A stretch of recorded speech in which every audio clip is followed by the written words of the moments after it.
nothing to lose. I'm jumping from the high dive right into your blue eyes. You shake my name, I go insane. I think I'm done being patient. Coming to life here by your side. I think I'm overweighted. You over all time. Baby, give me all you got. Baby, we could go it low. Baby, what you're dreaming of. Come on, sing on. Speed, skills, accuracy, brilliance. The 2026 WSCC features some of the best, fastest, and most exciting chess you'll see all year. 16 of the world's top women chess players are pitted against each other in a no-holds-barred, single-elimination bracket. World Championships, Speed Chess Championships, it doesn't matter. Zhu Wenjun and Ho Yifan are the pinnacle of the sport. Kostenyuk, Lagno, and Muzachuk are speed demons, racking up world championships in blitz and rapid tournaments all over the world. Whoa! While Bibisara, Vaishali, and Divya bring the heat every time they're over a chessboard. Can they finally dethrone the reigning queen? But don't sleep. Don't blink at the young guns in this field either. Lee, Atwell, and Kamdamova are on the precipice of greatness. The 8th WSCC. The chess will be astounding. You don't want to miss this.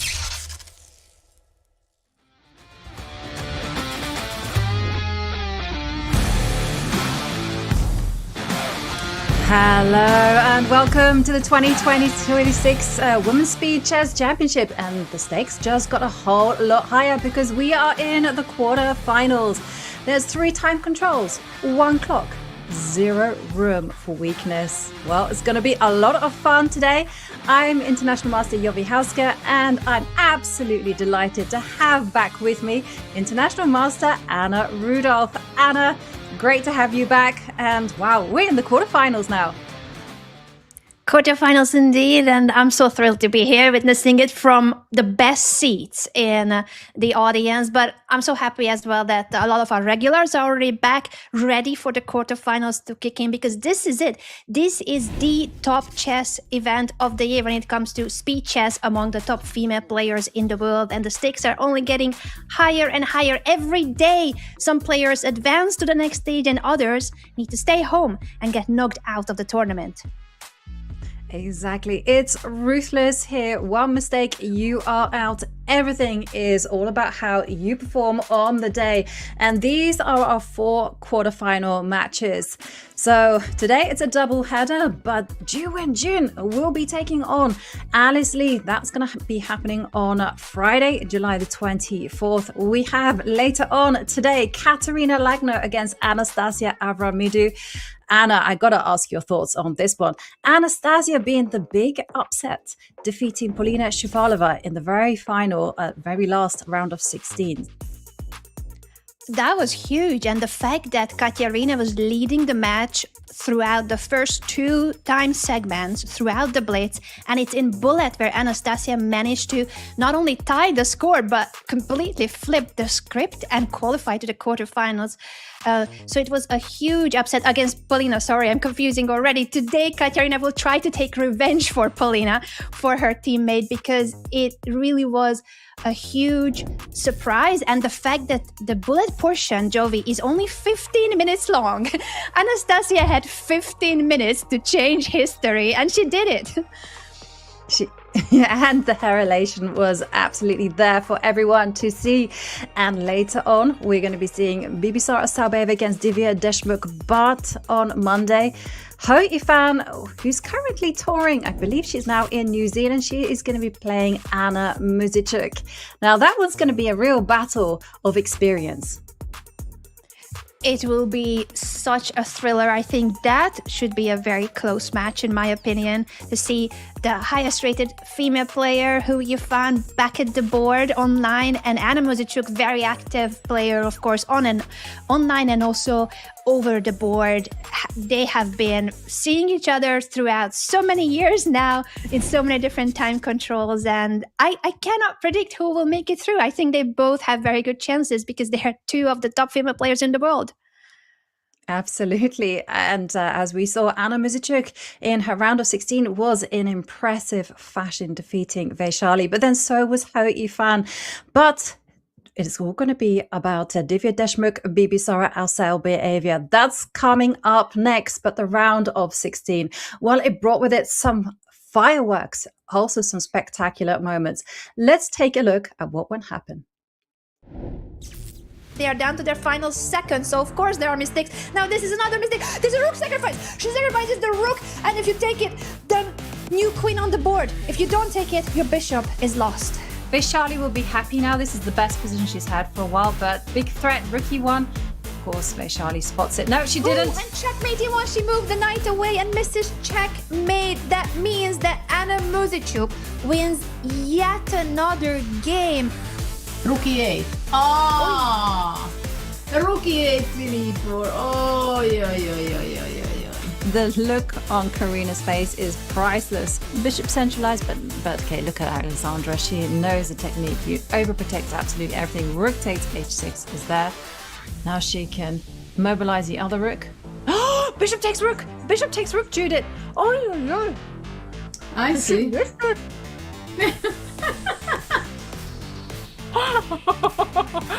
Alexandra knows. Yes. That was a close call. Oh, she's not playing the right way. Now it is perpetual check, not that way though. Mistakes. I think it was back a and forth in the heat of the time pressure. What is your guess? What will be the final result of this game? Rook takes b6. Oh my god. Oh my god. Oh, make a move rook d5. You know, she might lose on time. Just 1 second. Oh no, and it's just But losing this control. sentence goes for both. Oh my god.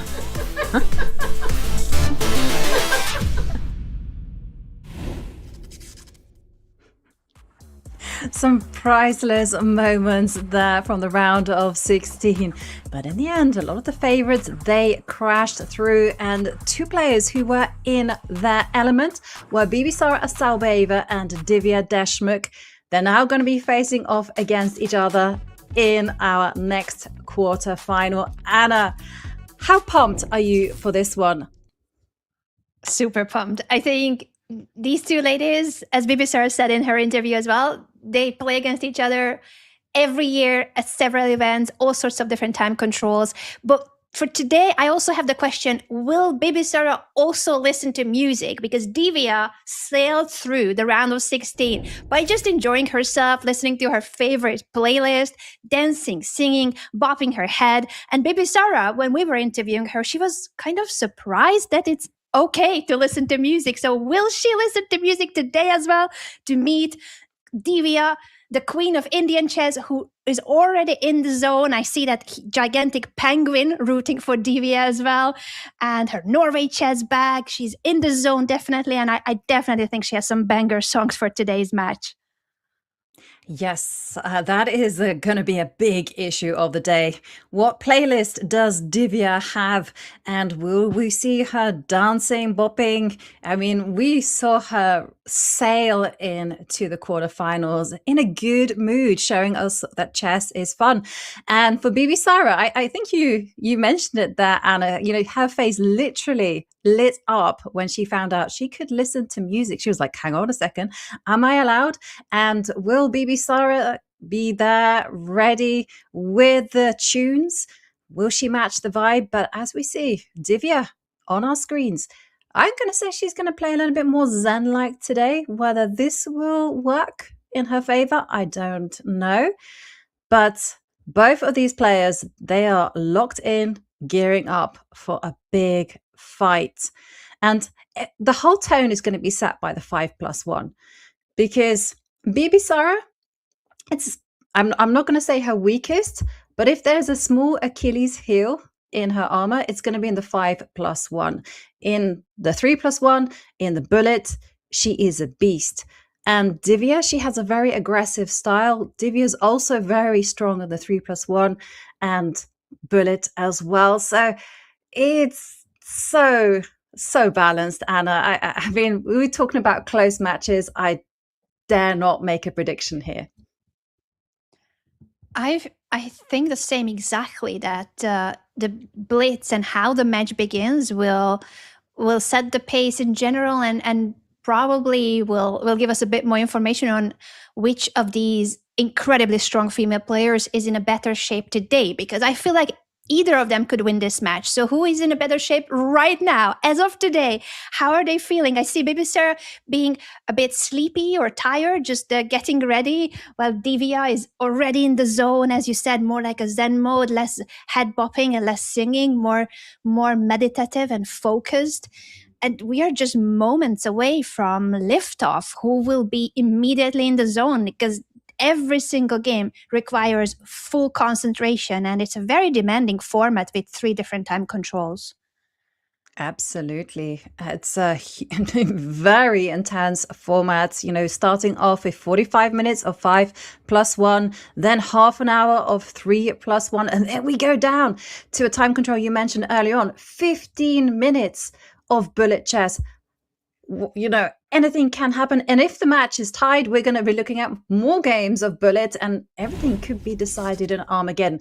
We haven't seen that yet, but will we see it in this match as we have kickoff? And there it is, D4, C4.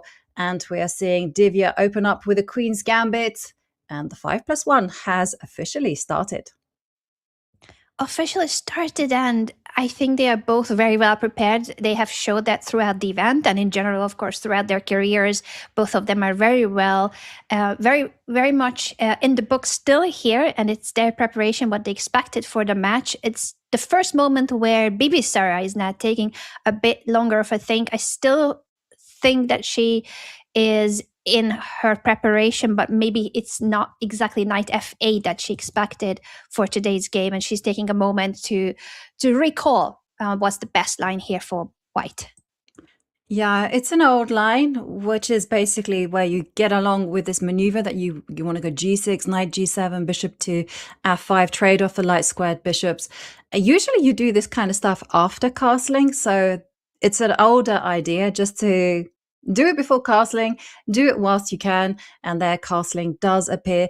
Now, the downside to this is that white can be quick with a minority attack. White might also play really boldly with ideas of g4 as well, just to take away the f5 square from a minor piece.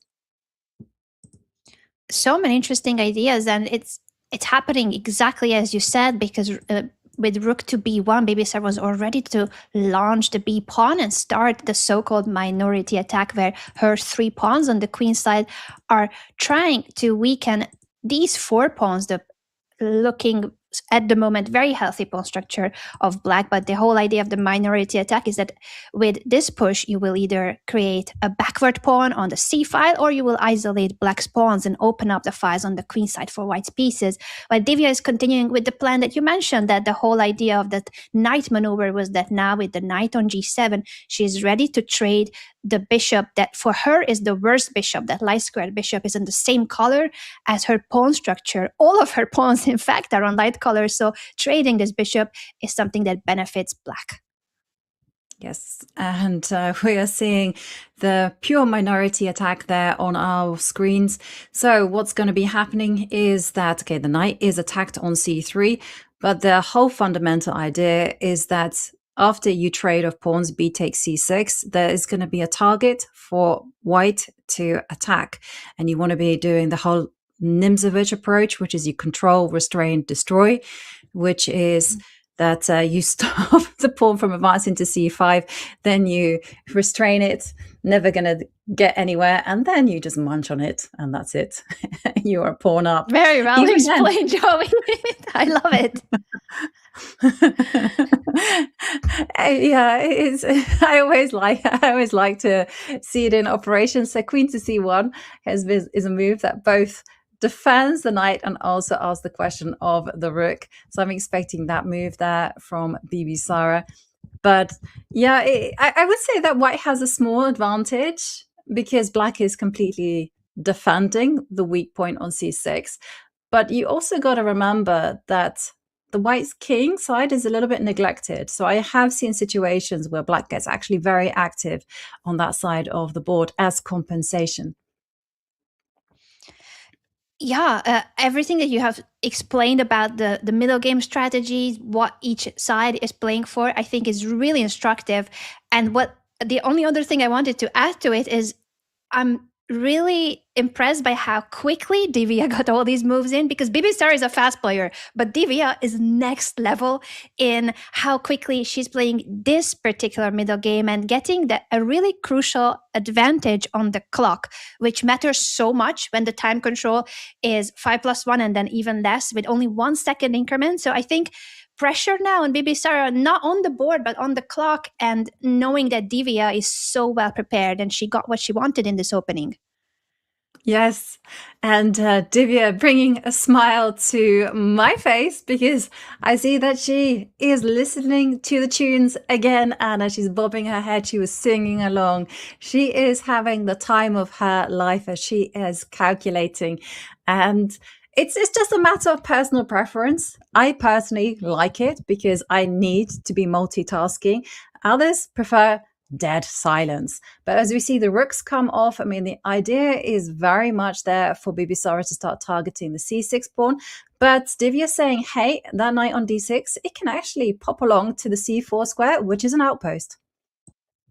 And that's a beautiful outpost. It would also help the case of this backward pawn of black. The c6 pawn is vulnerable. That has become the bottom of the pawn chain of black. It doesn't have any other pawns to guard it. So with the knight on c4, it will already be blocking that file where it could become more vulnerable. That pawn, knight to d2, is preventing the knight jump both to the c4 square and also to the e4 square. So it is Bibisara now trying to prevent Divya from getting that setup. Yes, and we're seeing sophistication in action as both players are just anticipating what the other is going to be doing and trying to stop it. It's a definition of prophylaxis as suddenly Divya is getting active, 2 rooks lined up, maybe ideas of queen a3, and or just to be active enough to be bothersome for white as queen c2. And I like how Bibisara has controlled the c4 square, the e4 square, and she's just basically saying that bishop on f6, not a good piece. Yes, that definitely is the problematic piece in Divya's position. Everything else we can see very active, as you said, the heavy pieces of black, the knight ready to jump. Now at the moment on standby because of Bibisara's knight, but with that bishop, like what would it take for the bishop to become more active? And when we try to answer that question, it's actually there's no simple answer to that because of the pawn structure of white restricting this bishop a lot. If you were to maneuver it somewhere, I guess it would have some more air and some more mobility on the queen side to try to trade it for one of white's knights. Yes, it's funny, but that bishop on f6, it usually is not going anywhere. It just is quite happy to sit there on f6 most of the time. But what Divya will do once she's stabilized the queen side, she hasn't done that yet, is she will go moves like h5, even g5, g4. But everything has its moment. So no big rush with that plan. That's something to do when you have full control. No big rush indeed, and she is continuing on the queen side, now offering a knight trade. Since the rook is on the 4th rank, she's ready to meet the trade of the knights by capturing on c4 with her rook. Bibisara says, no, I'm not interested. I'm stepping out of that file with my queen, and now I'm threatening to capture your knight. Yes. Okay, what will Divya play? Maybe now you'll move bishop to d8 just to kind of overprotect. overprotect there. Maybe she's going to move the knight. Knight takes knight. It's an interesting decision here. Bishop e7 was also something that I was considering, just to dislodge the knight from c4. But I think Divya is actually showing that she knows exactly what to do. She knows exactly how to neutralize White's initiative in this position. And Divya is just showing great preparation as the queen slides over one square, just getting out of the pin. There's no pin, sorry. It's just reinforcing protection over the knight on c4. Yeah, all the pieces of black except for the bishop are helping that c4 hold. Now the rooks could be traded as well. I'm curious if Bibisara would, but I have a feeling that she would rather keep the rooks on the board and also to not allow black to have a pass pawn, because once black takes back on c4, whether with or without the queen trade, I would have predicted probably without, but there would have been a pawn on c4 that is suddenly a pass pawn for black instead of the trade. Therefore, we see the rook attacking the black queen. The queen goes back to the a file. And now, is there any follow-up for Bibisara through the b5? She's bringing the queen there as well.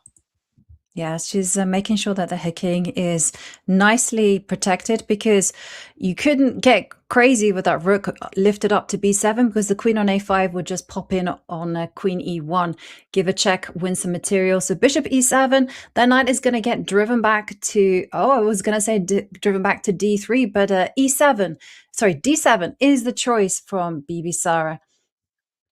Interesting, and heading toward the e5 square, which would have attacked both the rook and the pawn. So she's trying to target the backward pawn of black. That's the only vulnerable spot in Divya's position, but Divya has attacked the rook and now could trade on b1 or just wait on the b5. She decides to capture the rook and now activate her bishop through this diagonal, making sure that there's always back rank threats. The white queen wasn't allowed to leave the back rank. Now g3 is giving some room to the king, but I'm not sure I like it now with the knight kind of stuck on d7. Yeah, you said stuck on d7, and I'm looking at queen a7, and I'm like, where is that knight? Oh, queen c7 is the move. Where is it going to go? And she finds it, and knight b6, and then it's almost tempted to go bishop takes g3. Can you just have some fun in that direction? I would. It's the not my arrow P2. appears and Divya sacrifices the bishop. She says, I'm going to capture it, gets double exclamation mark for it, giving up a bishop for 2 pawns at the moment. But once the queen appears on g3, it's a check and you're picking up the rest of the white pawns as well. It was actually a brilliant sacrifice that Bibisara prefers not to accept, but now she's down a pawn. She's down a pawn and she doesn't have too much time, just 6 seconds on the clock. King slides up to g2. But the queen and knight, they do work exceptionally well together. They can cover both color complexes. But Divya is now speeding up, applying the pressure. Pure queen and pawn endgame. And it's going to be a question of giving that king a safe haven, but also advancing that extra pawn. She's trying now coming through the 7th rank in to attack the f7 pawn, but the queen of Divya is so active.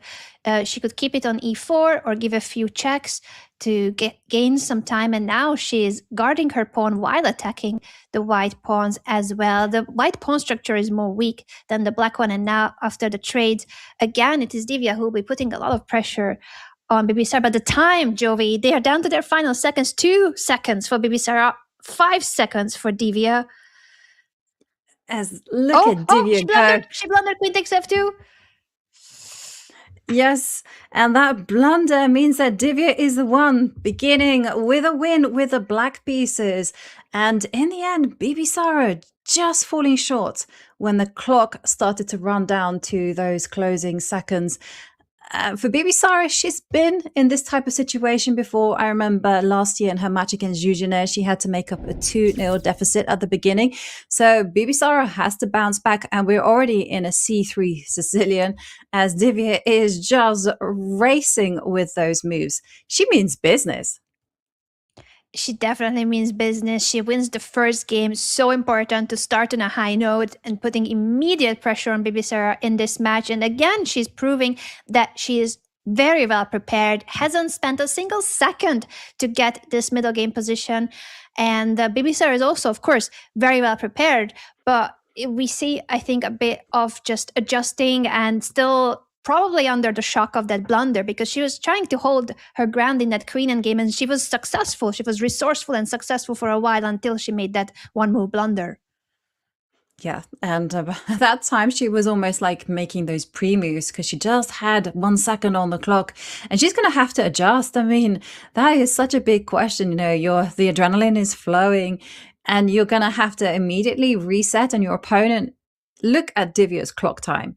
She's barely used any time, so you know that you've walked into some preparation, and she has to change and adjust to this new reality as the rook comes and centralizes. Excellent move, big threat of knight to e3 on the board.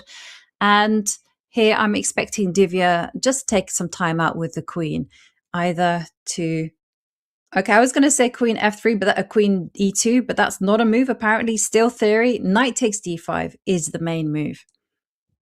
Knight takes d5. This is the first moment, as you said, that Divya is actually spending some time. It was really impressive to see her make 14 moves and not a single second taken from her clock because of the 1 second increment. But now this is perhaps when she is just taking a breather. I would still think that she knows this. I would be surprised if she goes into this variation and now doesn't remember or doesn't recall what to play. At the same time, she's spending quite a big chunk of her time advantage here. In fact, the time is getting fully evened out now. Yeah. And well, sometimes, you know, you can only remember your theory so much. That happens to me, you know, kind of the contours of what you need to be doing. And somehow there the queen comes out to b3. Like I said, the main move in my database was to go knight takes knight and then drop the bishop back to d3, try to exploit the light squares. But here, it's a harsh evaluation from the engine, but queen to b3 is an okay move. Yeah, I don't understand the question mark either. But the computer being really critical just because that wasn't knight takes d5. I think other queen moves also came into mind, like queen to g4 being more active, but offering a queen trade also makes sense in a situation where she might not recall fully what the best line is. So she says, I would rather play an endgame. Now, will Bibisara trade the queens or try to keep the queens on the board? I feel like she is... her hand is kind of forced because these pieces are still putting a lot of pressure on the d5 knight, so simply retreating the queen would not solve the issue. Bibisara says, okay, I'm going to activate my knight instead, and that is given a miss by the computer, but probably we can ignore the analysis here and the question marks given because the engine is just extremely harsh.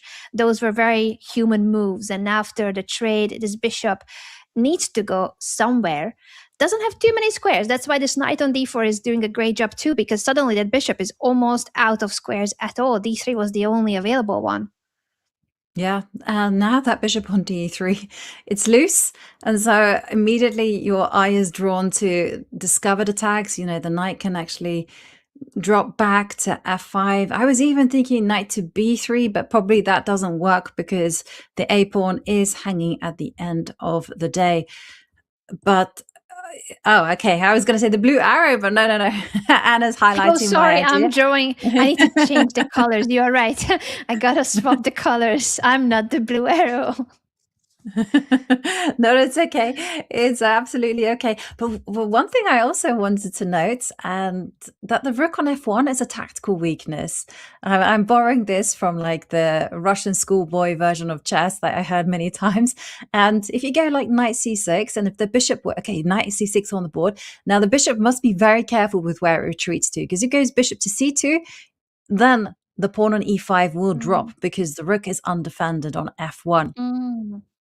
And that f file is crucial. Even with the bishop on e2, the computer really wants to nail this idea into existence, like right now. Grab this opportunity, push the pawn to g5, undermine the e5 pawn of white. Didn't happen, and I'm curious if they will repeat moves, because now with the bishop and the knight back and forth, this could be a quick draw. Yeah. It's looking that direction because I'm thinking, where is that bishop going to actually go to on e2? You want to preserve it because the bishop pair is the bishop pair. And I can see why Bibisara wants just to finish the game right here, right now, because if she doesn't break out that bishop on g7, then strategically she is going to have a problem because it could very well be locked out of the game. As we see the players, they have repeated 3 times. I think this is probably the first time we've seen a repetition in an early middle game like this in the whole WSCC. But we move on to game 3. So far, Divya with a 1-point advantage. And from that perspective, I think it was a good result for Bibisara as well, because it was a frustrating end for that game 1, where Bibisara was so low on time that she ended up removing a move that basically blundered her pawn away and blundered the game away. Now that she has drawn the previous game, I think we can say that she's back on the board. She's also on the scoreboard. You need to score first, even if it's half a point, but you need to write your name on that scoreboard, stop the bleeding, not be tilted from how that first game went, and see if you can take some opportunities now with the white pieces. She has sped up. Now we see a lot more balanced time management in the opening. I think this is the first game out of the match where Divya is not taking the time advantage from already the opening stage of the game, which is good news for Bibisara that she's getting more into the match. Absolutely. And it's a trademark thing that Bibisara does, that she's super versatile. You know, she's tried d4. She didn't really get too much as white. Divya played very quickly, very confidently here. And now she goes for a knight f3, c4, different type of setup. She might even try e4 later on. She just knows that she has to switch things up. As we see Divya now just bring the knight towards the center, c5. Just checking. This is still theory. It feels like everything and anything has been played and analyzed. And 2 moves from white, queen c2, knight b3 is another move that has been tried, challenging that knight. So many options here, and Bibisara certainly knows that she has many options. She opts for the knight going to b3 to challenge the c5 knight immediately. And for Divya too, there's a lot of options, but developing that bishop is quite the priority.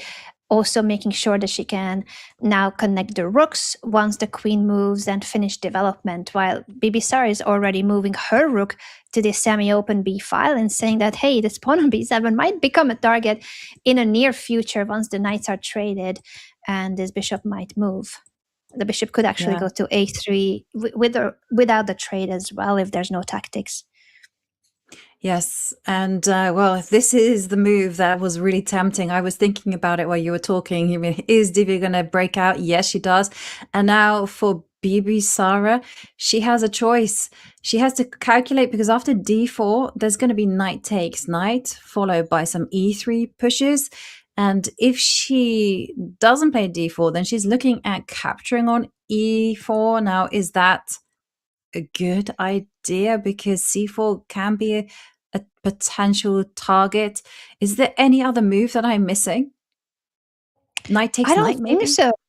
Yeah, knight takes knight would solve the issue of the pawn hanging, because right now black is attacking the d3 pawn with the pawn and the 2 minor pieces. So maybe knight takes knight if Bibisara doesn't want to go for this pawn push. But this is very instructive how Divya immediately tries to take the initiative. You know, she's playing with the black pieces. You would think that it's enough to just develop your pieces, equalize. But no, she's immediately saying that with my bishop on f5, I'm looking at this rook on b1, and I'm looking at potentially pushing my pawn further in the right moment and creating this discovered attack. Now, after the pawn attacking the knight on c5, it would be logical, I think, to consider trading to gain a momentum with that too, to gain a tempo, and see, is e3 a good move or not? Can she use that discovered attack? She said yes. I want to. No hesitation. Exactly. Go forward. And blue arrow suddenly appears. Knight to g4, Wow. just intensifying the pressure. And Ow, ow, wow, wow, Wow. wow. Is Wow. Knight going to bury itself Arjun, on? this is a mistake because of the knight sacrifice, and Divya plays it immediately. If the king captures it, this queen h4. Baby Sarah resigns because if you were to capture the knight, the queen comes to h4. The pawn was pinned. What an incredible attack spotted by Divya coming out of nothing. It was just the opening stage of the game, and suddenly a knight sacrifice and checkmate attack.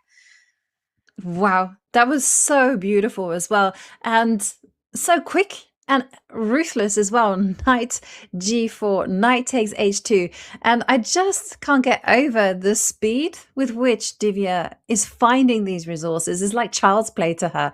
Bishop to c4. And I agree with our featured chat there. What a game it certainly was. The confidence. And look at Divya, Anna, and everyone. Just have a look at how she's singing along. She is having fun. This is what we should all be doing when we are playing chess, whether we can listen to music or not. But I think she's really showing the main point of any game, of any sport, of any activity. You gotta have fun. Easier said than done. But she's proving it that you can do it also when it's a high stakes match against one of the top female players in the world who won Norway chess ahead of you. Norway chess women was won by Bibisara. Divya was playing two games against Bibisara. But here they are facing each other again just a month or so after. And Divya is so well prepared, so in the zone, and she's just having a blast. Very, very inspiring.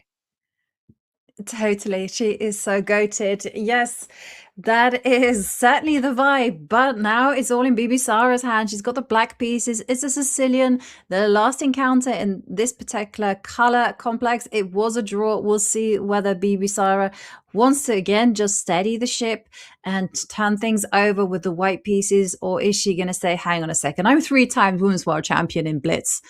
Let me start flexing. We will definitely have to see some bounce back from Bibisara. As the queen drops back to c7, I'm checking the database. No moves. This has never been played before. Never been played before. No. And Wow, I'm there wondering is must be actually the move because order. Because I feel like yes. the type of position should have like similar ideas, but with this move order, it has never, ever happened in the history of chess. So the person who made a different move was it had been knight takes d4 instead of knight e4. There was been one game on the database, but maybe we might see some transposition right here. Nope, we're not. We're seeing something very fresh. And it's what we like to see as the evaluation bar goes ever higher in Divya's favor. A6, not the best move, although it looked very natural, you know, trying to secure b5. But I guess the problem is how is Black going to complete the development? Because if you go knight e7, bishop will come out to g5, and there's going to be problems on the dark squares. And there still is going to be issues, because I'm looking just firsthand. Yeah, you're spelling it out for me, Anna. Take that knight, post the bishop on h6, and how is Black going to get castled? And if you cannot castle kingside, this is going to take a long time to try to castle to the other flank, if at all you're encouraged, because white is so active. White is nearly fully developed, while black's pieces are struggling. I think that's why the pawn push on the queen side, a6, got a question mark, because there have been so many slow moves by Bibisara. It's more that approach, feeling that she has the time to make those moves that are in the spirit of the Sicilian, but the pieces are still stuck on the back rank and the king is stuck in the middle of the board. I wouldn't be surprised if at some point there will be sacrifices available already on e6, because 3 of white's pieces are looking at that square, at that pawn that is right in front of the black king. So now with the bishop on h6, as you said, black cannot castle. You cannot castle through check. So that would mean an illegal move. You cannot step through this square. That's why castling is not an option. But b5, I think there's something on fire here, whether on b5 or on e6, but there should be some sacrifice available for Divya, and she's the type of player that will spot it. She is so good at that. Immediately, bishop sacrificed on e6. Immediately, double exclamation mark. Yeah, immediately saying, hey, I've worked this one out. And it's a very natural one after all.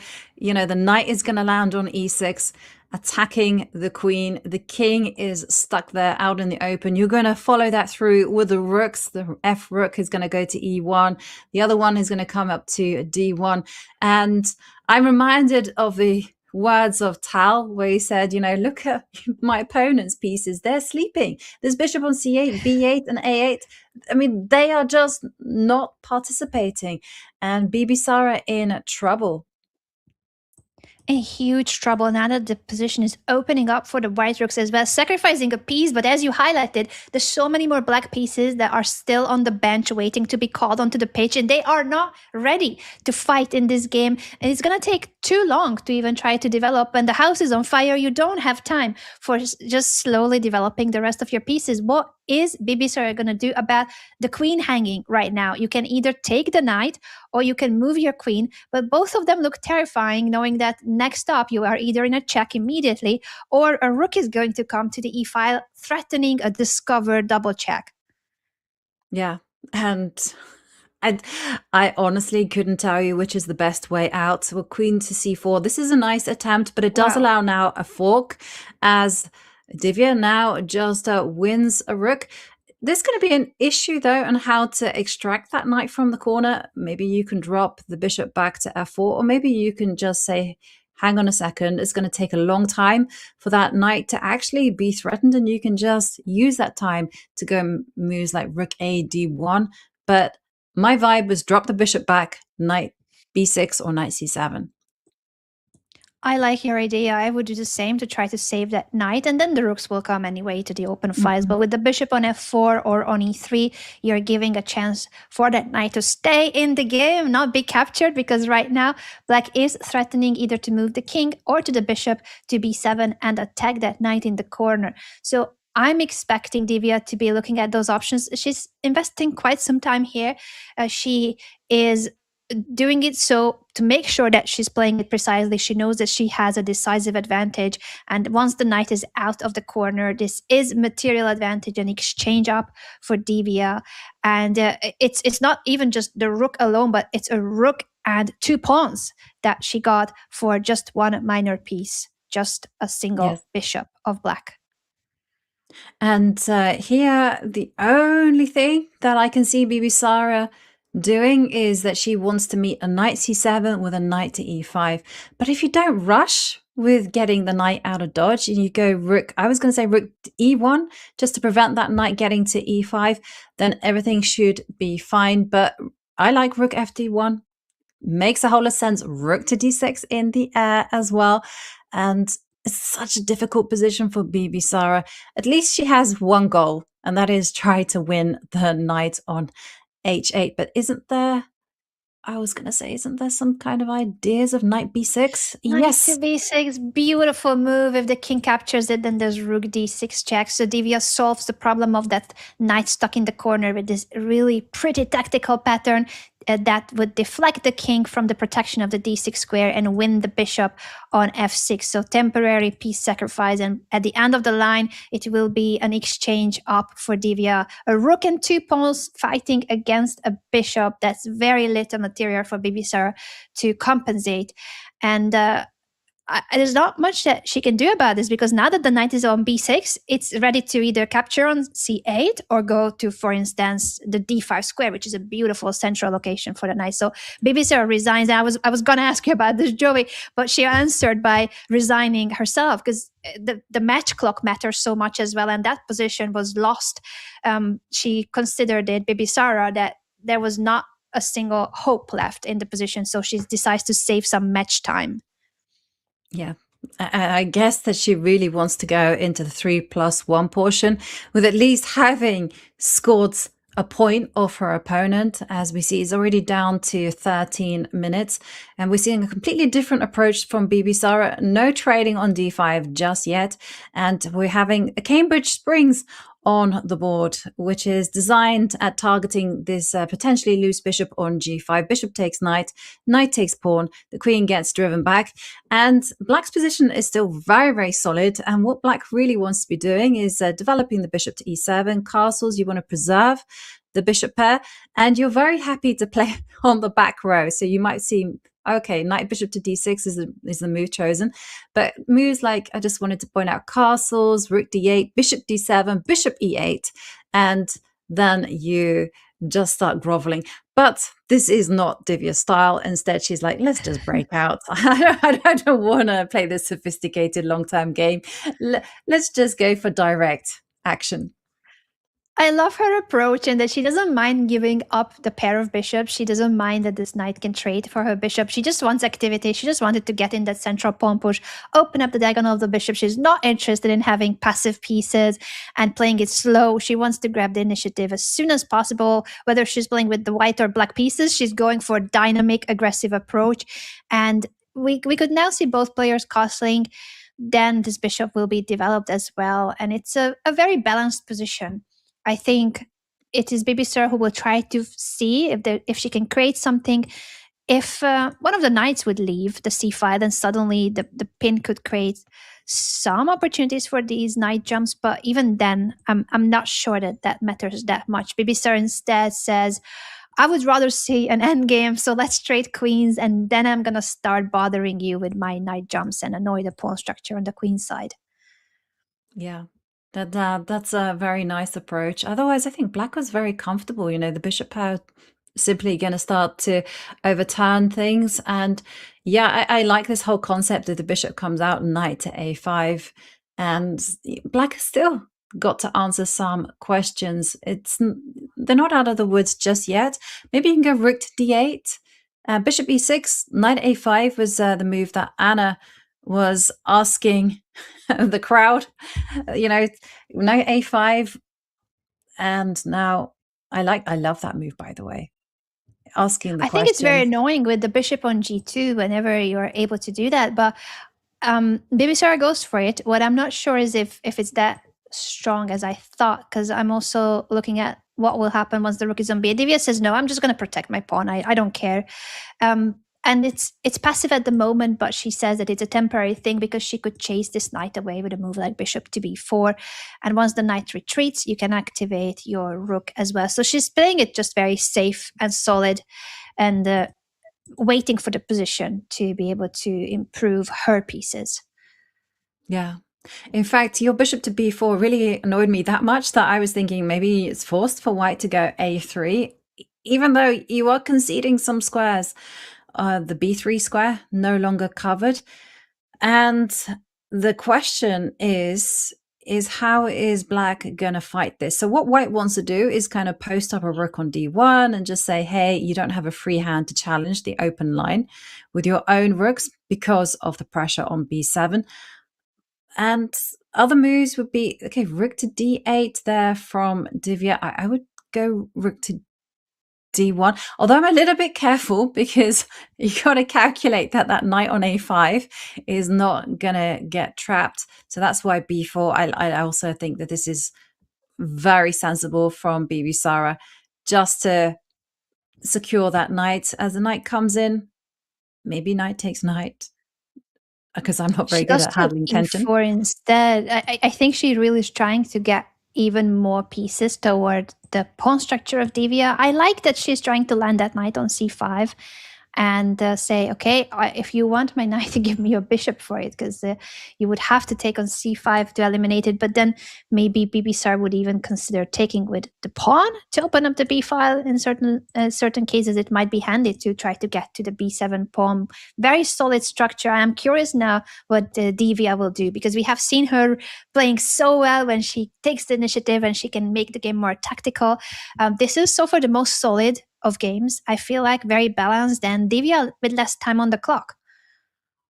Mm-hmm.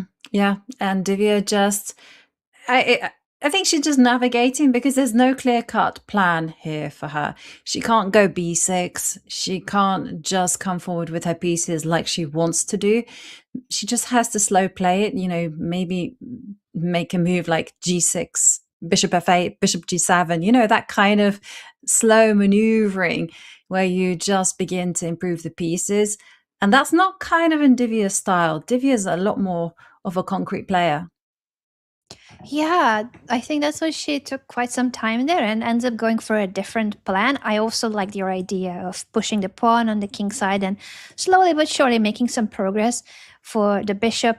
Instead, she retreats this knight and maybe had ideas of getting her rook activated, but Bibisara says, I'm not allowing you to do that. I'm also bringing my rook to the only open file, offering a rook trade. And the problem for Divya is that she cannot just continue bringing rooks to the d file or trading all her rooks because the b7 pawn at the end of the day will be hanging. Yeah. And instead she goes about improving the bishop, but blue arrow saying knight c5. And this is the downside of putting the knight on b6, that the b7 pawn is now a target. In fact, once a knight appears there on that square, you can't really defend that pawn without making the trade. Wasn't spotted by Bibisara. Instead, she drops the knight back. But I gotta say, I still prefer White's position because that knight worth 3 points, tying down a rook worth 5 points. Basic maths tells us White is going to be better just because of that. Yeah, you're so right that she's just banking on that long-term factor, and it's very hard for Divya to free the rook because there is no piece that could get to the b7 pawn. The king cannot cross because the rook is cutting it through the d file. The bishop is in a different color. This knight is going to take forever if you try to maneuver it somewhere where it could be guarding the pawn. It would be something like knight to the back rank and knight to d6. But of course, Bibisara would never allow that. She's creating now some more mobility in the center as well. She's pushing her e-pawn, maybe to follow it up with e5 and get her knight into the center. That knight might find her way back to the c5 square or to d6 even. Yeah, and Divya just breaks out with c5. This is a very Divya-like move, and it's a well-timed one as well because it was really difficult to come up with a plan for black that was active. And this one at least puts the pressure on the b pawn, and pawn takes pawn is going to be met obviously by a recapture, but the pawn on a3 is now vulnerable. Okay, can you just take it easy and go a6? A6 seems like a very natural move, and that's what Divya plays indeed. I'm expecting this knight check. Now, will Divya want to take Bibisara's knight? She says, yes, let's trade the less pieces, perhaps the less headaches for me. Now she's bringing her knight to d7 with the idea that that knight could maneuver toward more active squares and also help this b7 pawn. King to e7 makes a lot of sense. And is there any way that Bibisara can take advantage of the current situation? Because I feel like if this is played slow, Divya is just about to activate her rook. Once this b pawn moves or the knight helps the b pawn, suddenly the rook could finally be activated. She says, now is the moment, because if the knight captures the pawn, she has this counter attack, check on the third rank and picking up the a pawn, creating a pass pawn for herself. Yes, such a good feel for the dynamics because she saw that rook to b4 was incoming and it was her chance to break out. And now we're seeing the trades happen. And White still has a dangerous initiative, rook c7 followed by knight c5, still very much in the air. And Black King feeling some heat. And Divya, watch the clock, 30 seconds. That's a serious time disadvantage. Huge time disadvantage when the increment is only 1 second. This is Bibisara's best chance in the match, that she has a slightly better endgame. You are recalled for that plan. The rook is pinning the knight, threatening knight to c5. Oh, this check might not be helping because the blue arrow says if White plays the natural move, going further into Black's position, centralizing the king, the threats are the same. In fact, are even getting worse because of the rook's situation. You could sacrifice the rook on d7 and then the knight fork will pick the rook up on a4. Yeah, and those kind of situations are big trouble for Divya. In fact, it's all just knight c5, yeah, knight c5, and you give a check, king c6. There's one too many pieces attacking the knight on d7. And sure enough, it appears. So this is looking like it's going to be Divya's first loss in the WSCC as she drops a piece and 11 seconds on the clock. Still just under 3 minutes on the match clock. But Divya, she's been tricky. She's like, hang on a second, let's not just panic. I'll try and win all of the pawns instead. Yeah, still has her chances if she manages to eliminate all the white pawns. Now the knight comes to e4. I'm expecting a follow-up with the knight checks, but Bibisara is taking a moment here. She's also getting pretty low on time, so she still needs to find the best way to convert this. She's up a piece with very active pieces, but is it knight to d6? Is it knight to f6? Or is it the rook check? She says knight to f6, and now she might want to grab this pawn as well with a check. Mm-hmm. Yeah. And for Divya, she does do that. King goes to g7. The knight comes in. Big threat of knight to e6. So, of course, Divya spots that one. And just watch the clock, everyone, because the players don't have too much time. They're playing on seconds. So anything can happen. Anything can happen with 3 seconds left for both players. Only 1 second increment. The knight is giving a check. The white king is coming closer. The rook comes to the second rank, threatening to capture the pawn. Now there's a check coming, and we might see just simply the pawns disappearing. 1 pawn left for white, and the black king is slightly in trouble. It looks like it could get checkmated. Divya plays king to g5 and is trying to run away, but this passed pawn is winning the game. It is winning the game, and some nice checkmating threats that Bibisara saw there in that sequence as the rook gives a few desperate checks, but the white pawn, it is gonna seal the deal. And Bibisara, she wins this game. She narrows the deficit, and with just 1 minute, Anna, on the match clock, this is gonna be the final game in the 5+1 portion. We'll see how Divya actually handles this loss. It's crucial for her to maintain her calm and not feel like it's a disaster what happened in the previous game, because Divya was leading in the match already with quite a big advantage. 3 points is a huge lead that she had, and still 2 points of a lead in this final game of a 5+1.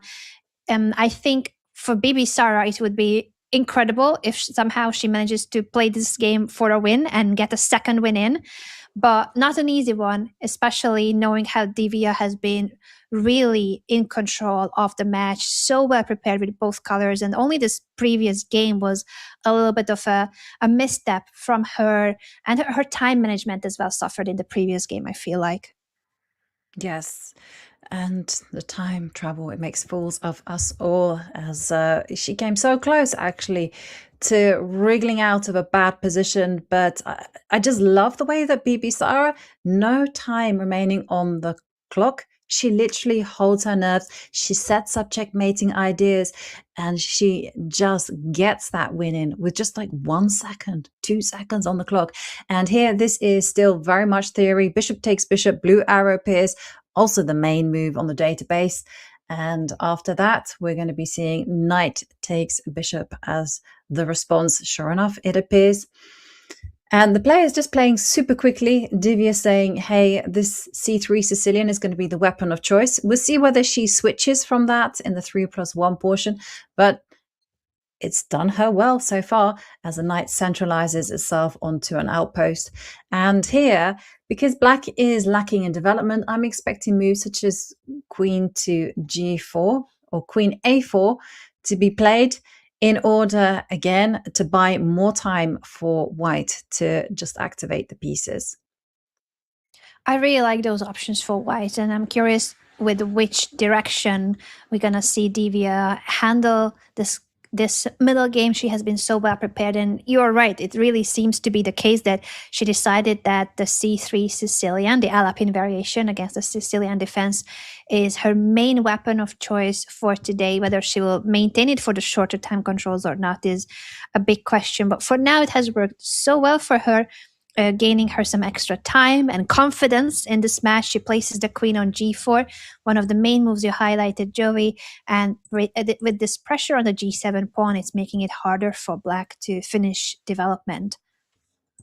Yeah, It is going to be difficult for Bibisara to just develop, and so that's why she's going h5, just driving the queen away. But now you can go queen a4, and well, it's a little bit in the air whether h5 is a strength or a weakness for black.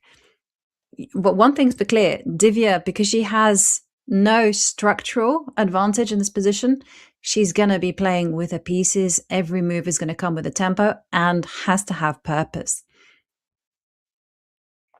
Yes, very well described, with the situation being only this e5 pawn is a pawn that is helping white's case, but it is about the piece play. It is about where will this bishop go, then getting the rooks to the open files, and this knight on b5 can be quite a tricky piece. I'm curious, how will Bibisara proceed now? Is she going to try to target this knight sooner rather than later? Or will she simply focus on developing the bishop? But now that the pawn is on h5, you highlighted already that pawn, this could be a bit of an issue for black. She had to play it to chase the queen away, but it is making it harder for black to simply develop and castle, because that pawn on h5 will always be in the air if you want to castle and move the rook away. So some thinking to be done here by Bibisara. She's investing quite a big chunk of her time in figuring out what's the right way to proceed, how to develop her pieces. Yeah.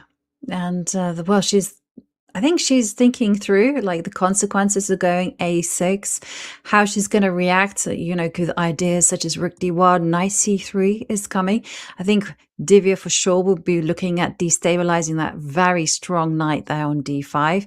And then it's just going to be a question of just activating the bishop. So queen a5, and yes, knight to d6 is now possible. You can also still go knight to c3, dislodge that knight from its golden square of d5. It's a choice for Divya. Divya could also just choose to step up and defend that knight, play a4. So many options indeed, and I feel like Divya would rather try to keep the knight on b5. If she likes the positions after the pawn push, she would probably want to stick to this knight here on b5. Also makes sense what you said, that the knight on d5 is a really good piece for Bibisara. With knight to c3, you are challenging that knight. So those two definitely are the main options here.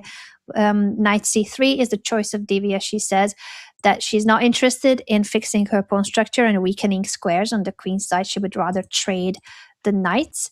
And if the position opens up, which it is, it is really like partially already open. And now with bishop to g5, the bishop is developing with a tempo. The rooks are connected, ready to get into the game. This king is still in the middle of the board. So it's becoming more and more concerning. The blue arrow is saying that the knight could now jump to the central square, guarding the bishop, and also threatening with the idea that you will trade bishops, and the knight is ready to jump to d6 as well.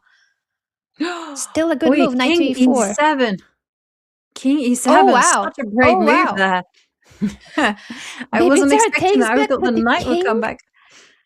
Yes. Delayed bone cloud played by Bibisara here, capturing on e7 with the king. Not scared at all about Divya's pieces. I would be scared if I were her, but kudos to her for not minding that this king will never ever castle. Yeah. And actually, I don't know what life that king will have there on e7. Like, should it live there as well? I mean, should that king be tucked away on f8 at least? Because then it can go to g8 and I don't know. You can manage to connect your rooks, or okay, rook to d7. So Bibisara is going for ideas. She wants to double and then pile the pressure on the d line. But we're seeing that the evaluation bar says, no, this is not the best of moves. So we saw knight e4 being a good move. It makes a whole lot of sense if you can post up a knight onto d6. But is this what Divya is going to be choosing, or is she going to go for something else? Like queen to g3. She takes. This is also super... Okay, given a miss. Okay, well, that was unfair. Okay, knight e4, by the way, was the best move. I think that's the only reason why the computer says that this is a miss, because it would have been better for white to keep the knights on the board with the knight maneuver. But from a human perspective, this is so understandable as well. She's saying that you either have to get your rook off of the 7th rank and trade on d5 with the rook, or take with the pawn. But in that case, that pawn is an isolated pawn and also makes your king somewhat more accessible.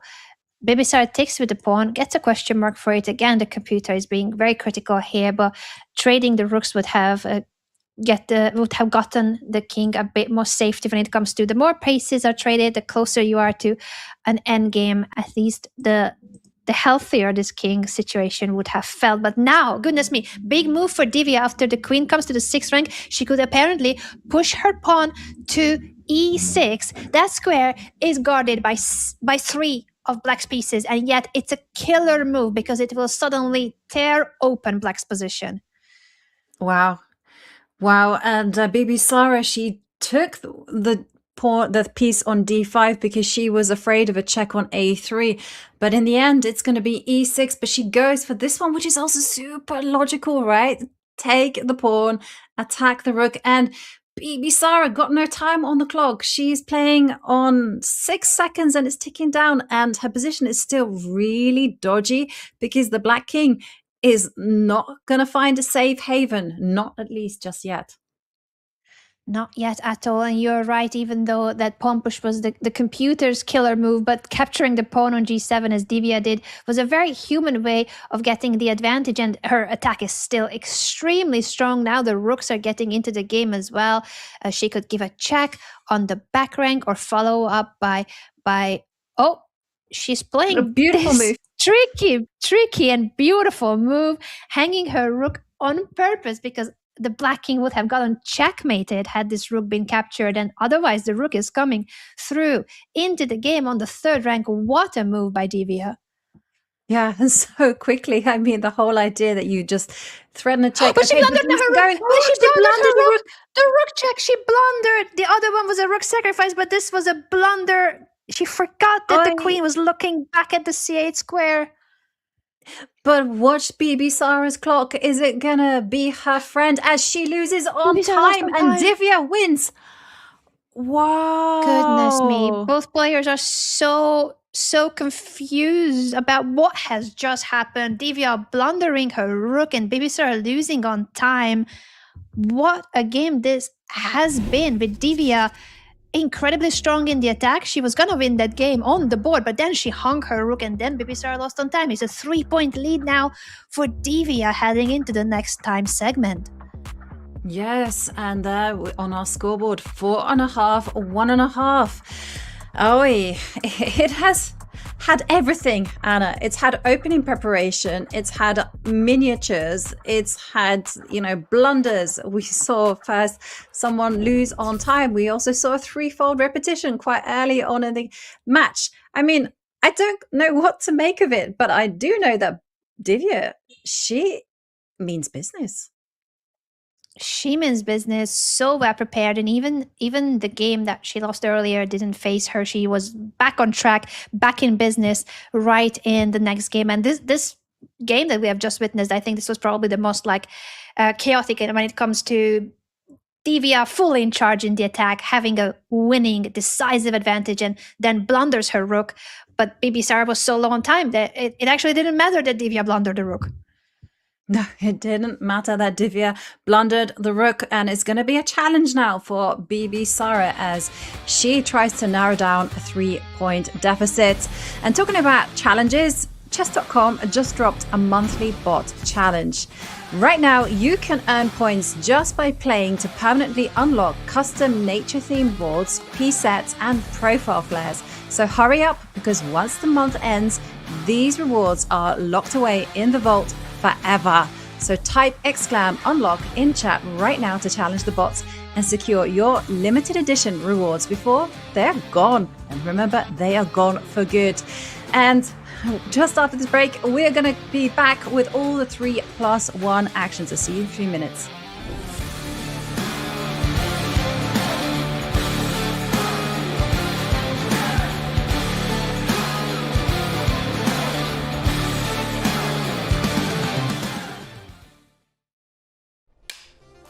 we want you to show us a chess trap on the board that not everybody knows. Okay. The first that comes to mind is one small trap from against the London system. So after d4, knight f6, knight f3. So if you know that white is intending to put the bishop on f4, want to play the London system, can play the move c5. I did this once in Swedish youth tournament.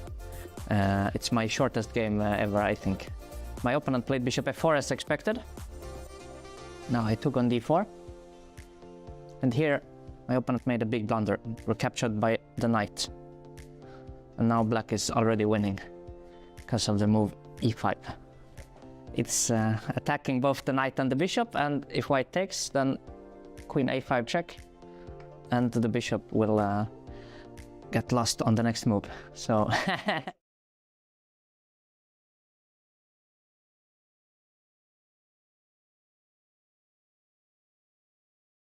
Your game is evolving, now your style should too. Welcome to the Chess.com merch store, your home for everything off the board.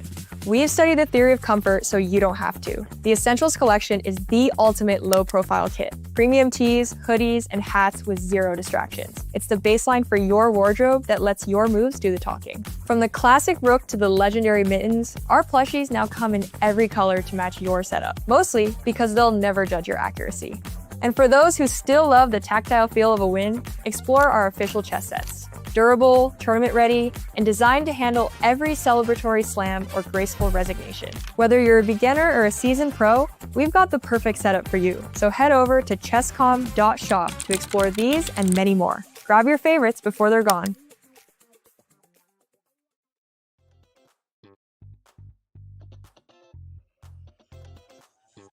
I think the fact that there are multiple formats, like first we play sort of rapid and then we move on to blitz and bullet. So I really like, especially for me, I like the bullet portion because it's just fun. But yeah, that's what I like the most.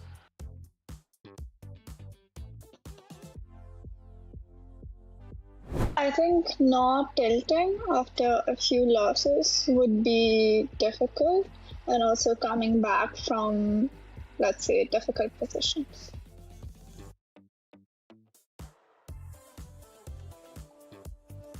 That it's just a few games that went wrong, and you can always bounce back, and there's always hope.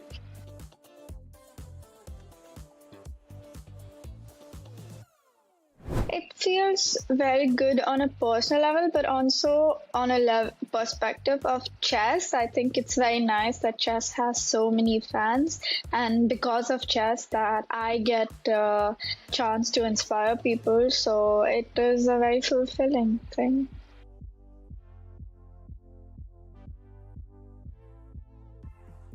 It's amazing when, like I said, it feels very good when anybody or my colleagues succeed, because in the end it's development for chess. And also now that you're talking about Indian chess, it feels very good because I think we got like 3 grandmasters in 15 days, which is incredible. And I think we're going to get a few more because there are a few who just need to cross their retakes or score their last norms. I don't think we as Indians would have imagined this scenario, let's say 15 years ago or 20 years ago. And it feels really good.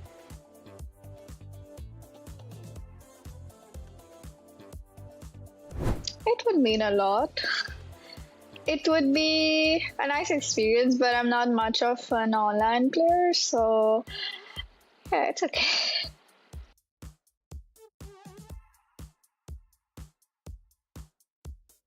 Well, I think main part is just to keep a calm head and not tilt. So I think the chess portion is not that special. You don't need to train.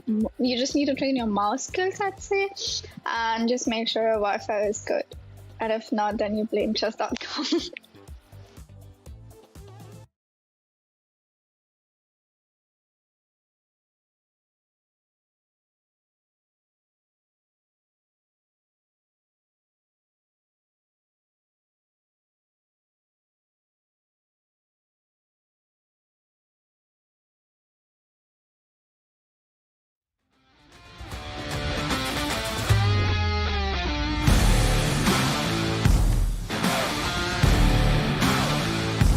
And we are back with half an hour of 3+1 between Bibisara Saubaeva and Divya Deshmukh. Now, these two have really brought the cinema to us in the opening portion.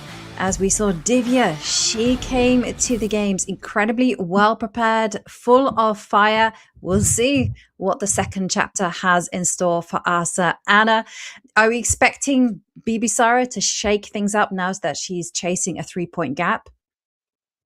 I'm expecting her, yes, to bounce back, because I feel like the shorter the time control, probably the more confident Bibisara is about her chances. The 3-point gap, though, that is quite a significant lead already for Divya, and it has been really impressive how Divya approaches the match, her preparation, her time management, her confidence, and also just bringing on her A game when it comes to enjoying playing chess. She's listening to her favorite songs, she's bopping, dancing, singing along, while Bibisara, I think at the moment she's just trying to get into the zone and focus on getting the next game right, because all it takes is a match, one game at a time.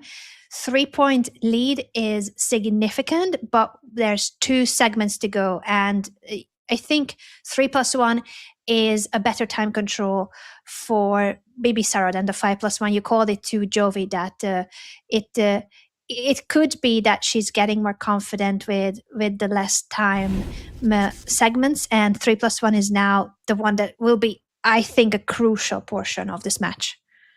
Absolutely. And for Divya, well, she has this shake the ghost of last year when she got eliminated in the quarterfinals by Ho Ifan. There she started very convincingly in the 5+1. In the 3+1, things were a little derailed, and then it went all the way to tie breaks. It was a most intense WSTC match that I have witnessed.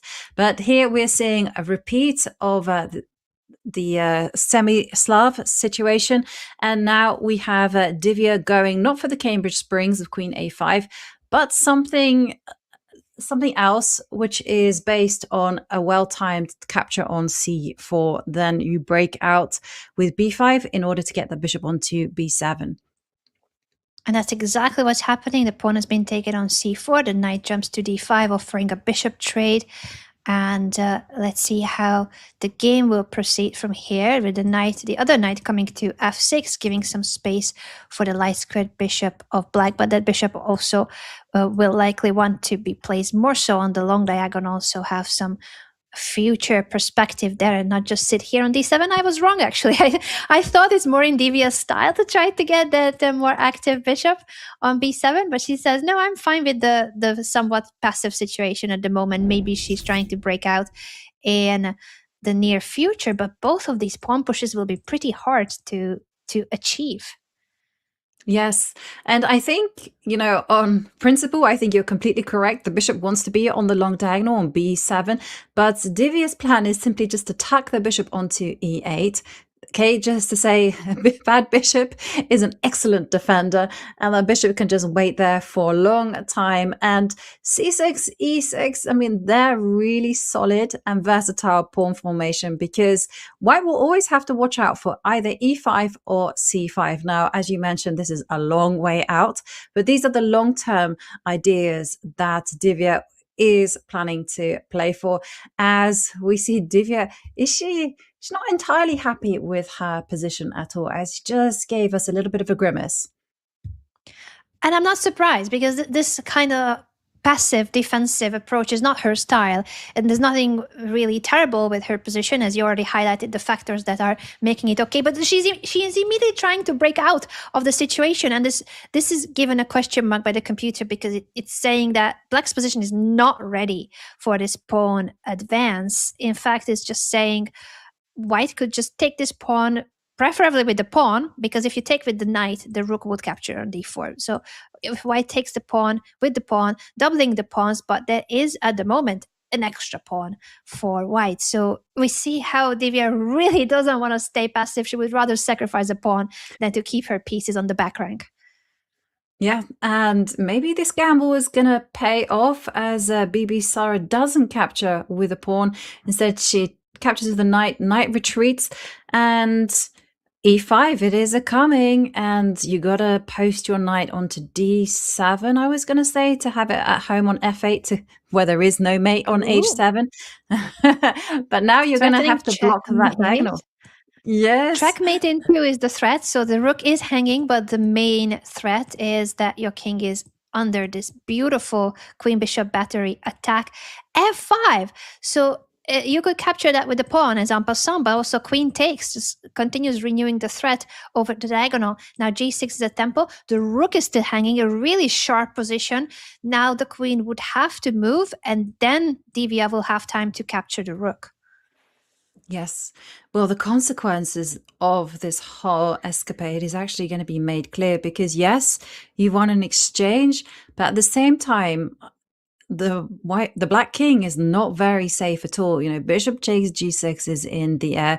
The pawn on e5 is such a good piece as the king. I'm looking at h4, h5. Yes, that king is not safe on that diagonal, and this bishop on e8 isn't the best defenders.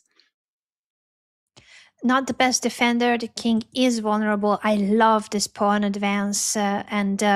How do you prevent h5? Because if you do push h5 as black, you are weakening the g5 square and giving it up for white's knight. So that's also not advisable. Divya says, I'm going to push my c-pawn, trying to get the rook onto the 6th rank to be useful in the defense and maybe in the attack too down the line. But for now, it's all about the defense for Divya and making sure that her king will not be under this huge attack. h5 is still a very promising move, I feel. The other way that Bibisara could make some progress is if she places the bishop on e4 or bringing the rook to the e5. There's a couple of improvements she can play for, but h5 is so straightforward. I think that's the move she'll be looking at first.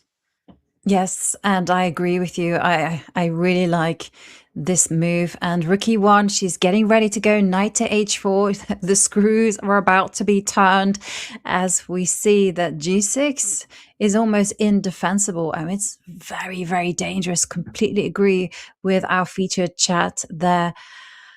Rook e6. Again, Divya trying to be tricky, but now that both players are under the minute, well, here it's possible for both sides to actually go wrong. It is possible. And with the time situation being what it is, 41 seconds for Bibisara, 18 seconds left for Divya, only 1 second increment. This is huge time trouble. Divya is trying to push pawns on the queen side to create some counter chances and also to make sure that she can push c4 once the bishop is attacking her rook. I think for Bibisara, it's also going to take a bit of patience. She's saying, I'm going to improve my rook very patiently. And down the line, that rook could be a monster through the 3rd rank, attacking the king after knight h4. Yeah, and after bishop to f7, she could play knight to h4, but queen to g5. Divya is still fighting, even though she doesn't have too much time left on the clock. But that bishop will be falling off the board. So I'm expecting queen takes queen, followed by pawn takes pawn. Yes, that's exactly what's going to be happening. And this move, and then you're going to be backing up with e6. Oh. And the big question is can black just hold the dark squares, and will this be enough? But 2 seconds for Divya. 1 second now only. She is living off of the 1 second increment. She's trying to defend this endgame where her rooks cannot be activated. She's stuck on the back rank because of the pass pawns of Bibisara. Bibisara can take all her time to bring her king into the game, to grab more space with her pawns. Now the rook is being sacrificed for the bishop and the pawn, and the f7 pawn falls as well, but this rook endgame is still very much winning for Bibisara. Two pawns, I was going to say, once you capture, but she actually misplaying it a little bit here under the time pressure. Back and forth. Yeah. The pawn is now being pushed, and check, guarding the pawn, push the g pawn as well, and those pass pawns will be winning the rook endgame. And Divya, she loses on time, but the game is lost anyhow. And Bibisara strikes back. Now it's just 2-point lead for Divya. That was super nerve-wracking. And we saw that Divya, actually, she's going to be consistent. She's calm, prepared. This is what she wants to play. But that previous game, it did feel like Divya was still being tricky until the very end. I know, it was so impressive, and both of them so low on time, 1 second increment only. To keep track of all the tactical patterns too, even though it was an end game, but just to stay precise, not blunder anything. Very, very high accuracy by the players in their conversion and striking back when there was a 3-point lead for Divya, now only 2-point lead, and the psychological edge is on Bibisara's side in the 3+1 for sure. Yeah, and I'm seeing a lot of comments about how Bibisara has just put her hair in a ponytail, tied her hair back, and says, right, now it's time for business. And it's worked so far. I mean, it sounds ridiculous, but us chess players, we are influenced by small things like this. You know, you roll up your sleeves, the jacket comes off, you change your pen, you do whatever is needed in order to get yourself in a good frame of mind. And Divya said it herself in the interview as well during the break, you know, it's mindset is absolutely everything. And the main task she identified here in the WSCC is that the games happen one after another. So you got to not get tilted. And we'll see whether Divya, is she able to do that? She's already lost one game. Will she be able to just hold her nerve, come back from that loss? She did it really well in the 5+1 when the one game she lost there, she bounced back immediately. But now again, she's being faced with the same challenge. And as you said, she knows how important it is to not get tilted. Easier said than done, but so far I think she's doing a good job making the game go in the way that she has been prepared for. She's been consistently playing the Alapin variation against the Sicilian defense of Bibisara. Now she's offering a queen trade, pawn to g5 to undermine the e5 pawn. Blue arrow says that white needs to trade the queens and then take care of the pawn structure. Yeah, and I think you probably needed to do that in order just to secure the king. King safety is paramount in these type of positions. And we have a situation here where white has a strong pawn on e5, bishop h6, threat over knight takes e5 is highlighted by Anna. I didn't actually see that until now, so I guess you have to just make sure that the bishop on d2 is overprotected. Actually, this is a little bit tricky, Anna, because isn't there some ideas of rook to d1? I'm thinking knight takes e5 as well. Yeah, it is not only the diagonal, but the f file as well. There can be motifs and tactical patterns because of the pins on both the diagonal and the file. That's why I think Divya is taking quite a while to make a decision here, because it's not obvious at all how can she keep the material on the board. So big threat is the pawn being taken. She plays rook to d1, and maybe at the moment she has prevented the tactical threats. But another issue for white is that this d pawn is a pass pawn, whether to push it now or later. Maybe if you do push it now, it's also helping against moves like bishop c3, because that was the other question about like capturing on e5, whether it was stepping into this bishop move with the rook on d1. It would have been the case that the bishop on the long diagonal was going to be a killer. That's why the pawn push here is really strong, renewing the ideas of this tactical pattern of capturing on e5. And yes, as you highlighted, knight takes e5 was very much there. The whole idea is that if you capture the trade of rooks, the bishop is going to be loose on d2. In fact, it's happening right now on our screens for Bibisara. Knight takes e5, and Bibisara is such a tactical monster. She's set this up the whole way. Of course, she finds immediately. She knew it. She was playing for it, and now it is a pawn trade in a way. But that pawn on e5 was a lot more important than the b7 pawn. And this knight of Divya is now really not having a good time, almost trapped in black's camp. While the black pieces are so strong and so active in the center and on the king side. This is a really nice looking position. I'm surprised that the computer is not giving that much of an advantage to Bibisara, but on the clock it's a huge advantage already, and psychologically too. Yeah, on the clock. I mean, yeah, b4 makes a whole lot of sense. You want to rescue that knight from b7. You want to secure the a5 or c5 square. Knight c4, big threat. Knight takes bishop. The pawn on f4 is going to be falling. And once that f4 pawn falls, then it's the e7 pawn that is going to join in the fray, start advancing. Look at this. There's going to be a trade of rooks, and now it's going to be e5, and look at that, 2 passed pawns in the middle of the board. Huge. The pawn structure, the pass pawns, connected pass pawns. Bibisara says, I'm not even in a hurry pushing the pawn. I'm just going to retreat my rook, guard the f8 square, and I will push e5 when I want to. I really thought that e5 was already calling to be played, but she's playing it slower now, activating her king. The bishop might want to come back to e3 to annoy this rook and get ready to push the pawn.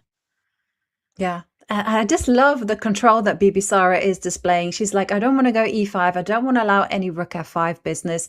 So here, I'm just going to improve my king, try to cover the f5 square. So here she does it, king to g6.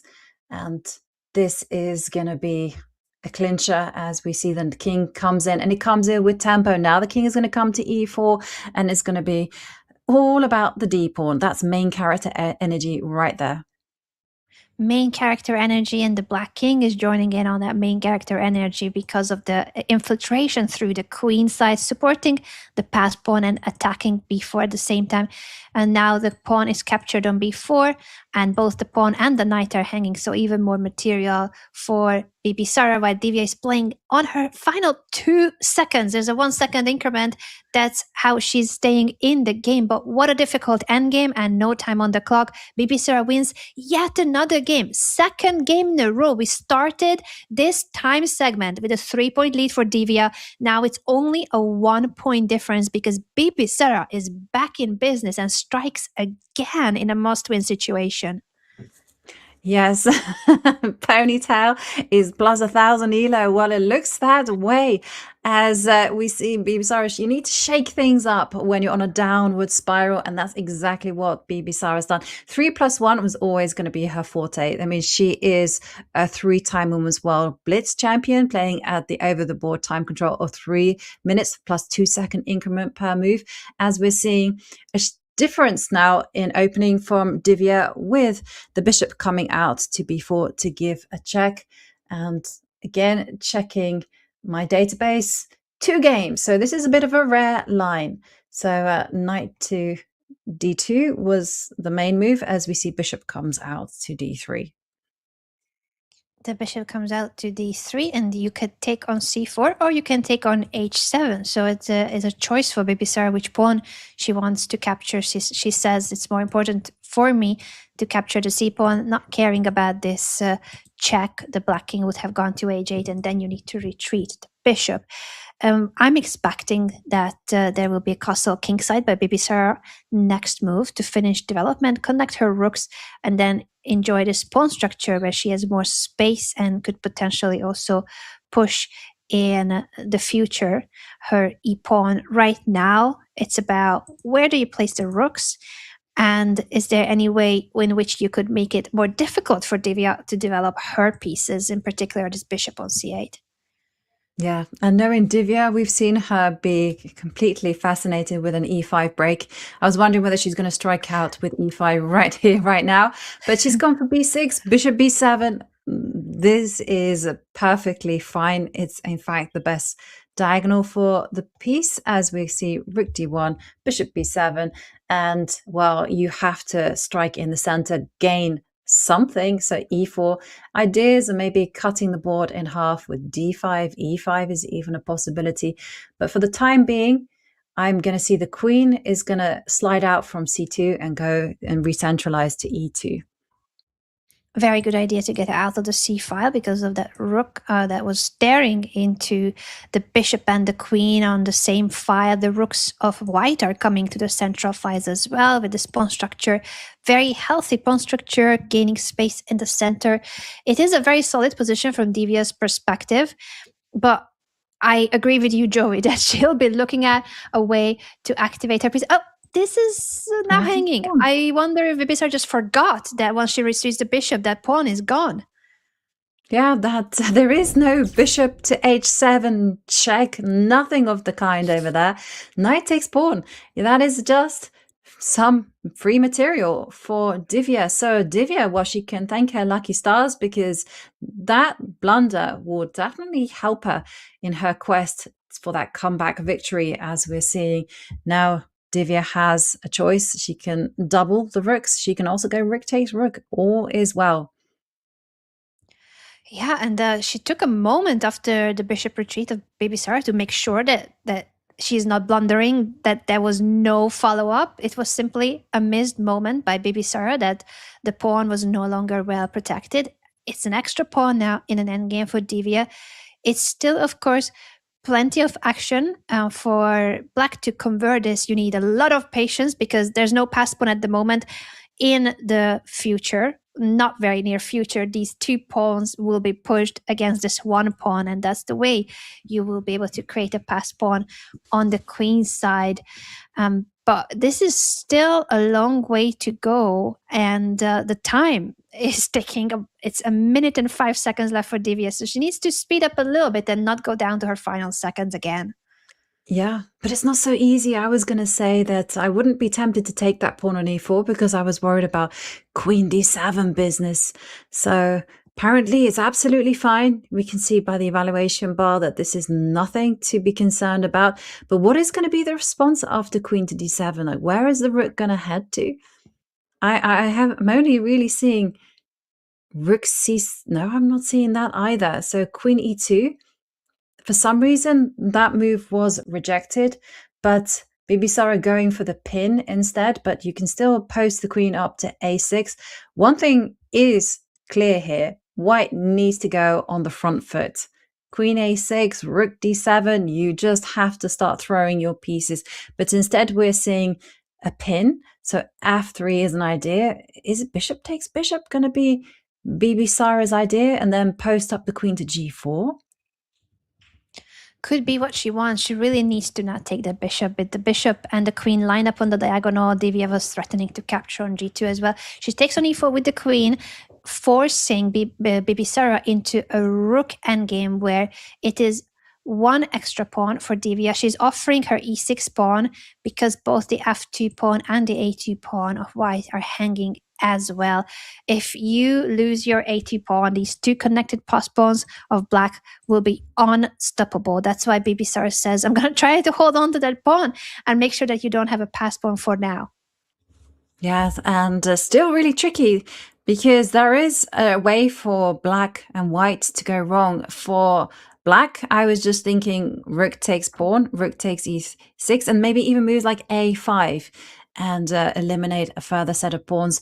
But that is not allowed as the black king starts to step up. But Bibisara is being very active with the rook, keeping the king honest there on e7, f4.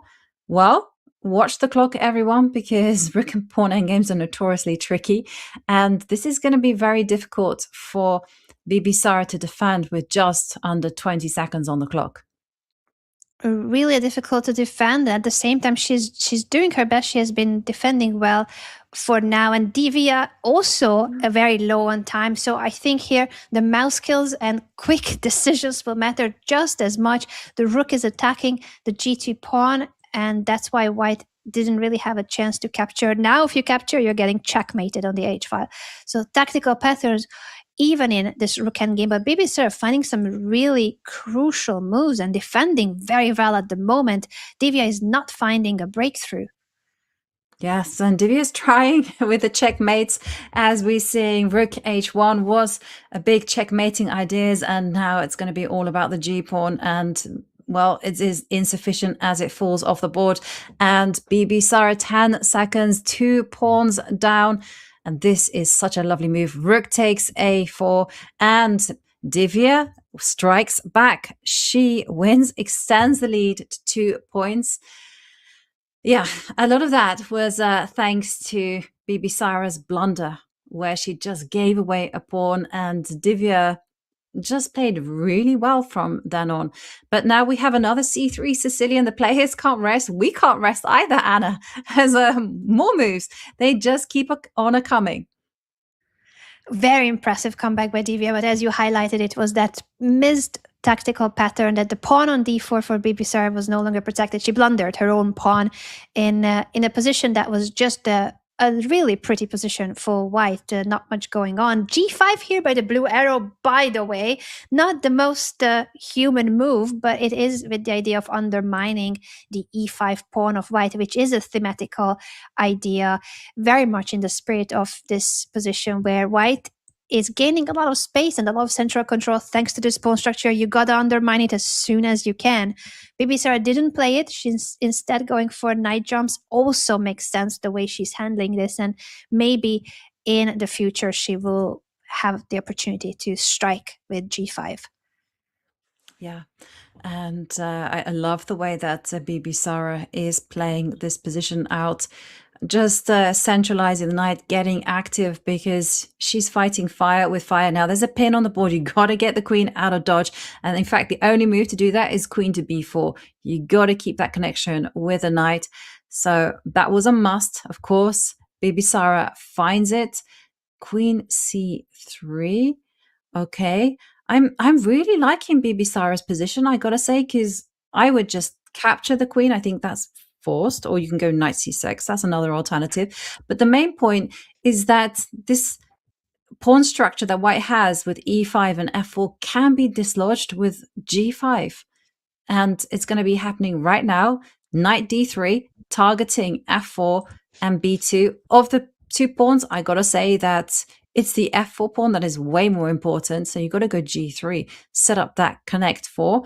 But still, g5 is coming. g5 is such an important move, and I think Bibisara is ready to play it next move to undermine the pawn structure, the connect 4 that you highlighted, Jovi. It is happening, and that's something that David Howell would not be happy to see, how the connect 4 is being torn apart. Very well played by Bibisara. You gotta create this attack over the f4 pawn to grab the e5 pawn and free your bishop. Suddenly, that bishop will become a very powerful piece once the diagonal opens up. Yeah, and how to fight this? I mean, you have to look at ideas of challenging that knight, and knight takes b2. That comes with tempo. Oh, it's almost tempted to go pawn takes pawn, and after Rick takes knight, bishop takes pawn, and see where you go with that piece in balance. But maybe Bibisara is not headed in that direction. I would, though.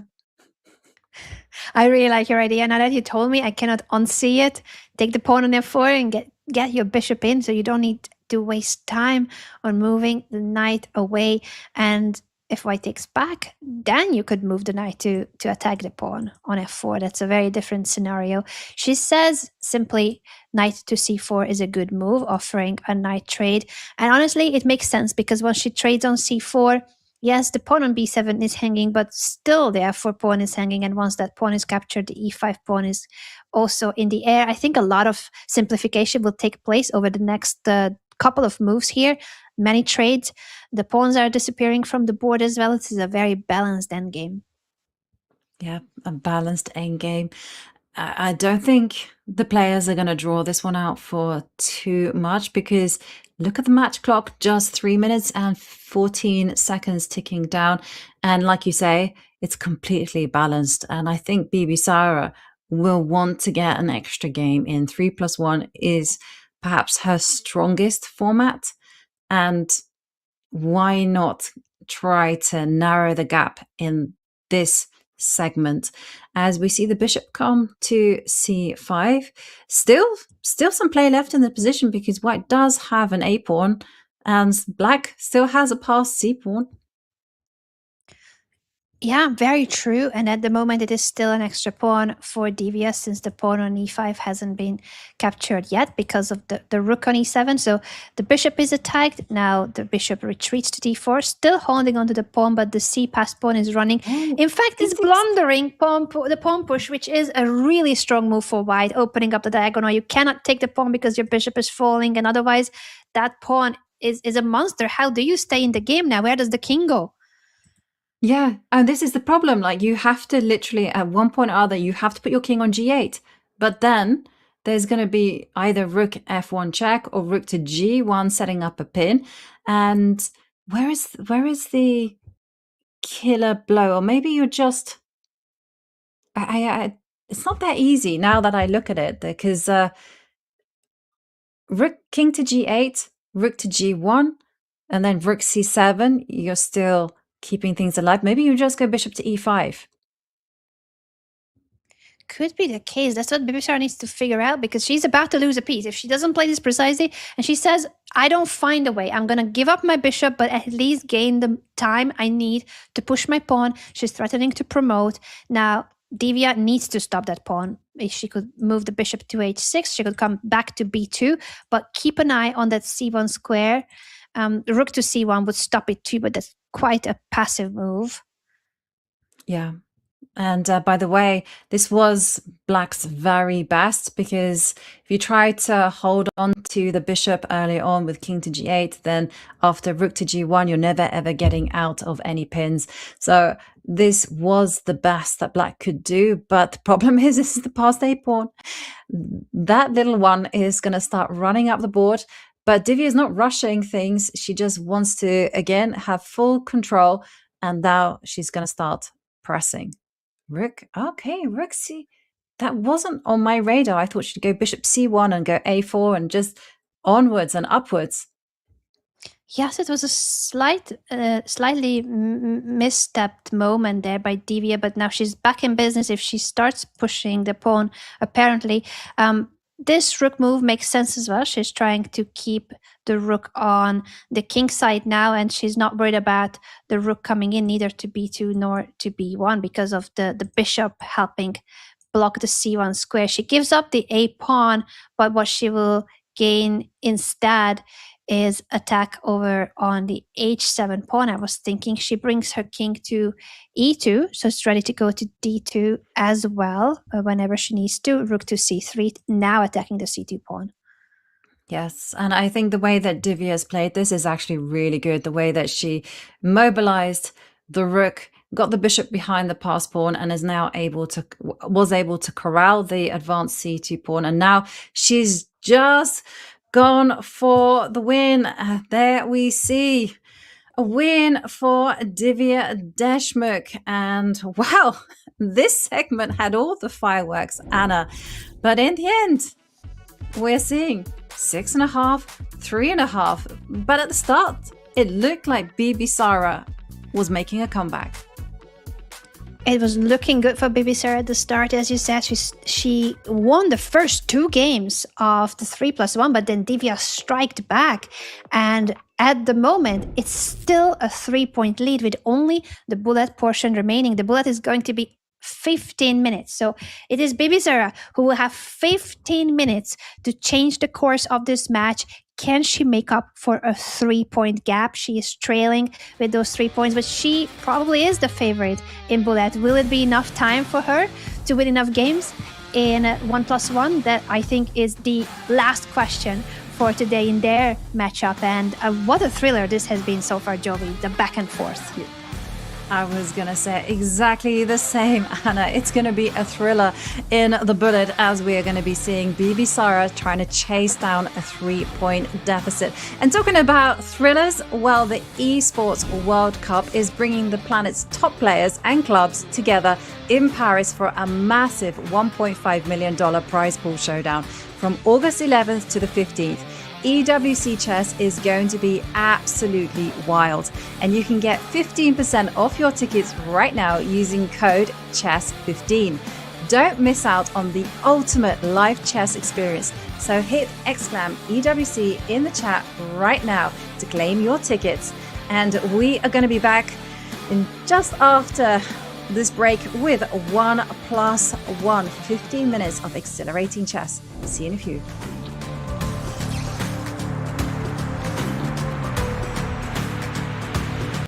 Name as many grandmasters as you can in 3 minutes, but going through the whole alphabet.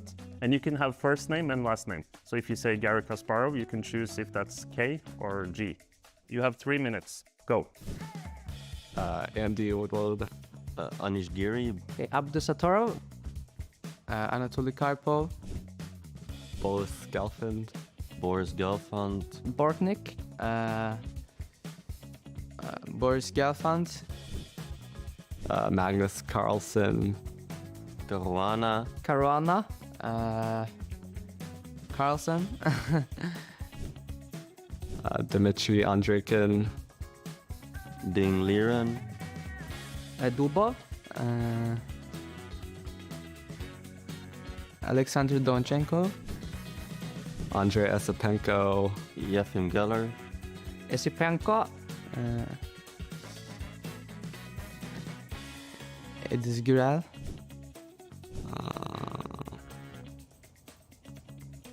maybe skip F.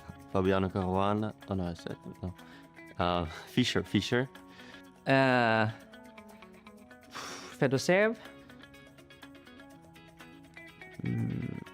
Frederick Stimane, Garry Kasparov and Garry Kasparov.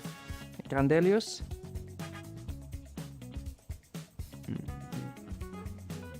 Jan Gustafsson, Hikaru Nakamura.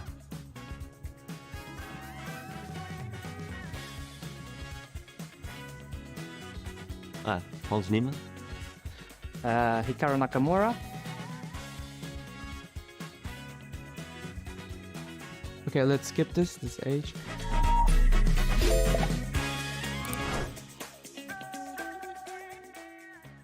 Goat. Hikaru. Take. But that's 3 words, no? Is that what he says? Isn't that he does a take? Yeah. True. I know, it should be for Magnus. Beast. Vishy. Legend. Legend. Kasparov. I already used goat. Already said goat. Aggressive. Can I also say goat again? Go to. Fabi. Hereditary. Clinical. Samay. Rena. Streamer. Game changer. Sagar. Chess designer. So many words come to mind. He is exceptional. Fisher. Iconic. Fisher is, again, I don't want to say legend again, but I'll say Iceland. And Sahil. Bernali. Oh, shit. So, chalo bhai, it's not negative. That's a step forward. I'll take that one. Iku. Oh, yaar. Vidit.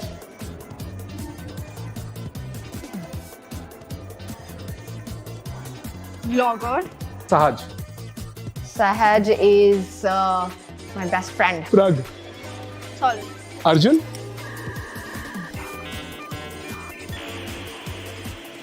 I can't say aggressive again, but like creative. Hans. Don't say creative. American.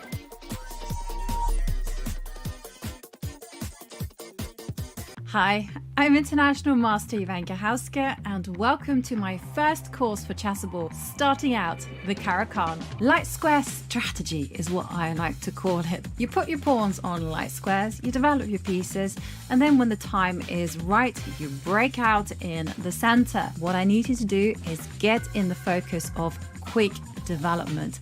Knight takes g7, check is possible, king moves to f8, attacking the knight, and now after knight to h5, what we want to be doing is first asking that question to the knight, because white can immediately go wrong with knight to e2. We simply go knight to b4, and this bishop and the knight have orchestrated a sneak attack against c2, and now black is totally winning. There are lifelines to help you remember the piece configurations, there are guidelines, there are cautionary tales, and of course there are my trademark phrases, all to help you get a good Caro-Kann.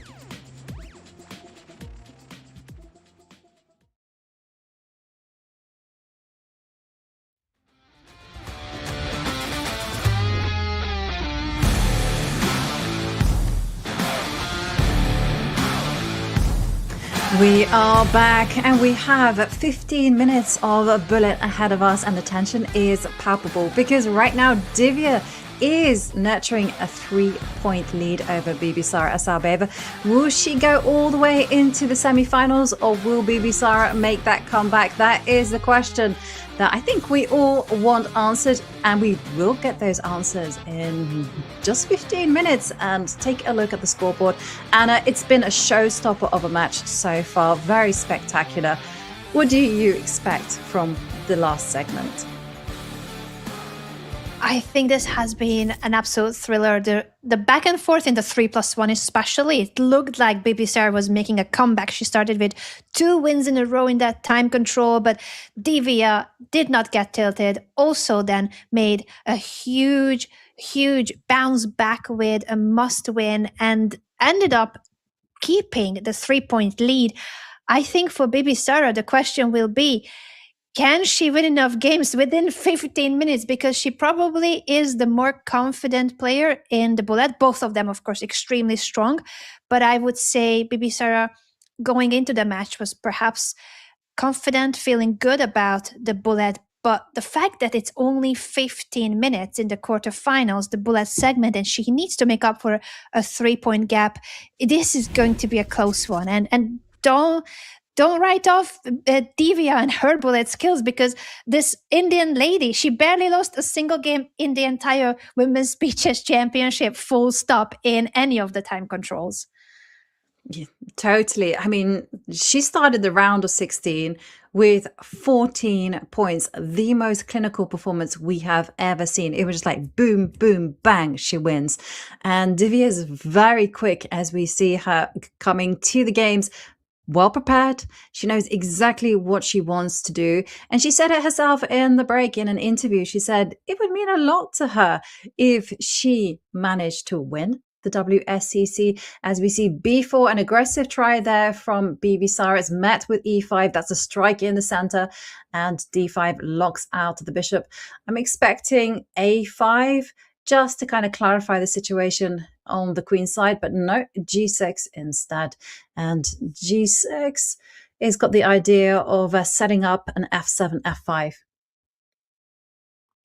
I'm liking this position for Bibisara, but it's very closed, more space for white, and Divya is trying to break through now, offering a pawn trade on C6, which Bibisara goes for and claims the D5. Now this is a backward pawn on D6 for Divya. White is putting already a lot of pressure on the pawn. That's why the knight jumps back to F8.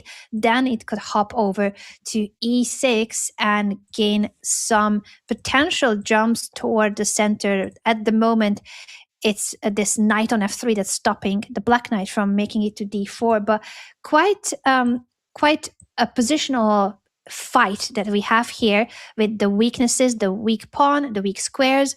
Bibisara says, I'm going to change the pawn structure completely, jumps to D5 and keeps her space advantage, opens up the C file instead. Yeah, and one move that I would have done instead of knight d2 was to go bishop to h3 instead, just push that rook away from c8. Didn't happen, but instead we're seeing Bibisara. She knows what she needs to do. She needs to win. She needs to win as quickly as possible. And she does have a very nice space advantage. You can't trade off queens because the pawn on d6 is going to be terminally weak. It's going to fall off. So instead, we're seeing the king just move up the board. King is going to be the biggest defender. And now, suddenly, even though white has a lot of space, it feels like the position is close enough that black is okay. Yes, black's position is okay, and Divya does have more time. This is the bullet segment already, 1 minute with 1 second increment. So 10 seconds left for Bibisara, 21 seconds for Divya. Bibisara is trying to make some progress on the queen side by pushing her pawns. Now the king is also coming toward the queen side, a bishop trade. So we're ending up in a knight endgame where this g4 pawn push is aiming to create some weaknesses on the king side. But Divya just defending very precisely, not allowing white to break through at all. No. Divya, again, just holding firm, preventing the king from coming up to b5. And for Bibisara, this is a little bit of her nightmare scenario because the position is very locked, even though she does have the advantage. But look at how much time this game is taking. Already it's burnt nearly 4 minutes on the clock as we see f4. But okay, Bibisara just has to deal with the cards that she's dealt, and she is making massive improvement, breaking with f4 and now forcing a change in pawn structure. And This is a fantastic move. Now the knight pops in, knight to b8 in the air. Doesn't even take on a6. It gets cornered there. Instead, she goes for just maneuvering. And this is also super nice. Bibisara just building up the time on the clock. Look at Divya. She's only got 2 seconds, Anna. Only 2 seconds, and now down a pawn. This a pass pawn will be running as well. Bibisara is playing this knight endgame incredibly well, but as you said, is burning a lot of time off of the overall match clock. So it is looking like it is going to be a win for Bibisara, but Divya is fighting so much also for the overall match situation and the overall match time. She has a 3-point lead, and she can lose a game or two, but not 3 games. That's what she's counting on, that this game indeed burned a lot of time of the overall clock. There's not much time left for Bibisara to have to make up for the now 2-point lead of Divya. Yes, that is a gap that she needs to chase down, and there we are seeing Divya switch things up, move away from the c3 Sicilian and instead d4, and we're seeing a Benko on our screens as g6, and white is just playing to regain the pawn on c4 and also just having very pleasant space control in the center. Very pleasant space control. F4 could be a move to consider for Divya. At the same time, for black, because of the b pawn having traded on c4 or having won the pawn for now, the b file is really a lovely spot for both the rook and the queen of black. Now, with the pawn pushing to a5, you can also prepare that a6 square for the bishop and just say that I'm going to be holding on to that pawn. I'm not giving it back. I have no intention of equalizing the material for you from white's perspective. And this pawn on c4 is annoying because you cannot push the b pawn. You have to be guarding it constantly with pieces. Yeah, totally. And forget what I said about playing to win back the c4 pawn. That's never going to happen. This is a pure gambit from Divya. As we see e6 challenging and the players just maneuvering, and now there's a decision. You've got to take on e6. The tension was too much in the center. e5 and another pawn sacrifice. Well, this time there is some sharpness to it because the pawn on c5 will be falling. The bishop attacked, the pawn on e6, so bishop c8 forced, and now queen e2. Still really dynamic game where anything can happen. Big threat of bishop to f4 though, or bishop to d4. I mean, there's so many loose pieces here and so many potential for pins and all sorts of things. So both players are going to have to bring their A game. Bishop to d4 is the move that I'm expecting because I don't think you want to be allowing knight takes bishop, but oi. There's tactics apparently everywhere. Knight takes on e3, rook takes b2 is apparently a move. It still is a move now after the trade to capture that pawn and get the rook into the second rank. She plays king h8 instead. It's now down to the final seconds of both players. The knight is attacked, comes back to the edge of the board. Quite an unlucky piece there, but still is alive at the least. Bishop trade offered on the long diagonal, aiming at the white king. Yeah, and the white king is now going to be very sensitive, is sitting exposed. Queen to b7, rook takes b2. That's going to be another pawn to the good for Bibisara, but again, it's the clock that is going to tell as we see the knight coming to attack, and this is a beautiful check there from Bibisara as rook to b1 just gets material, and Bibisara, she strikes back 2 wins in a row. 2 wins in a row, and there's only now a 1-point lead for Divya, having gone from 3 points as her advantage to 1 point, with still quite some time left on the match clock in this final portion. The bullet, Bibisara so far is making the near impossible possible, making up for a 3-point gap. And if she wins this game, she's tying the score. Then maybe she also wants to take the lead because she still has the time for it. She absolutely does. And here we're seeing a repetition of a variation that they tried before.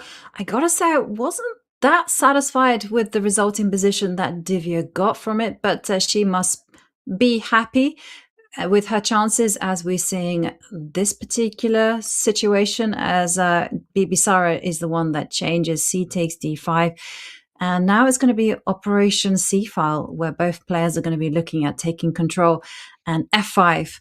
Well, Divya says, I'm not going to be taking this one lying down, just going for broke there on the king side. It's a dynamic game. Maximum tension suddenly appears with f4. Very dynamic. And look at the time management of Bibisara. She's been so confident in bullet, has won every single bullet game so far in the match. And now again, she's the one with the initiative, bringing her rook to the e5, threatening a discovered attack, threatening to push in certain cases with e5. We see a trade on e4, further trades as well, but this knight is beautiful. In the center, might hop over to g5, threaten knight e6. There's all sorts of threats in the air, and the knight fork would win at least an exchange. Yeah, and is Divya relying on tactics to hold this together? Knight to g5 with knight to e5, but instead we're seeing some checks. King slides backwards. Still there's knight to g5, knight e6. That knight is going to be a monster. Okay, makes an appearance this direction. Wow, it's beautiful. And I love how everything is protected. The rook on e1 is completely guarded. Knight e6 is such a problem. And 8 seconds for Divya, and Bibisara got 35 seconds. And wow, look at this. Bishop e6 is going to be a killer move. And this is it. We're going to be seeing Bibisara equalize, Anna. This is huge how she has started the bullet portion, Bibisara, with a 3-point deficit, and now she has just tied the score, having won every single bullet game. And Divya, she really needs to stop the bleeding, because now it's not only a tie, she might end up losing the match in bullet, because she has so far not scored not even half a point in bullet. No, and she goes back to her trusted c3 Sicilian. It didn't work out with d4, so she switches it up. Queen comes out to g4, and now we're going to be seeing knight to d4. You've got to defend e6. And this is causing Bibisara to think, I think, good strategy there from Divya, as now everything hangs in the balance. Everything hangs in the balance indeed, and this is an opening that scored well for Divya earlier in the match. I'm a bit surprised that she ended up moving away from it, but now she's back to the Alapin against the Sicilian defense. She's developing her bishop with a tempo, targeting the queen of Bibisara, and with the knight coming out soon, it will be the case that white is comfortable.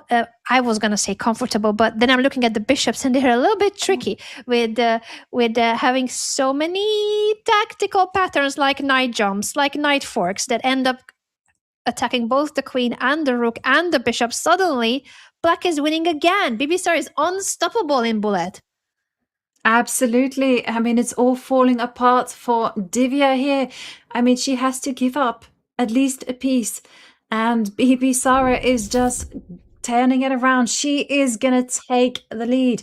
And watch the match clock. 2 minutes and 45 seconds. It's ticking down.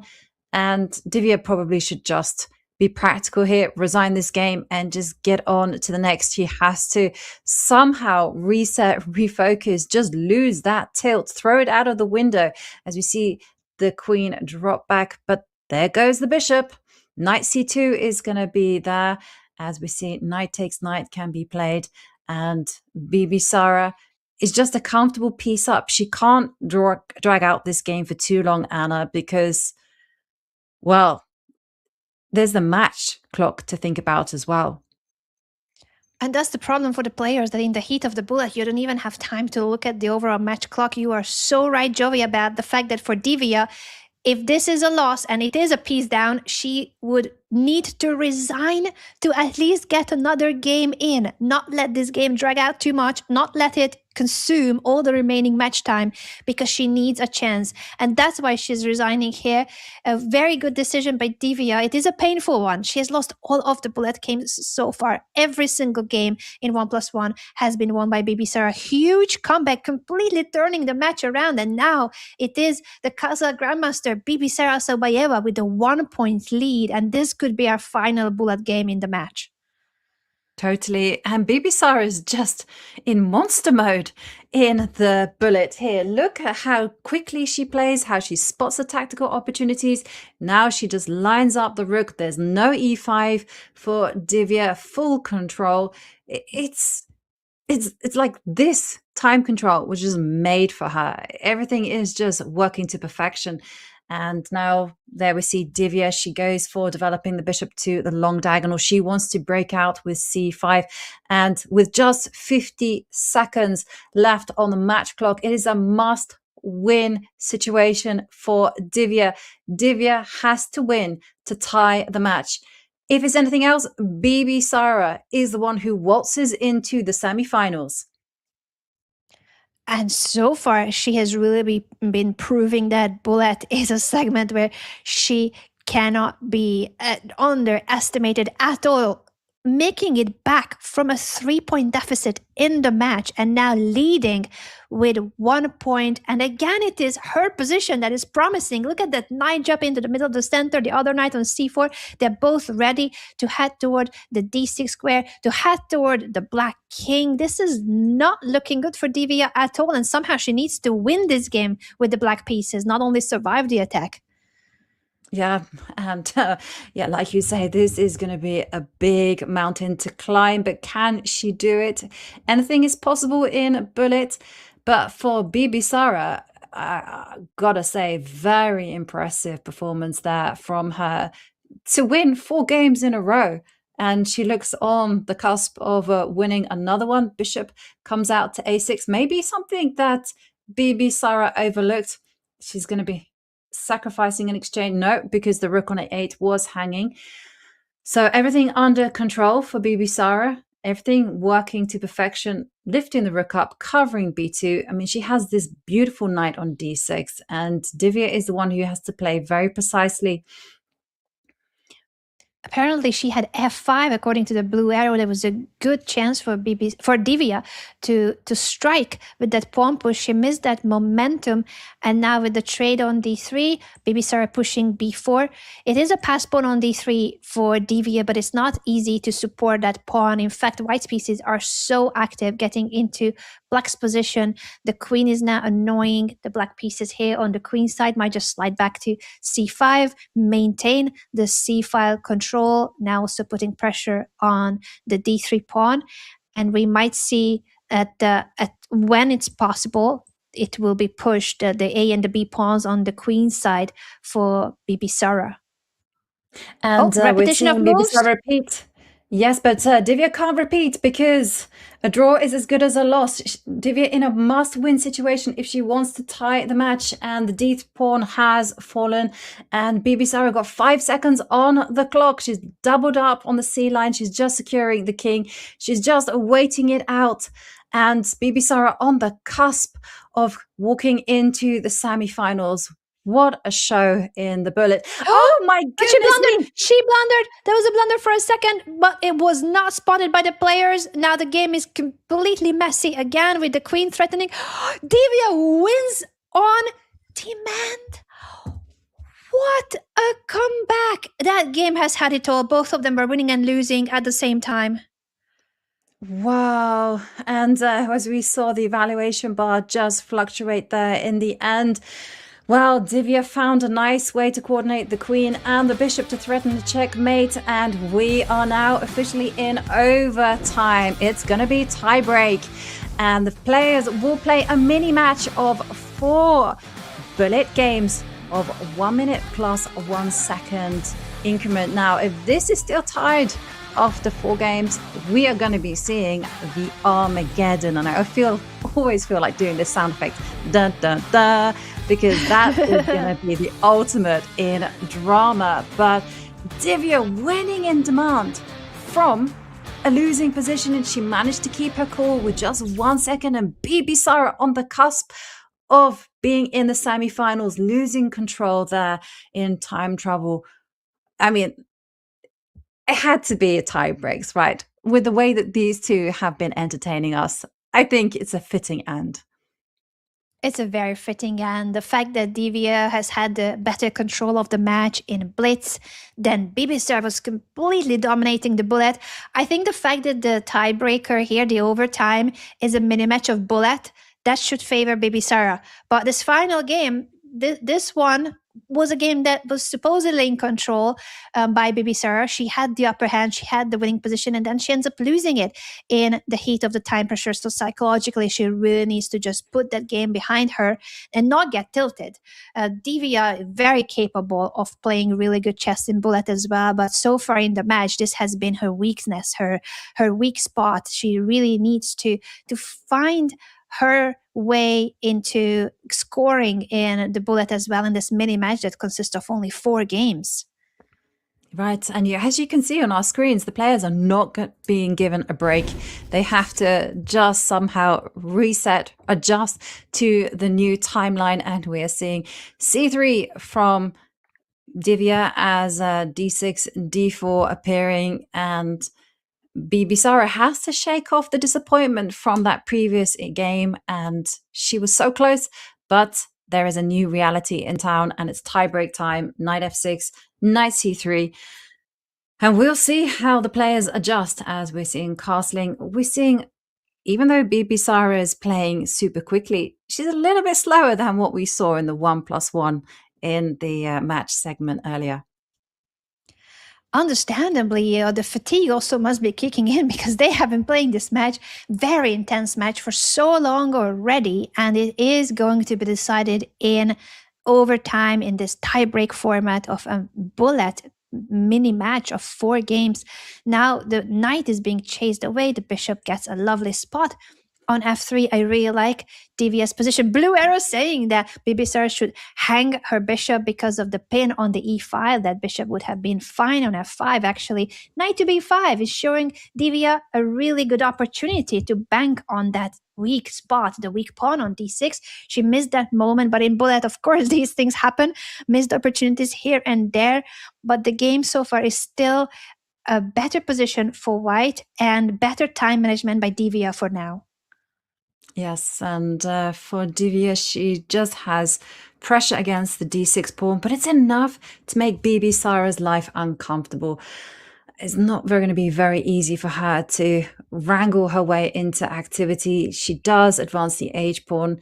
That's just securing some space. Maybe got ideas of going bishop to h6, targeting f4, but that pawn on h4 could be a liability. It's not going to be defended, shall we say, as g5. Wow, Bibisara playing energetic chess here, and that queen is getting chased away, throws in a check, king steps back. Oi, this one is tense because the pawn on h4 is falling, and Bibisara has played very bravely, but at the same time she's left behind a lot of squares. Bishop to f4. And now the knight on g3, the check makes sure that the queen can step away with the tempo, but that knight almost had nowhere else to retreat other than giving it up for e4. And that's the reason why Bibisara just resigns in that moment. So she went from having a comfortable position to absolutely losing, unfortunately, the thread of the attack on the king's side and collapsing. Divya scores a really important win and gets the first point in overtime in this mini match of 4 bullet games. Yes, and a very important victory there for Divya, because at least she'll feel like momentum is changing to her side, as we're seeing Divya go for a different approach with this solid setup. The whole idea as black is you want to be breaking out with c5, bishop to b7 given a miss. I think you can even have gone knight takes e4 in those type of positions, a common tactical idea. Didn't happen. Knight takes knight is a nice response. We're seeing blue arrow just to lock out the bishop on b7. So Bibisara does have a very nice position, and her big idea is after b takes a4, she can just pop up with the rook to c7. She doesn't need to do that. She's going to be targeting a6. This is also very, very instructive. Bibisara is playing this really well, putting pressure on the queen side. These pawns are constantly targets that black has to be holding on to with her pieces. She can play it very patiently. She doesn't need to make any immediate progress. She says, I'm going to bring my queen back, maybe offer a rook trade, but the problem with that is that the a pawn will be an issue now that the queen is on d8. So no rook trades possible, but the queen maneuver does allow her to put even further pressure on the a6 pawn and glue these minor pieces of Divya onto the defense of the pawn. Yeah, and what concerns me as well is the fact that the queen side is so tied up for black that white can suddenly just flip the switch and turn the attention to the king side. The rook steps back. I would be tempted to go h4, but knight to d2. I love that move, by the way, saying I'm not done with the queen side just yet. Knight b3, knight c5, improve it to the max. The king side, that can happen at a later date. After all, white doesn't need to rush with that plan. And Divya just took 10 seconds. 10 seconds only, and huge pressure by Bibisara, both in terms of the position and on the clock as well. Now she's also going really low on time. This is a bullet with 1 minute, 1 second increment. So there is no time to think at all. And yet she's using quite a lot of her remaining seconds here in this moment. Will she make a move fast enough? She plays rook f1 with the idea of putting that pawn on f4. Now coming to d2, attacking the b4 pawn. Yeah, and b4 pawn has dropped off. Queen snakes its way to d6. Everything is now infiltrating. Big problems with the knight on d7, the bishop on b7, the pawn on a6, and black is all tangled up. 2 seconds for Divya. This is the worst of her worries. But Divya, she is fantastic at finding ideas. Look at this. Queen to g3 is going to make an appearance, but queen takes knight is coming with a check. And Bibisara, she just needs to hold her nerve, and f5, what a move. What a move to get the rook into the game as well and target the black king. Incredibly well played by Bibisara, but Divya is still fighting, and she's rightly so, because they're both down to their final 5 seconds. Anything can still happen here in the heat of the time scramble.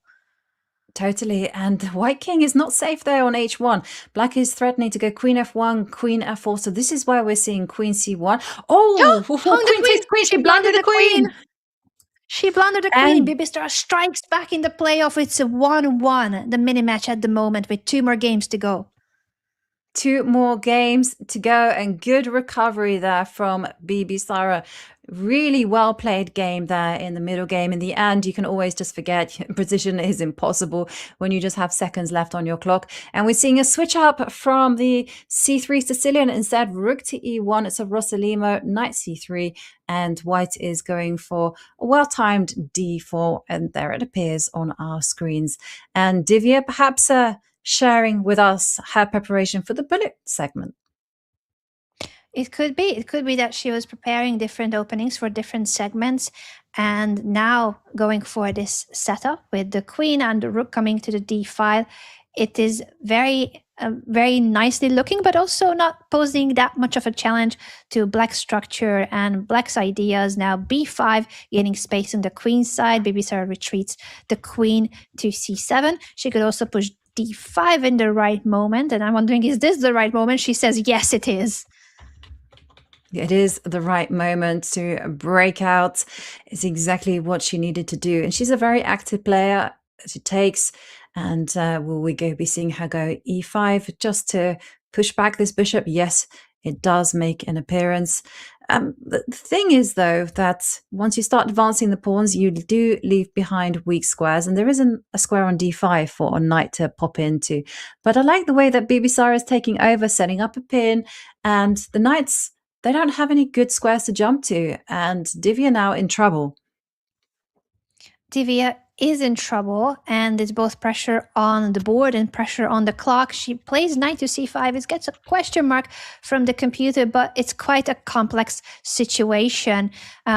And will Bibisara find the right way to proceed is a question. Rook takes d1 is the first step in this variation, where apparently now the best move for black is to take on c3. This blue arrow suggesting that that's the way for Bibisara to get quite a significant advantage. It's not an obvious move to have to take there instead of keeping the pressure on both of the knights, I feel. She takes on c5 instead. It's also logical, but not the best move. It was incredibly logical to take that knight It's a menacing piece and just 12 seconds left on the clock. So I like the way that Bibisara is handling this. You know, she is just attacking the queen, but also at the same time attacking the bishop. And here we're seeing queen takes queen now. Knight takes bishop needed.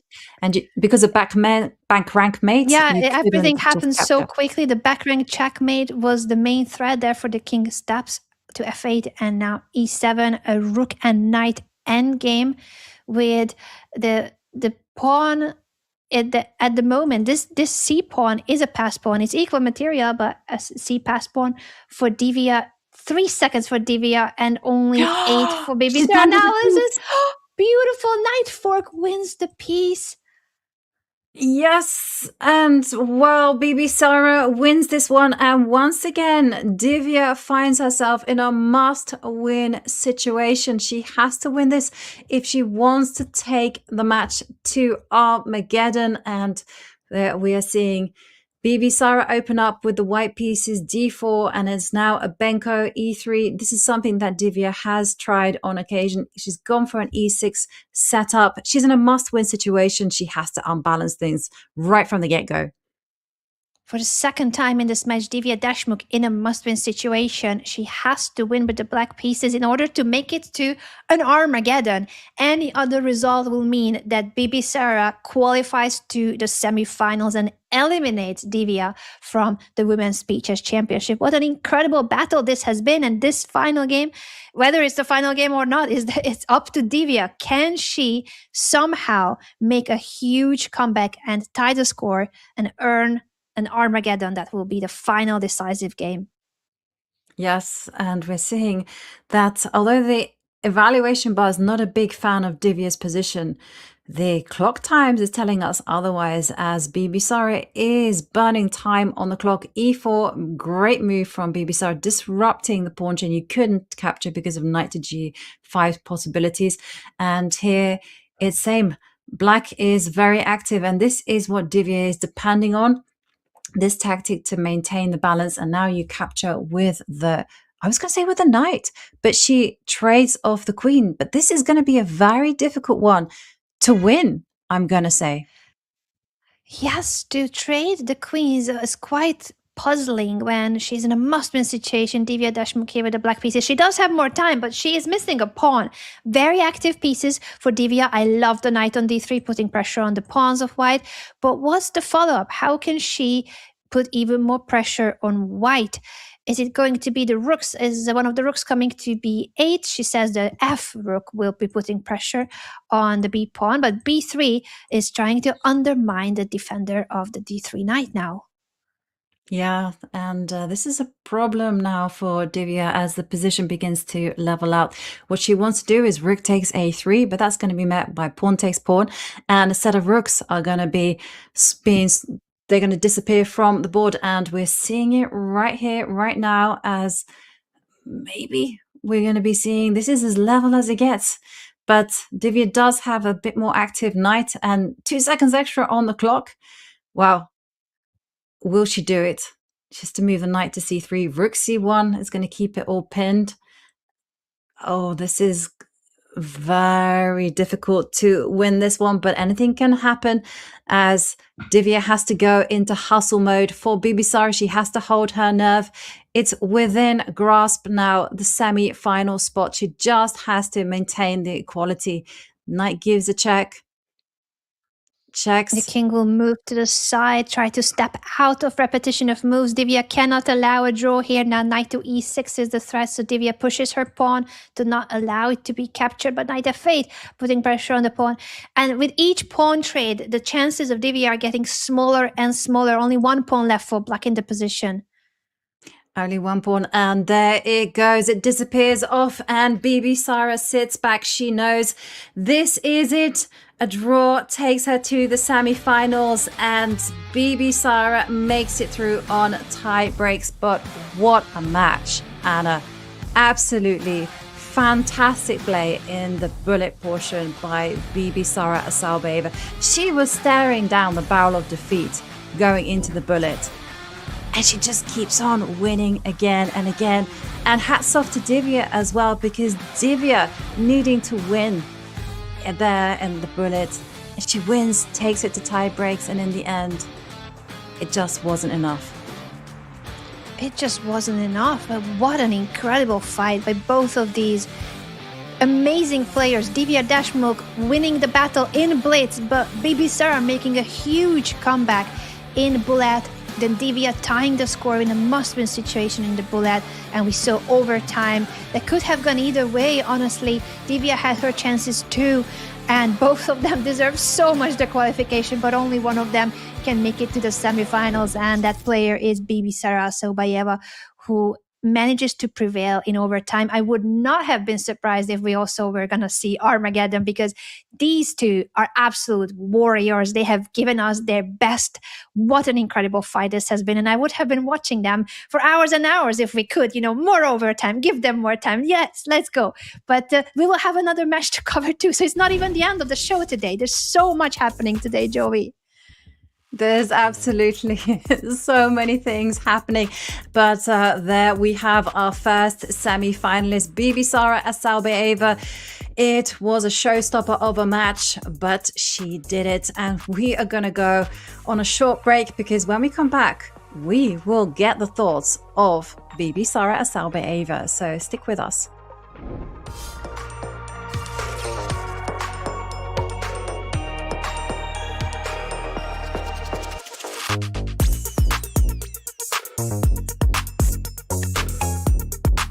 Do you think the lipstick scandal ultimately hurt or helped your chess career? Helped. True. For those that may not be familiar, because that was way before Magnus versus Hans kind of cheating scandals, my one wasn't along those lines, but people thought, at least a few people thought, that I had a microchip in my lipstick. That was on the New York Times, New York Post. I saw a cartoon drawn about me in Denmark. There was a blog and other news articles in places like Australia, because the story was so strange. It was so strange that media that would not be talking about chess picked it up because of how is it possible that a 20-year-old girl is accused of cheating, and they say that there's a microchip in her lipstick. I played the best tournament in my life at the end of 2007, and there were 3 players that didn't believe that I can play that well. It really hurt at the time, and I ran out crying from the playing hall after the last game, but everyone stood by my side at that tournament, including the grandmaster that I beat at the tournament, the highest rated opponent I ever beat at the time, Grandmaster Christian Bauer, and everyone else at the event, the organizers, the players. They all defended me and stood by my side, which meant a lot. And the story just went crazy. I think I never saw my name mentioned these many times as back in the day in the media. And it wasn't for my chess achievements, it was for my lipstick. But I just find that story... You want to ask her if she had a microchip in her lipstick? I do not believe you had a microchip in your...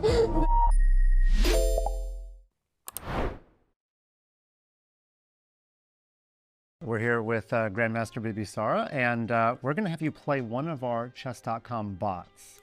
And then at the end, you're going to try to guess which bot you played. It's either Gotham Chess, or Anna Kramling, or Andrea Botez, or Mr. Beast. Okay. Castles. For some reason, I have feeling that it's Gotham Chess. He's the strongest bot, right? Yes, Gotham is 2,500. Anna Kramling. I'm playing against bot 2,500. You'll find out at the end. Anna Kramling is 2,175. Andrea Botez is 1,800. And Mr. Beast is 1,100. It's not Mr. Beast for sure. Apparently, Mr. Beast, if you're listening, you could not make it through 5 moves of decent chess. Okay. No. All right, so E3, H6. I'm not watching anything on YouTube, and I know who is the Mr. Beast only in the last 2 years. Before I didn't know who he is. Did someone show you one of his videos? No, we are playing in, the game 20 questions, when someone thinking about famous person and you ask them, and it was Mr. Beast. I don't know who is. And my friends say like, we are not talking with you anymore. With bishop f6. All right, got to stay relevant with pop culture. All right, let's see. If it was pawn takes, you could probably stop the video now, Yeah. but it's queen takes bishop. Okay, rook c1. All right, rook c1. I have this position twice in weekends, eh? So maybe we programmed, I don't know, Fausti bot or something. I don't know. Yeah. Queen to g6. This is strange. One minute. So maybe it's not bottom chess. So this is the first move that you consider a little bit Yeah, it's weaker. super strange one. You think it's more similar to Andrea or Anna's level? More to Andrea, I think. Anna playing good. I played with her in Las Vegas and then I was suffering in King's Indian. They have losing position, but in the end I won somehow. 95. Okay, and the queen goes to g5. Okay. h4. Okay. Did Anna's game versus you become part of her YouTube channel, or do you even know? I think so, but I didn't check. Okay, queen d8. I use YouTube only for listening music or watching some comedy show. Okay, well, if we can get the rights to your favorite music, what would you like us to make this video soundtrack? Some Eminem song will be amazing. Okay, Eminem, if you're listening, give us a discount.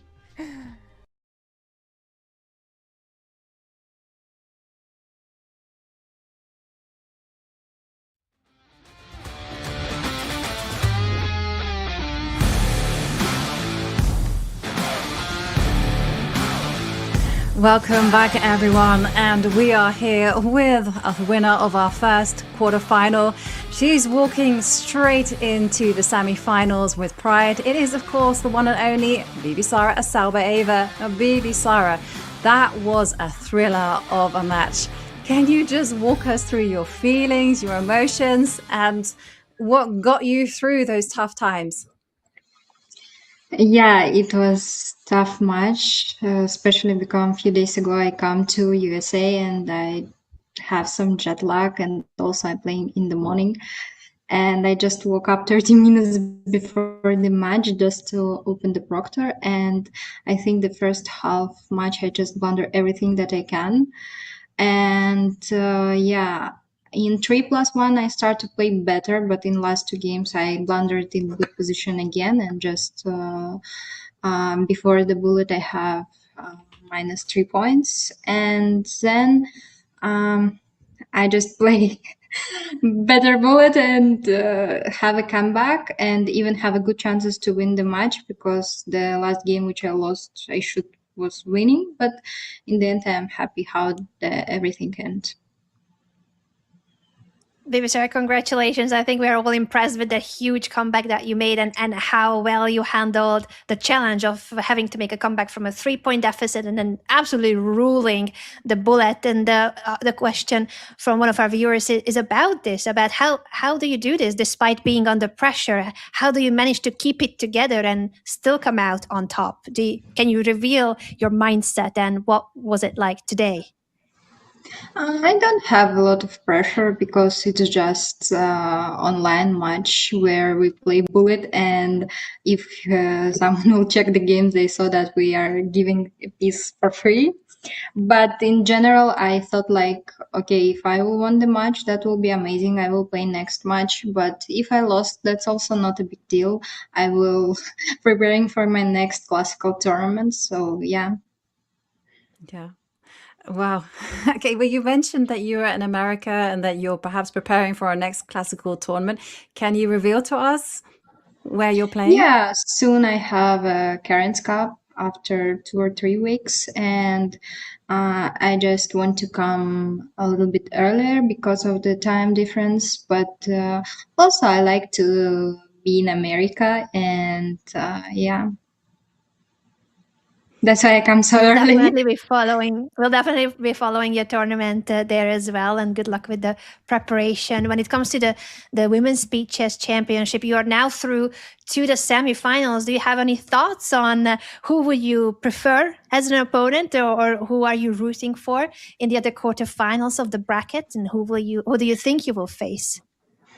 No, I'm not really rooting for anyone, but I think my next opponent probably will be Holy Fine, but Anna Muzuchuk also a very strong blitz player, so that will be tough match for both. And I will be ready, I hope, if my match will not be in the morning, but in these tournaments in 2021 and one more year, I don't remember which one. And yeah, that will be great to have a match against her again.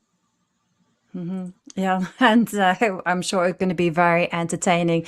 But we're all still kind of really impressed with your bullet skills. And we have a question from chat from Magrat of Lancra. He says, how did you get so strong at bullet?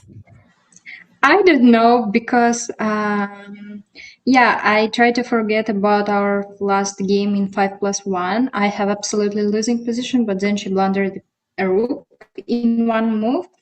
And then I just didn't make the move in time and I lost by time. It was unpleasant, okay. And then I just, in the bullet, I remembered this game and I thought I need to play fast and please don't think, Sarah. And it worked. It worked. We all wish we had your bullet skills. And when it comes to our viewers, they have so many questions to you. The other one is from Mariam asking about what chess format do you like the most? Lately, I more prefer classical chess. I started to enjoy while we're thinking, but in general, I always liked Blitz because I have amazing results there. Yeah. And well, it's the trend these days, but we've seen that you are our bullet queen, and it was very impressive performance. You kept us all entertained on the edge of our seats. So congratulations, Bibisara, once again. And thank you for your time and sharing your thoughts. And we wish you the best of luck in your upcoming semi-finals and also you. in your tournament. Yeah. Thank you. And wow. What a performance that from Bibisara. What a match we've had to set the tone for the quarterfinals. And it's not the only one, because today we are being spoiled by a double bill as we go back to our brackets, because I think almost instantly we are going to be seeing this pairing, Katerina Lagno. She's been a winner of the WSCC. She's also a 3-time Women's World Blitz champion, and she's facing off against the person who created perhaps the upset of the round of 16, Anastasia Avramidou, who proved to us that bullet is a very important phase in the WSCC. And Anna, what do you think we can expect from this match? This is going to be a tough one to predict because, of course, Katerina Lagno is the favorite. But as you said, her opponent, Greek FIDE master. So in terms of titles, it's Katerina who is the stronger player, the more experienced player, and is the favorite in the match. But Anastasia has proved to be in this field for a reason. She fought her way in, she qualified, and then she produced a really big upset by eliminating Polina Shuvalova in a match where she was trailing all the way until the bullet segment, and then she turned the tables around pretty much in the same fashion as Bibisara did today against Divya. And it goes to show how even 15 minutes of bullet can change the entire course of a match. It feels like it's not that much time, the bullet, 15 minutes in the round of 16 and the quarterfinals. But in today's match of Bibisara against Divya, that was the decisive factor. And Anastasia has already showed that she is a very strong bullet player herself. So I would say Katya is the favorite, but Anastasia, dark horse of the event so far, and she is here for a reason. She made it all the way to the quarterfinals by being an extremely dangerous bullet player. Absolutely. And one of the things I noticed about Anastasia is not only is she well prepared, but it was also in the closing moments of the games where she was exceptionally tricky. Like a lot of people, you play with 1 second on the clock, 3 seconds on the clock, and you collapse. But not Anastasia. Anastasia kept the game going and going. And our players, they are seated and they are ready to go. Will we see any more bopping, dancing, singing? It worked well for Divya up to a point, but perhaps it wasn't the secret ingredient when it came to Bullet. But let's see what these two players are up to. And Anastasia flexing away, whereas Katerina's pretty chill. Very chill, and we are just moments away from liftoff in this second quarterfinals of today. Only one of these ladies can make it through, and the other one will have to say goodbye to the event. Anastasia eliminated Polina Shovalova earlier. Katerina Lagno, as you mentioned, she already won the Women's Beach Chess Championship before. Can she do it again this year? First, she needs to make it through this match against Anastasia in the quarterfinals. I'm really curious how the 5+1 portion will be in this match, and if either players can start going on a streak. Usually a winning streak is a good recipe to have a good match. Absolutely. Well, we're going to have 45 minutes of 5+1, and it's going to be followed by half an hour of 3+1, followed by those 15 minutes of Bullet. And for Anastasia, who's proven to be so good in the 3+1, 5+1 portion, and if she can do that, she could be the favorite to walk it through to the semi-finals, and that would be an absolute sensation. I'm sure the whole of Greece would be celebrating. And we have lift off, Anna, as we're seeing Katerina open with the white pieces, e4, and it's a knight c6, a Nimzovich from Anastasia. Not the most common opening, but it's really, I think, one of those choices that are very useful oftentimes in shorter time controls, especially she's trying to surprise Katerina. Katerina, of course, knows these openings. She knows this variation as well, but maybe it's not what she expected for today. So she spent a little bit longer in making the first moves. In the opening, she pushed in the center. Now she develops the knight. E6 is the follow-up, and now the pawn structure is like in the French defense, but without the bishop being stuck as in a French defense. Absolutely. And e6, exactly as you planned. Bishop comes out to d3, and now I'm expecting it to take on the contours of a Caro-Kann, except that the knight is there on c6. And in that sense, what you want to be doing is you want to go knight to e7 and get that knight out of c6, and eventually start challenging the center with a c7, c5. So other candidates' moves would be bishop takes bishop, but knight ge7, that made a whole lot of sense. And here, castles is a natural response, but c3 just consolidating, getting connect 4 in very early. And to some of us, I think that means that white already has a small advantage. Of course, David Howell definitely would agree with that evaluation here. And Anastasia says, no, the connect 4 is way too strong.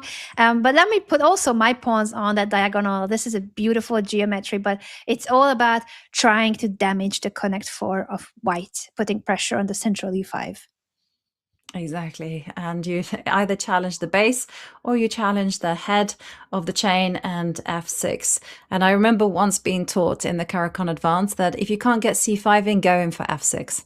It's as simple as that. And literally such a small thing has kind of shaped the way I think about these type of positions. But timing, of course, is key. As we see in queen steps up to d7. And well, I'm already thinking that king is going to the queen side.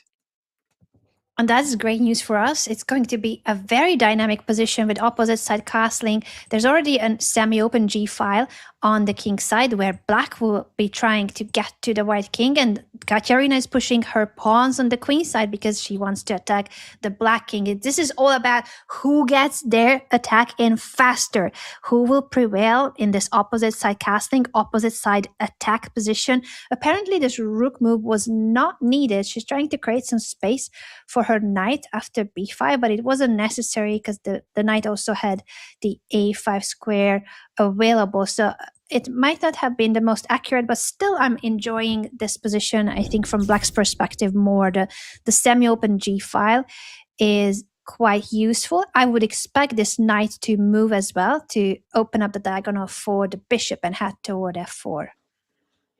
Definitely.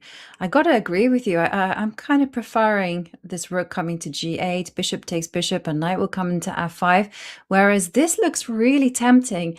But the problem is that the pawns are not going to work so quickly. I mean, you're going to have to go b5, b6 in order to crack an opening into towards the king. So we're seeing blue arrow, by the way. Bishop takes bishop, a bit of a must. It's a bit of a must indeed, because now the knight really needs some more space, and you can't move the knight away comfortably because your pawn structure will be damaged with the bishop trade. So I think Anastasia will take on d3. I think she will understand that she needs to get freedom for these knights. It could have gone to f5 too. I was not sure which knight move she was going to prefer. b5 now. This knight can go back to d8 or to e7. She chooses b8. I would not have guessed that square, but I think she's trying to stop white's pawn pushes as much as possible. Exactly. And it's a bit of a, I would say, positionally dubious move, because that knight just, it runs the risk of being locked out of the game and just standing on the starting square for a long, long time.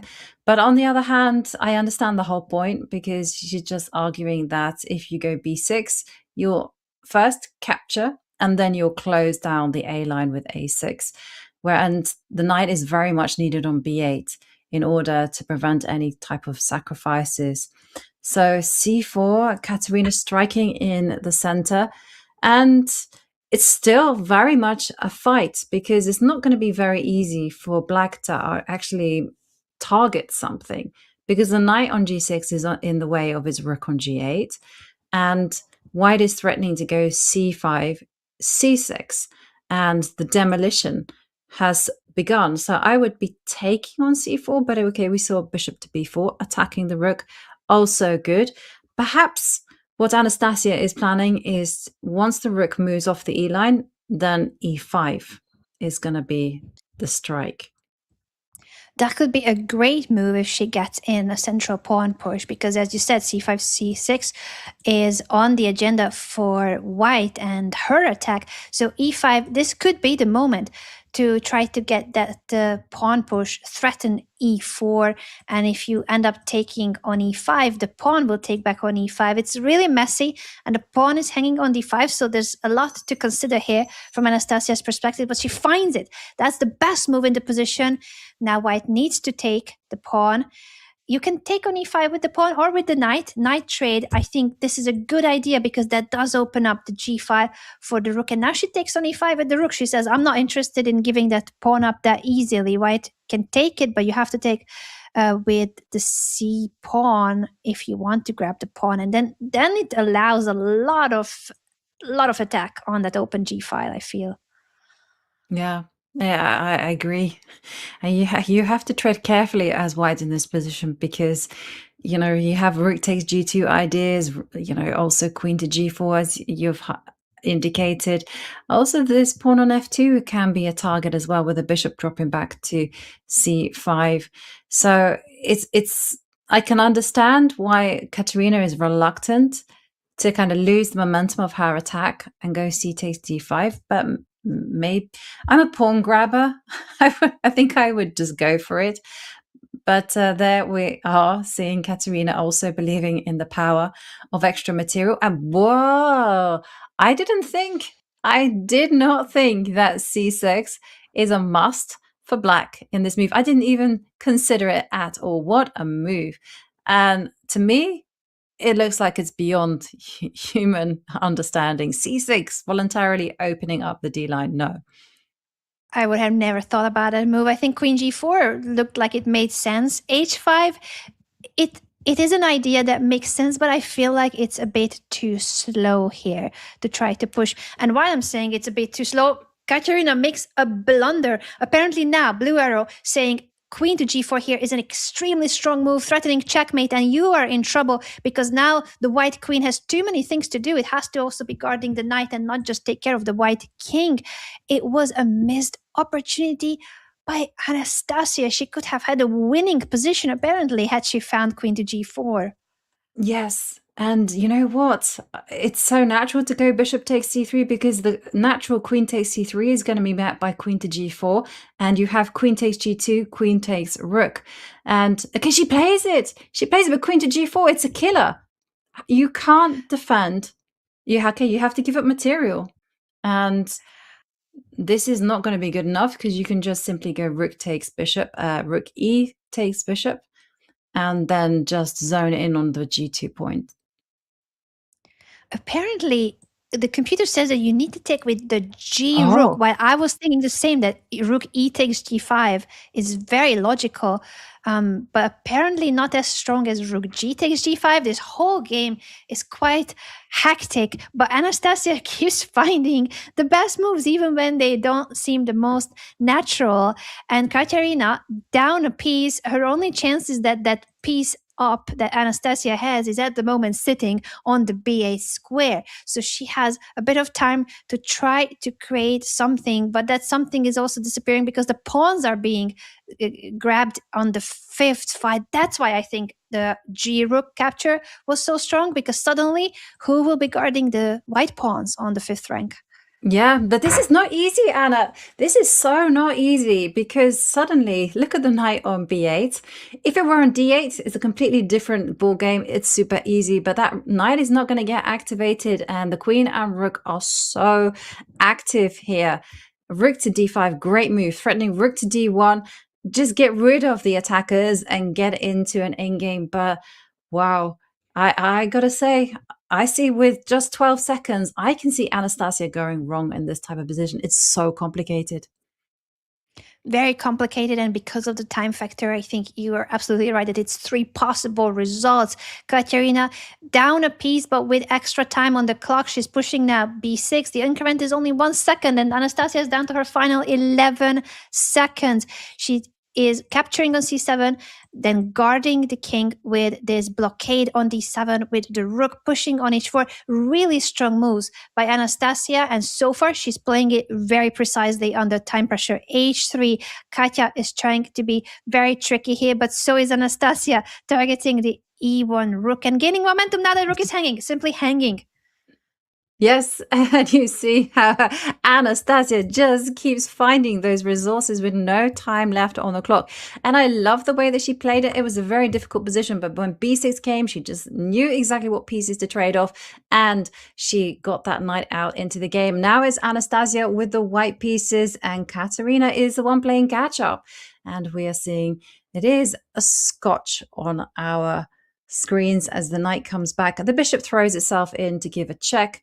And this is the questions after c3. Bishop goes back to e6. Knight f6 after bishop e3.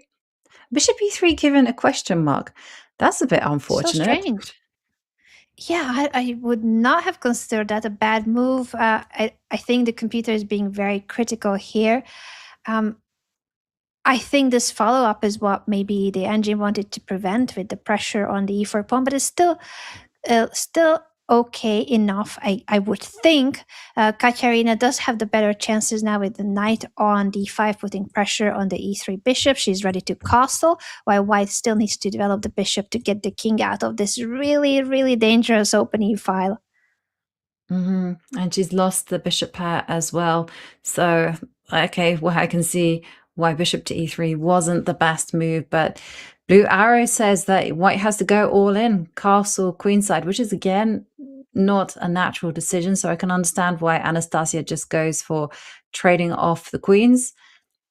And Katerina will be feeling very happy with the outcome of the opening, as she says, yeah, you can trade, but it's going to be on my terms. Improve the rook. Improve the rook, then the bishop will come out as well. Pair of bishops for Katerina and Lagno, which is a long-term factor here that is giving black the edge. Also knight to g4 now after castling. I think Anastasia has missed how powerful the knight jump is, not only threatening a pawn, but threatening a knight fork. How do you prevent that? There is no good defense. No. And the only move that I can see that kind of clings on is to go knight to e4 and then rely on some counterattacks. But this is going to cost material, and when black has the bishop pair and a big massive lead in development, then I think it's going to be a big problem. As we see the bishop come out, yeah. And then here I thought you could only go rook takes rook and go h3 or f3 to remain in the game, because otherwise f2, it's going to fall, and with it, the whole position. The whole position is about to collapse indeed, and that's an unlucky situation for Anastasia here, who started so well in the match, but Katerina is ready to strike back immediately, looking very good at the moment for Katerina Lagno with this pressure that is unstoppable on the f2 square. The rook trade happens, and now the knight is guarding the knight on e4. Anastasia is still trying to hold on, but there's tactics everywhere. Apparently, black can just capture this pawn regardless of the knight capture, because you have bishop to g5 at the end of the day, pinning this knight and winning the material back immediately. She finds it, she plays it, knight takes f2, a brilliant move, sacrificing the knight to gain this square for the bishop and win the knight back on d2. Yeah, and a very nice shot there from Katerina. I mean, you could just see her on our screens, just inching forward, spotting the moment when it presented itself. And you can't save the knight on d2, so I guess, how do you sell it for an expensive price? And unfortunately, the king is going to get caught in the crossfire, because you go knight h3 or something, there's going to be a bishop takes knight. I mean, either way, there's a bishop takes knight, and the king has to run to d1. So this is probably the best. But knight takes bishop, and then rook to d1, and you are material down. She plays pawn to h4 instead to try to chase this bishop away, but the bishop can stay on the diagonal by placing it on f4 or h6. Katerina takes on d2 and gives this check to get the g2 pawn as well. Honestly, it makes sense, because now she's converting her advantage into two healthy extra pawns, rook and bishop against rook and knight, with 2 pawns up, and this being the passed pawn. Yeah, and look how this knight on d3 doesn't have any good squares from where it can jump to. Okay, well here it's maybe allowing knight takes bishop, but 2 pawns deficit, 2 pawns down. I really don't believe in Anastasia's chances as she moves the rook up to g4. Yeah, the engine was indicating knight takes bishop is your best chance, then followed by rook to g4. But yeah, I don't believe in that one. I think it's much... You want to be keeping the minor pieces on the board. And that's what she's trying to do. The knight is a tricky piece. So in a blitz game, she's trying to bank on the factor that there could be some tactical patterns that might be missed. At the moment, Katerina is playing it just so precisely as well. Now saying that you can take my bishop, but I'm going to take back with the rook and keep my pawn structure healthy. For white, it is really difficult to create any threats. Black's pawn structure is impeccable. The black pieces are very powerful. And what she's trying now is to push c4, potentially c5 as well. But the bishop moves over to d7 to chase the rook away. And the king's side will eventually start marching forward slowly but surely. You can push g6. You can push later the f pawn as well. This is 3 pawns on the king's side against 1 of white only. Yeah. And I think it's so instructive the way that you inch forward with the king side. You go g6 first. You can go h6. You can then go g5. You can go f5. I mean, anything will win as long as you start marching your pawns slowly. And eventually it is going to start to tell. But there's no big rush with this either. As we're seeing Katerina, she's just like, let me maximize the rook first. Let's force the white rook into passivity.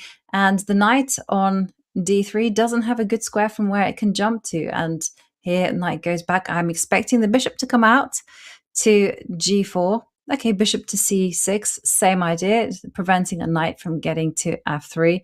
And it's just so passive for white, and you're 2 pawns down as well. 2 pawns down, and the black pieces are so active, as you were highlighting, that this just, unfortunately for Anastasia, not much you can play for. But with the knight on the board and time ticking, I think that's the one last resource that she is trying to count on, that maybe her opponent could make a mistake in the heat of the time pressure. But for now, Katerina is also up on the clock. So 2 extra pawns for Katerina Lagno maintains her time advantage of 1.5 minutes and just keeps improving her pieces very patiently. Really instructive game by Katerina. After having lost the first game, she is ready to strike back and put pressure on the king side. It's getting harder and harder for white to make moves. Every time it just feels like it's a squeeze, less and less squares available, less and less activity available for white's pieces. Yeah, but Anastasia is still fighting with an idea of going knight takes h5. I'm not sure whether that's a good idea, but either way, Katerina says, I don't want any of that. No calculation needed. Let's just move back. And rook to e3 is definitely there in the pipeline. But remember, the plan is just quite simple. You just want to be slowly going for g5 and marching the pawns out the board. She just, okay, this is very nice, anchoring the bishop. And the king is going to dodge out of the way so that the g-pawn can advance. And once again, it's very difficult for white to get counterplay. And finally, we got here to the closing part where those 2 pawns are going to start to march slowly up the board. And 26 seconds for Anastasia, but it's not the clock that is the most worrisome. It's not the clock, unfortunately, for her. These 2 connected pass pawns are now in full motion, marching ahead toward the promotion square. She's giving a check. The king has several squares it can go to, and I think Katerina is just making sure that she's not stepping into any trickery here. The rook is attacking the bishop, and behind it the pawn, but with the rook on the 4th rank, Katerina is saying that I'm just going to hold on to this bishop with my rook here. The knight is still trying. Of course, he's trying to attack the... Wow, counterattack, not even moving the rook away, because if the rook is captured, you take back with a check, and then this rook falls and the pawn promotes. So white has to move the rook now, get back to g1, maintaining the pressure on the bishop. But this pass pawn is so advanced that at some point you will no longer be able to even take the bishop, even if you could. Yeah. And I like the way that she just keeps full control with h3, because this was Anastasia's plan, just to keep harassing that rook. So if the rook moved to f4, you can go knight to e5 and, hope that one of the pawn falls. But this is a very nice idea. Again, just enticing the king over to d3, and black still has the h-pawn, and this is enough for Katerina to win. She strikes back. It's now 1-1.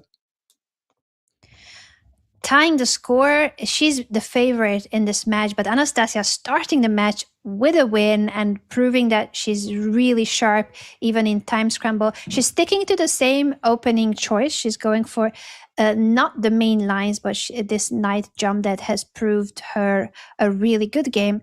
At the start of the match now, we see a bit of a different approach and a middle game that is likely to be, again, maybe an opposite side castling.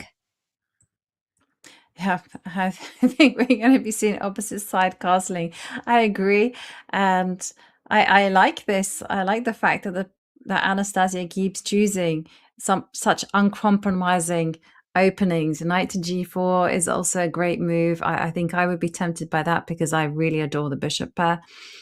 But there we see some hesitation before the knight jumps in.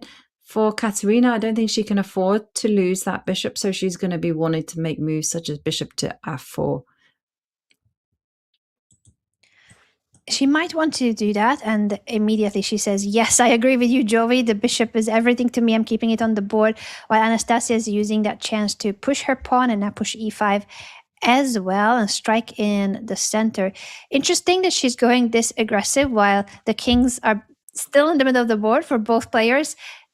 Blue arrow was saying that Katerina should really castle already and try to take advantage of the black king in the middle of the board.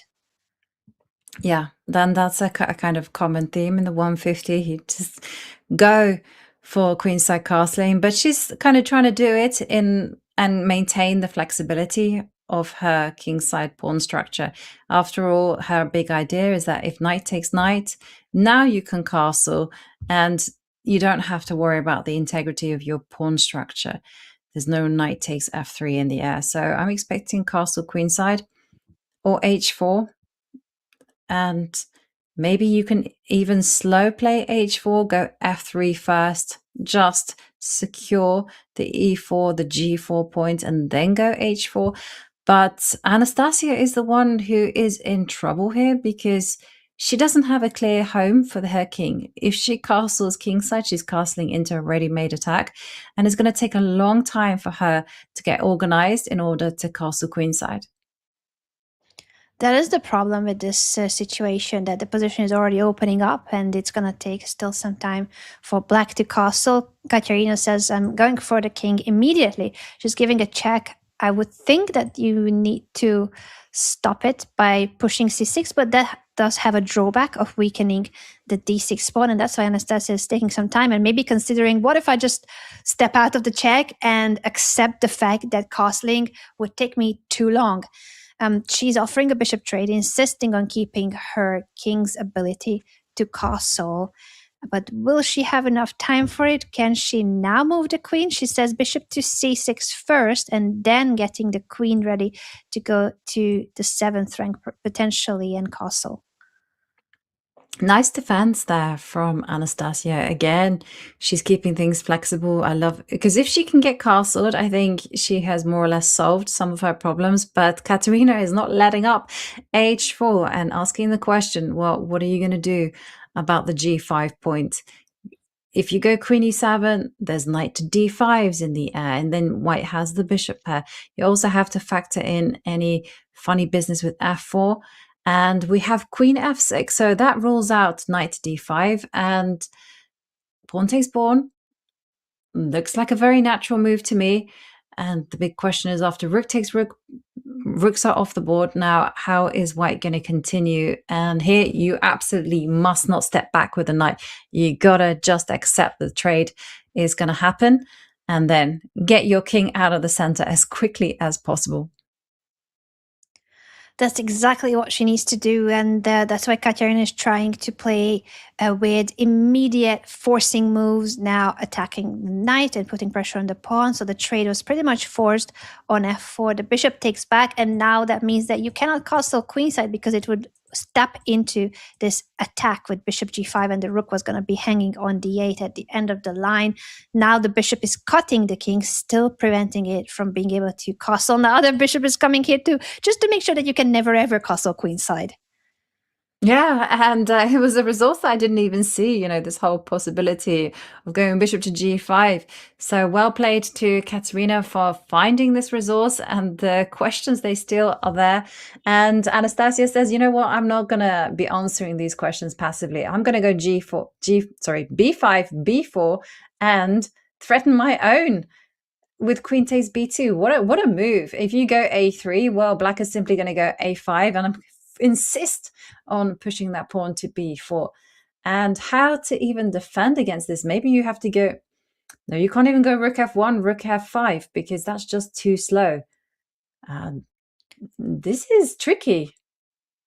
It is very tricky, and it proves that even though Katerina succeeded in stopping her opponent from castling, but Anastasia doesn't mind. She's using this time that that White has spent on the bishop moves to build up this attack. That she got her queen on the same diagonal as the bishop. She is getting to push the b pawn, and now is ready to push further. B4, the knight will have to come back to d1 to guard b2 or try to counter attack with rook to f5, but this is an absolute mess, and b4 either way seems to be the way to go for Anastasia. Yeah, b4 has to in for the penny, in for the pound, as we say. And now it's decision time. Rook f5, invite the mess, or knight to d1. That's going to be a pawn sacrifice because it is possible to take that pawn on e4.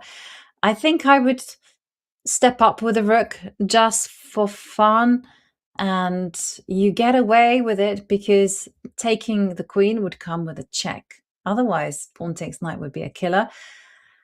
Oh yeah, but this requires calculation because if the rook steps up to f5, the queen can then follow through to d4, and then you might have to calculate the queens coming off. And it's basically super messy as, yes, rook to f5, queen d4 is a possibility. Also, queen h2 is another move that you need to be calculating.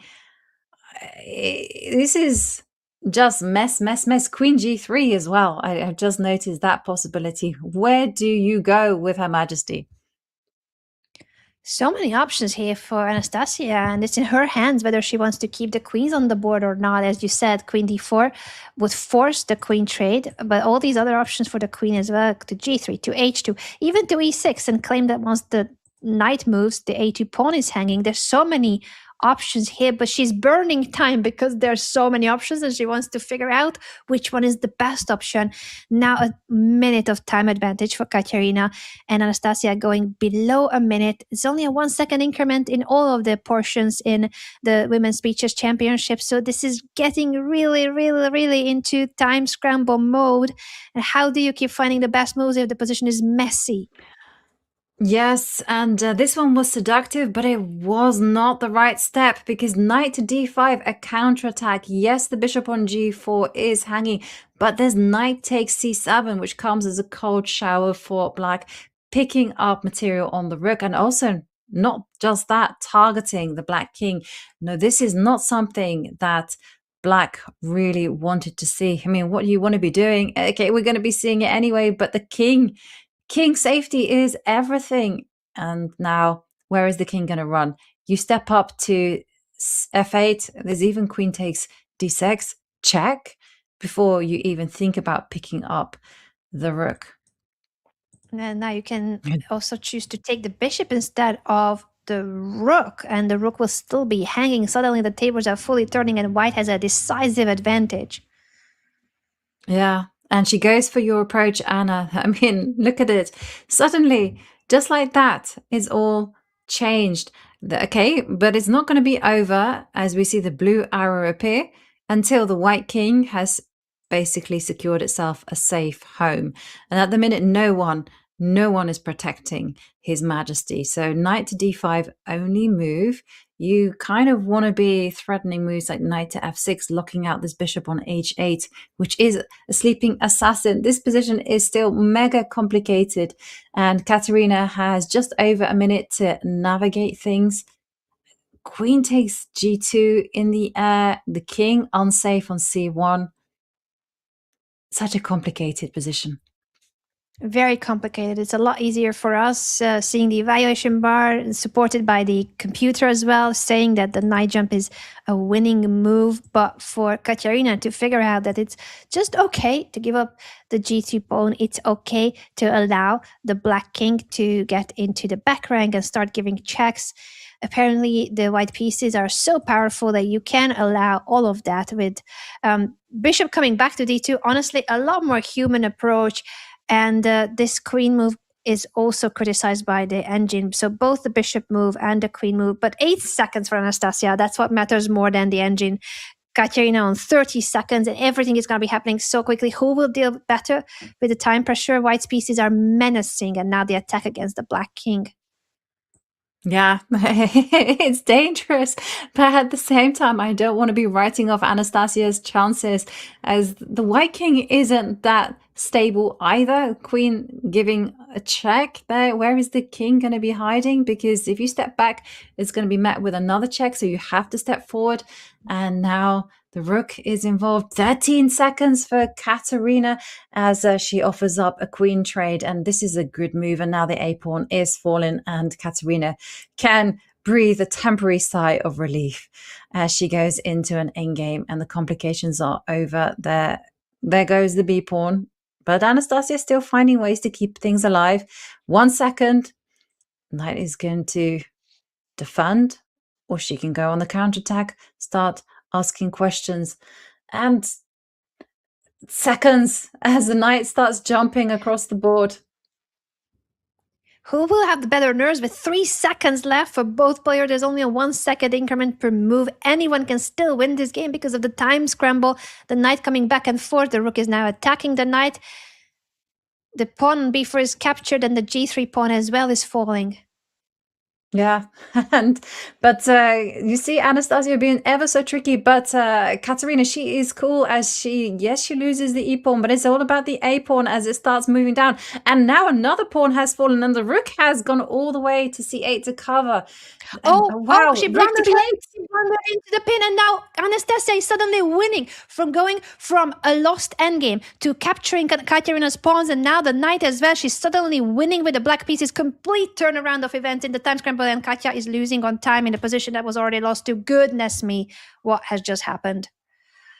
Yeah, what a turnaround. And it's Anastasia's trademark. You cannot write her out until the clock has said otherwise, because, she goes down to 2 seconds, 3 seconds, and she's still fighting ways to keep the game alive. She's still finding those tricky moves.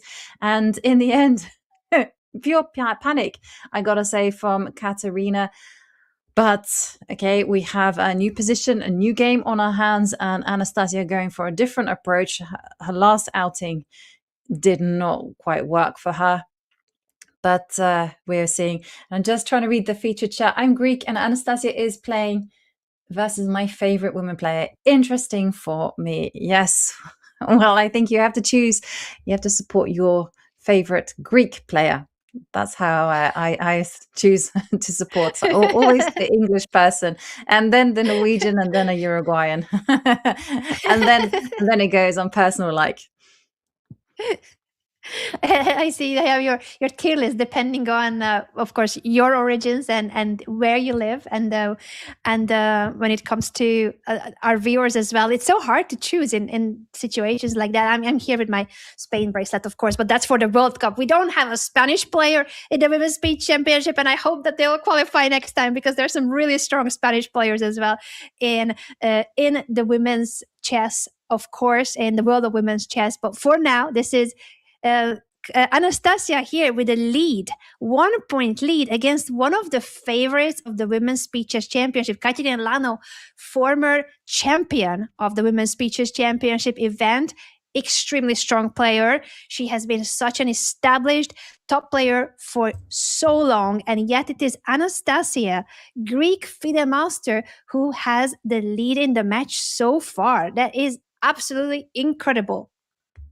Yeah, and her tenaciousness, resourcefulness is one of her biggest assets here, as she just keeps on finding ways to maintain the game, be tricky. I mean, the clock is her friend. Usually we say it's your enemy when it's ticking down, but for her, it just seems to drive her to another level. But for Katerina Lagno, she is trying to control the center. She has got full control there.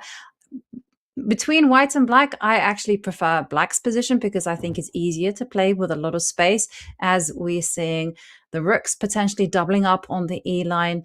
And black is the one who can perhaps at later times go A5, A4. But for the time being, you got to focus on solidifying the position, wait for the ambitious expansions later on in the game.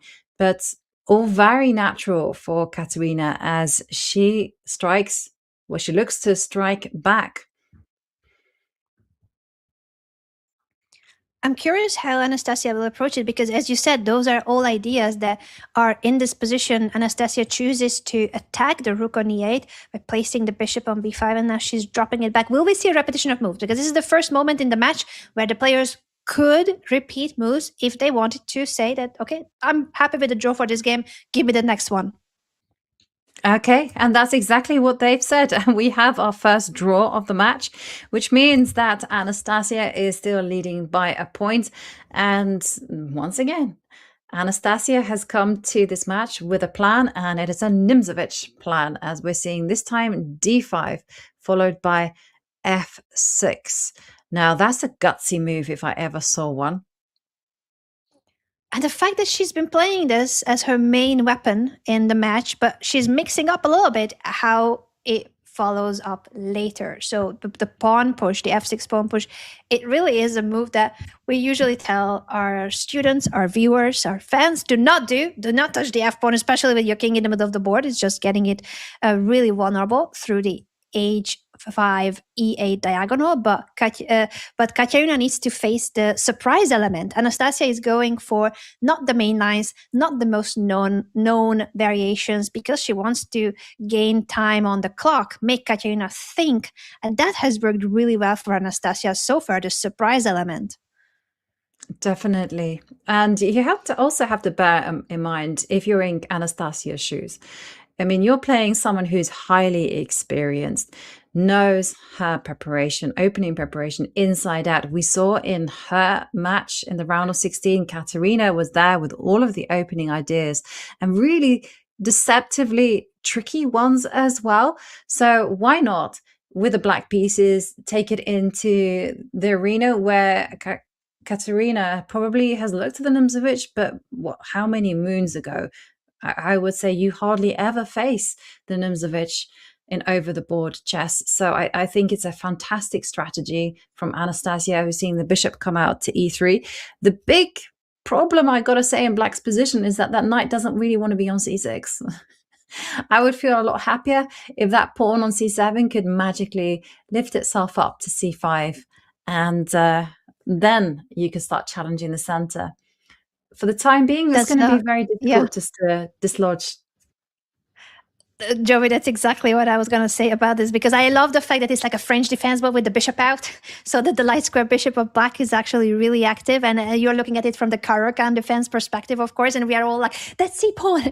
But the whole reason why Anastasia gets these positions is because she places that knight on c6 on the very first move. That's how she's getting Katerina out of her preparation, and it has this drawback. But it means that Anastasia down the line probably will be looking for a knight maneuver in order to try to get mobilized that c-pawn and target the central pawn structure of Katerina. At the moment, we see a trade. F-pawn takes on e5. Both of them are capturing on e5 with the f-pawn opening up fully, the f5 for the rooks. The queen is coming to g6, putting pressure on this diagonal and also threatening bishop takes h3. That's why king h2 was a must to get out of the pin. Yeah, and I also got to say that I love the way that Anastasia has untangled as well, because, she's connected the rook. She has a straightforward plan, even without c5, of actually doubling on the f line. And the problem for white is that there is no happy pawn push. You can't be going c4, there's no b4, there's no a4, you can't go g4. There's nothing to be done other than doing the same. The only thing you can do is also double up on the f line. But then, you feel like black doesn't stand that badly, as yes, Anastasia goes for the doubling. I really am very impressed. And you know what?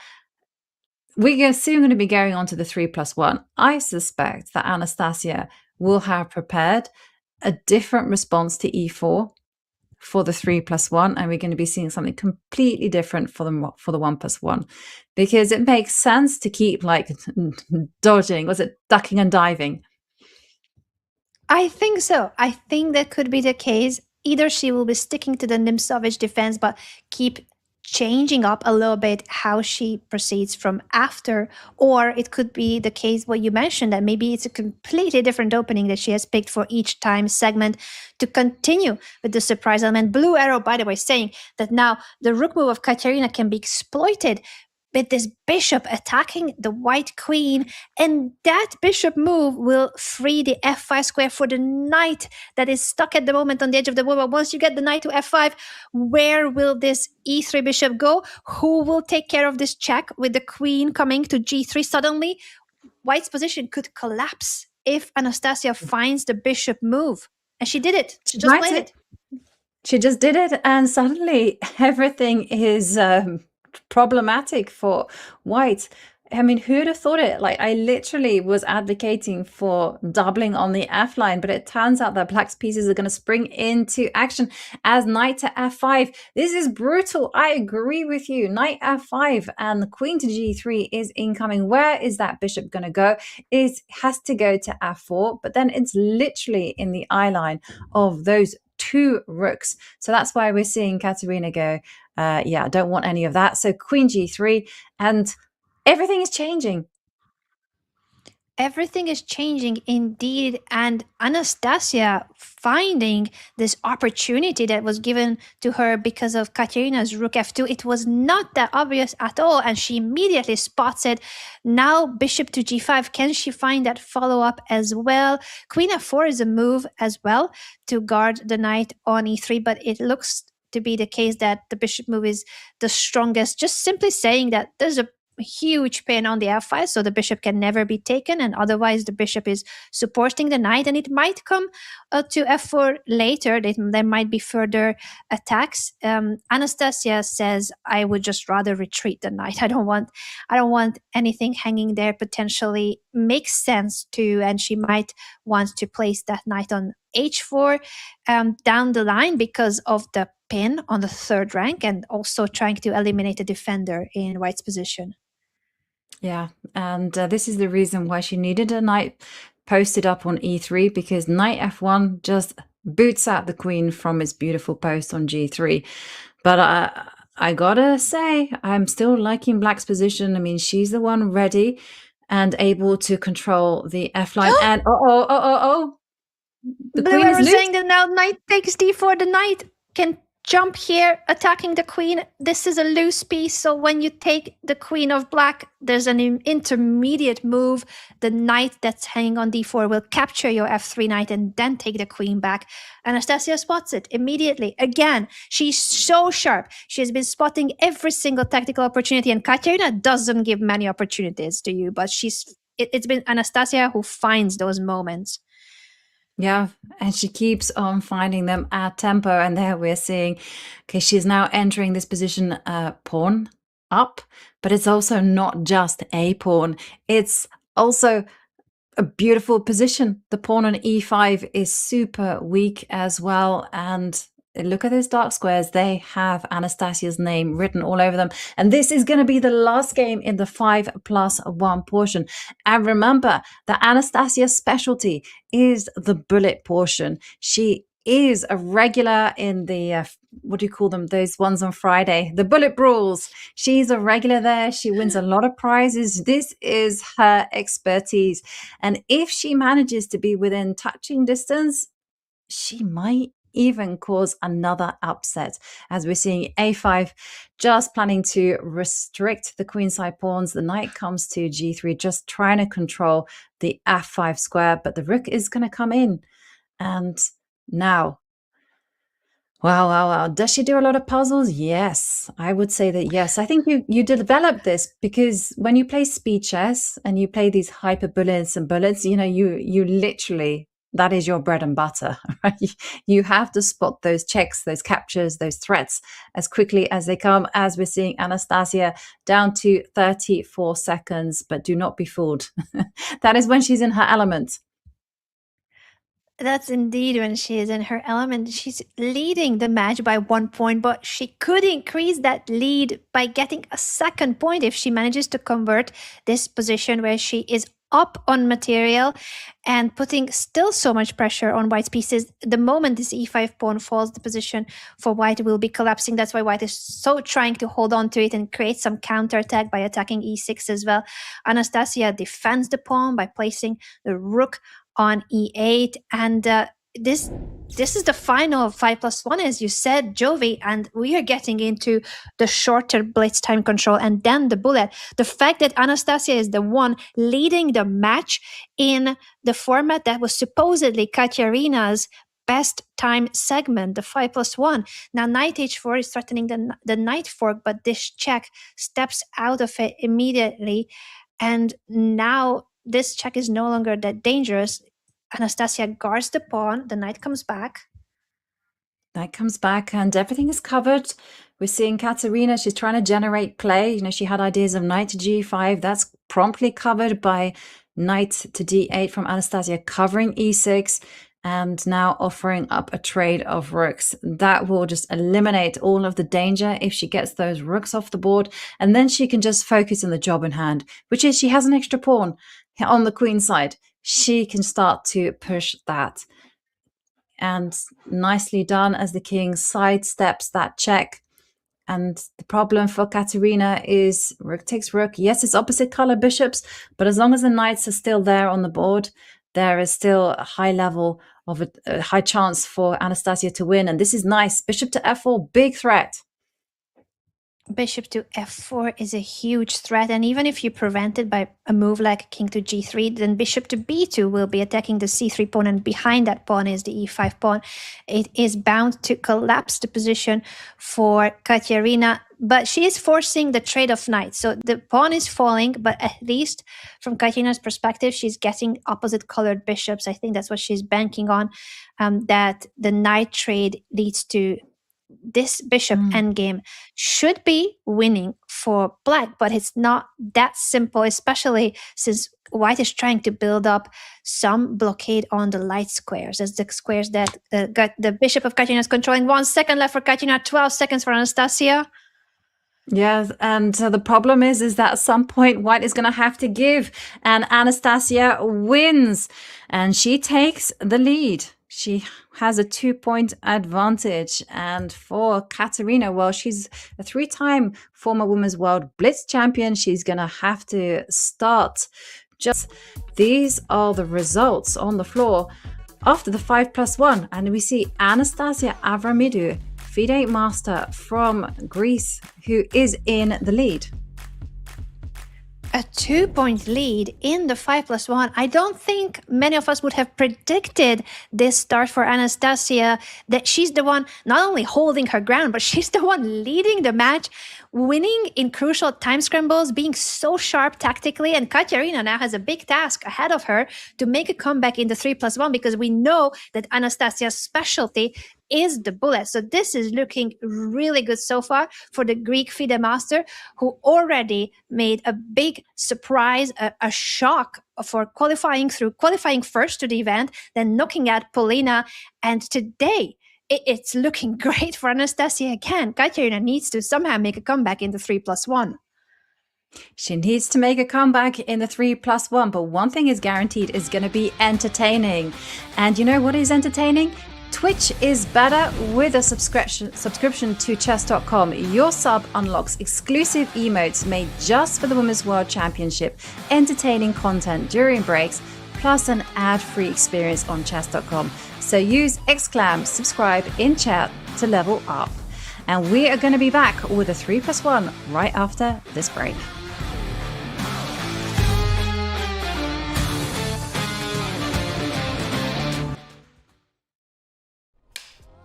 We want you to show us a chess trap on the board that not everybody knows.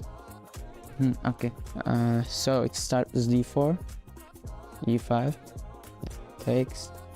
This is very classic. I mean, everyone knows. Queen e7. Okay, I mean, this is of course very bad. Yeah, but I mean, this is just for the beginners. Bishop f4 here, queen b2, and if you go bishop c3, which is a big mistake, black has bishop b4, and if you try to defend the bishop, you can take, and then yeah, there's this mate. But unfortunately, if they if they just play knight c3 here, it's something like +3. Yeah. Okay.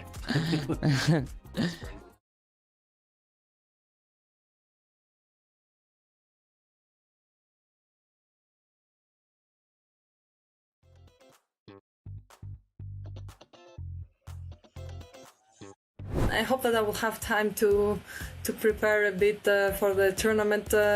Before the tournament, I have some on the board games, so I think that will help me a lot with my calculation and my opening preparation, of course.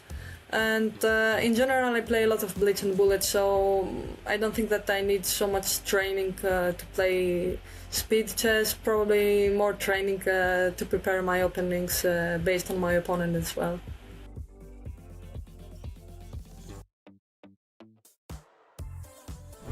I don't want to choose myself for any format, but if I had to choose myself, I would choose myself for bullet. And for blitz, okay, this tournament has very strong blitz players. I think I would prefer Zuven Zun in 5+1 because, of course, he's the world champion, and I think because I played with her also last year that this type of format is her best. And for 3+1, I mean, probably I would pick Bibisara because she's in a great form and 3 times world champion, so basically it's a cheat code. But if I had to choose also a bullet player, maybe Alice Lee. She broke also a record, and I think she's very good at that type of format.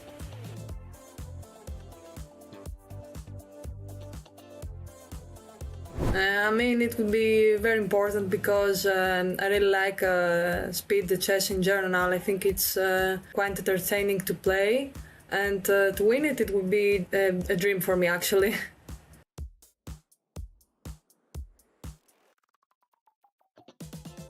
It's very important for me to represent the women chess generation, especially the younger one, because as we have seen, chess is growing and the girls are getting stronger and stronger. So for me, it's very important to be a model, as I had female models myself. So if I can help in any way by coaching or by playing, inspire the new kids, especially the girls, to continue playing chess, that would mean a lot to me because, like I said, chess, okay, nowadays it's getting more and more popular to girls, but unfortunately we don't have an equality yet. So for me it would be very important to see in the future more and more girls into the chess world.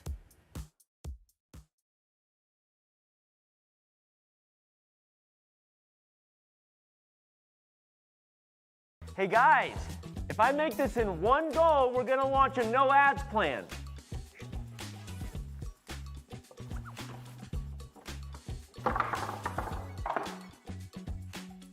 Does an own goal count? Hey guys, new plan. If I make this shot, we're gonna launch a no ads plan. Hey guys, last try. If I make this bullseye, we're launching the no ads plan. No more questions. I did it! I made the bullseye! Do it! Launch the no ads plan! Love chess but don't like ads? Sign up for Chess.com's no ads plan and play chess ad-free.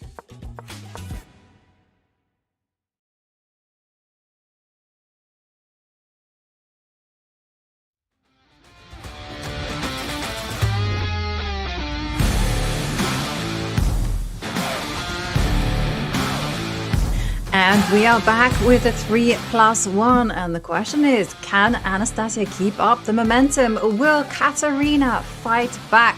Those are the big issues at play, but so far it has been quite a rip-roaring ride. As we see Anastasia, she's getting ready. Anna, what do you make of the match so far? I am so impressed by Anastasia. Katerina being, of course, a three-time women's world champion, former winner of the Speeches Championship. She is the favorite in this match, but the player that's leading the match with a 2-point advantage is Anastasia, FIDE master from Greece. She qualified to play in the Women's Speeches Championship.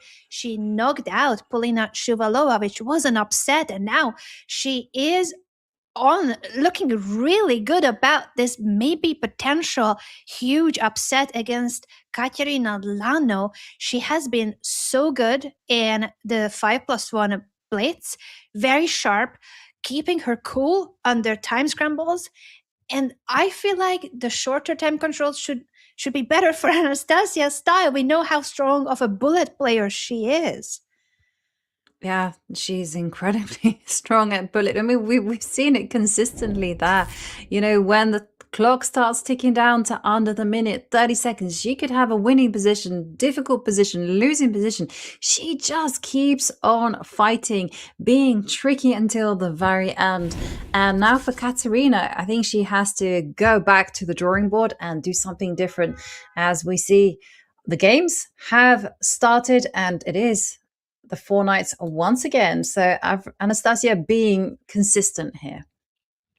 She's consistent with her opening choice, and we're gonna grab her Katerina's camera. I think it might have taken a bit of a break in the break, but she's at the board, she's at her computer, and she is fighting here to make a comeback in a match that at the moment is not looking good for Katerina Lagno, with a 2-point lead going for Anastasia.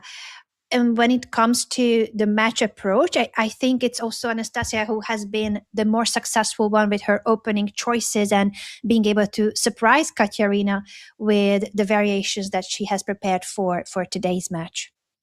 Yes, she's gone into it with, she's going to play solid as white, she's going to play provocative with black, and she's going to choose those sidelines. And now we're seeing from Katerina, queen to c7, just asking white to determine exactly what's going to happen with the dark square bishops. Are they going to trade it off? Is the bishop going to come out to g5? Are we going to be seeing anything else? As I'm expecting bishop takes bishop, because you don't want to be losing any more momentum. But no, bishop comes out to g5. There's a check, and the bishop just centralizes itself. This is absolute must. The knight on f6 needed to be supported. And now, threat on the board. Bishop takes knight. The knight is attacked, and it doesn't have too many good squares to go to. E2 and a4 are some of the available squares for the white knight. Otherwise, you would have to retreat the bishop, come back to d2 in order to guard the knight. She chooses the e2 square. It makes sense that she's trying to maneuver the knight toward the king's side, and by moving the knight away, you're giving yourself the chance of pushing the c pawn in the right moment to challenge black's central pawn structure. Yeah, and I like this whole plan, and that's why Katerina says, well, she's got to dislodge that that bishop from her side of the board. Bishop has a choice. You can step back or centralize itself on d2. Of those moves, I was going to say I prefer bishop to d2 or bishop to e3, but I'm a bit wary about it, because suddenly I'm thinking about the knight jumping into e4. And yeah, I was right. It's not a great move, and c5 makes an appearance. So got ideas of d4, c4, trapping the bishop. And the evaluation bar saying, no, this is not the way forward.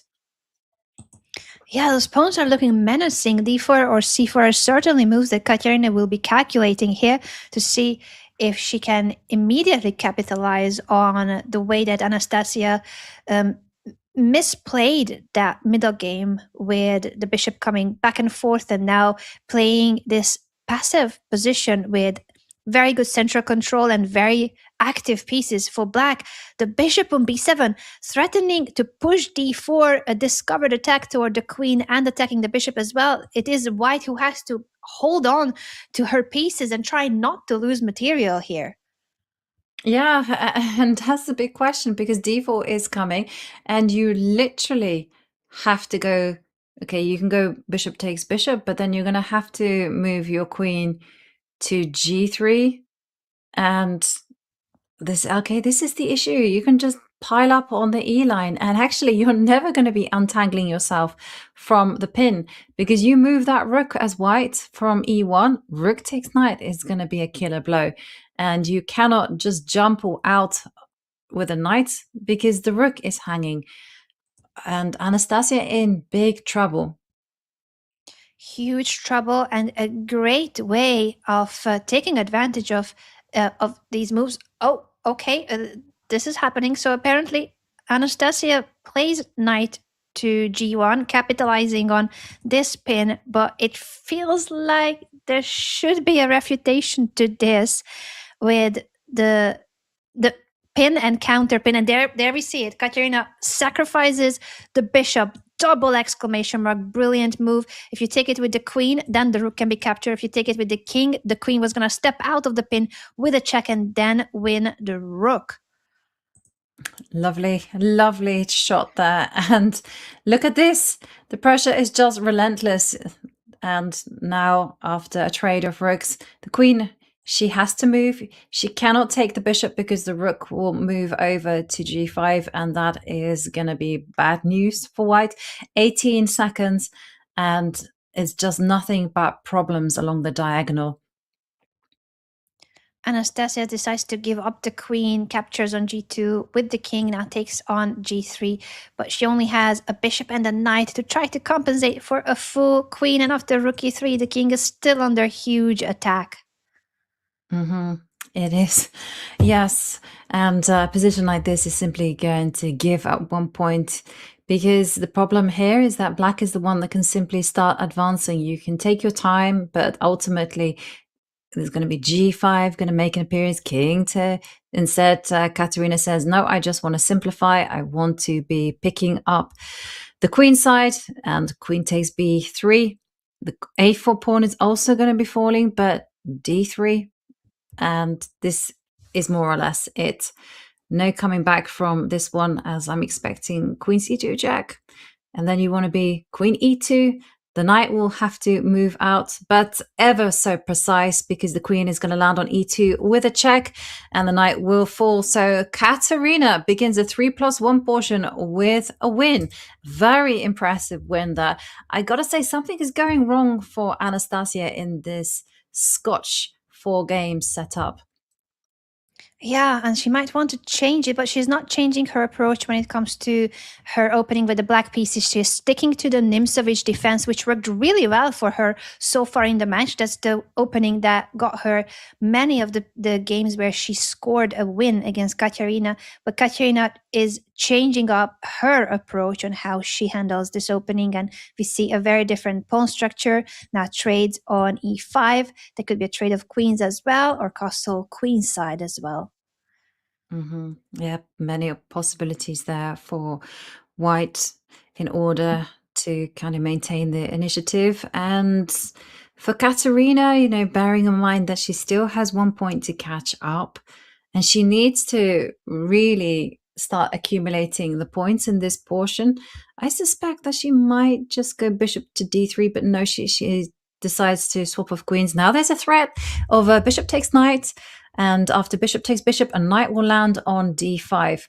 And so this is why rook to e8 is a common reaction. The whole point is that after bishop takes knight, the bishop can actually come to d8 and cover c7.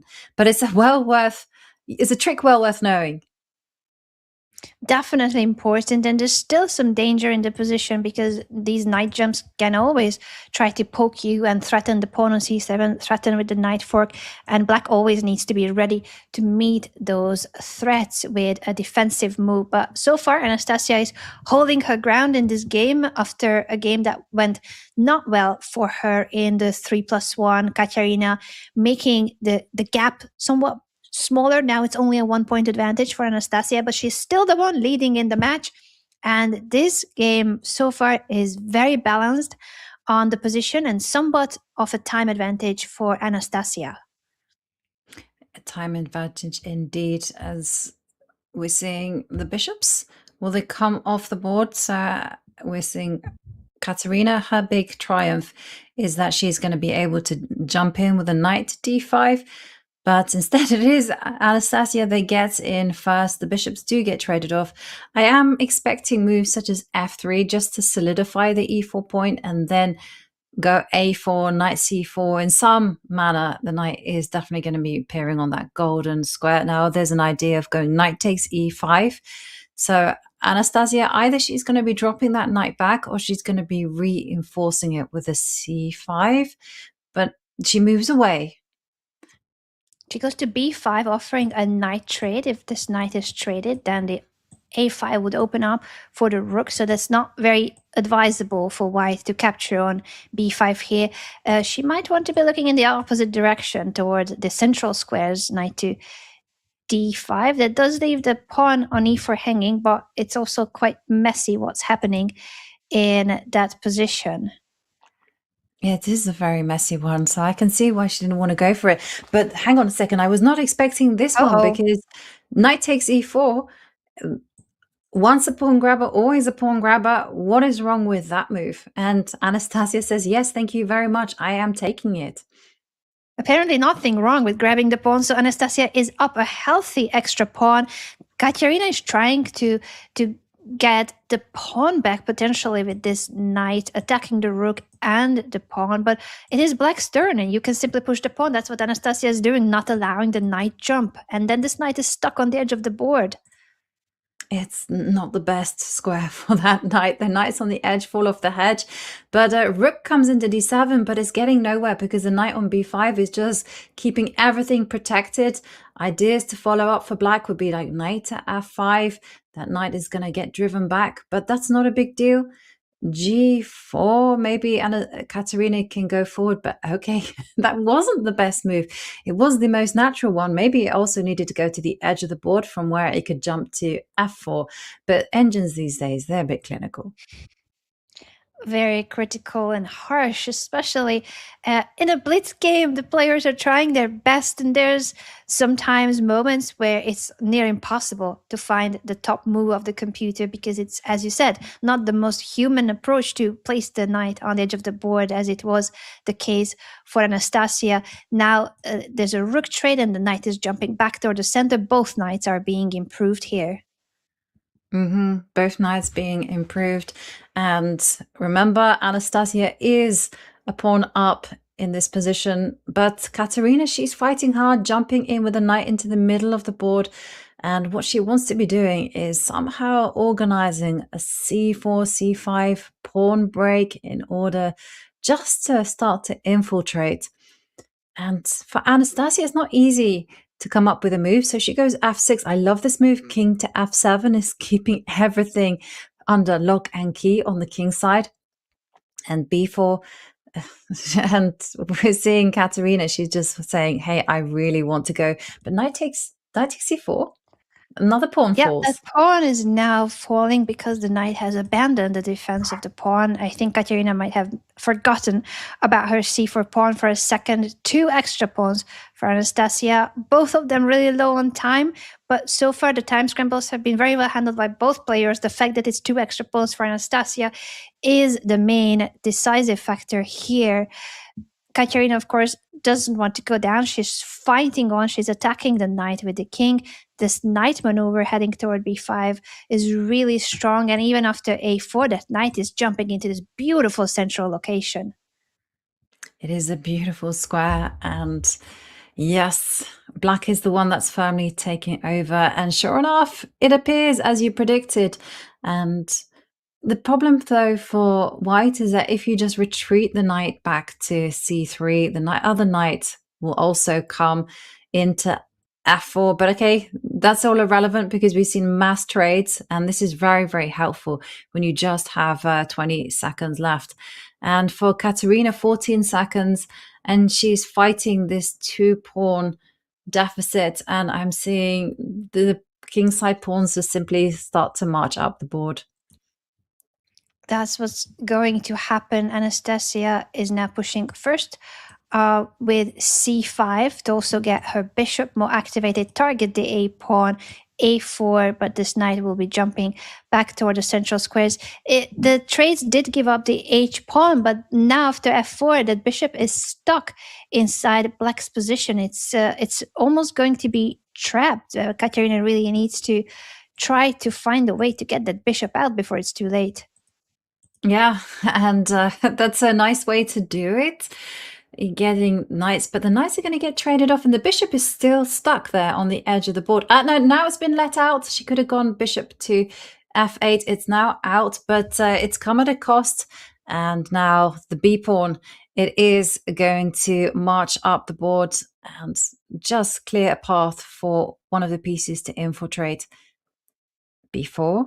No, instead, this is the technique which I really admire from Anastasia. She's just not doing anything committal here. She's just messing around with the bishop.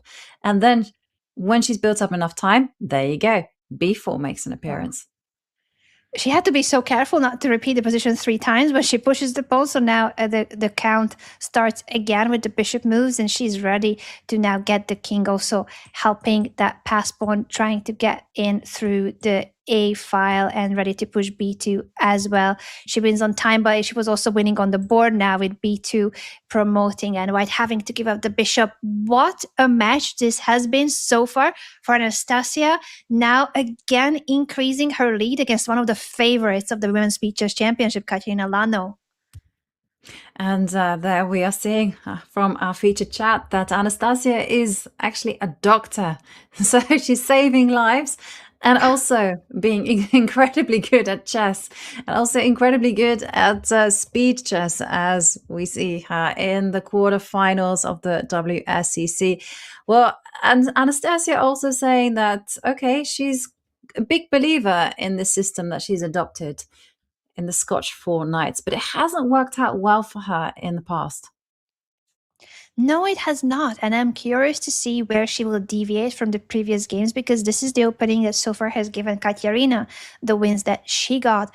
So it's been quite the match, the story of the match, that both of them were more successful with the black pieces and with their openings from black's perspective.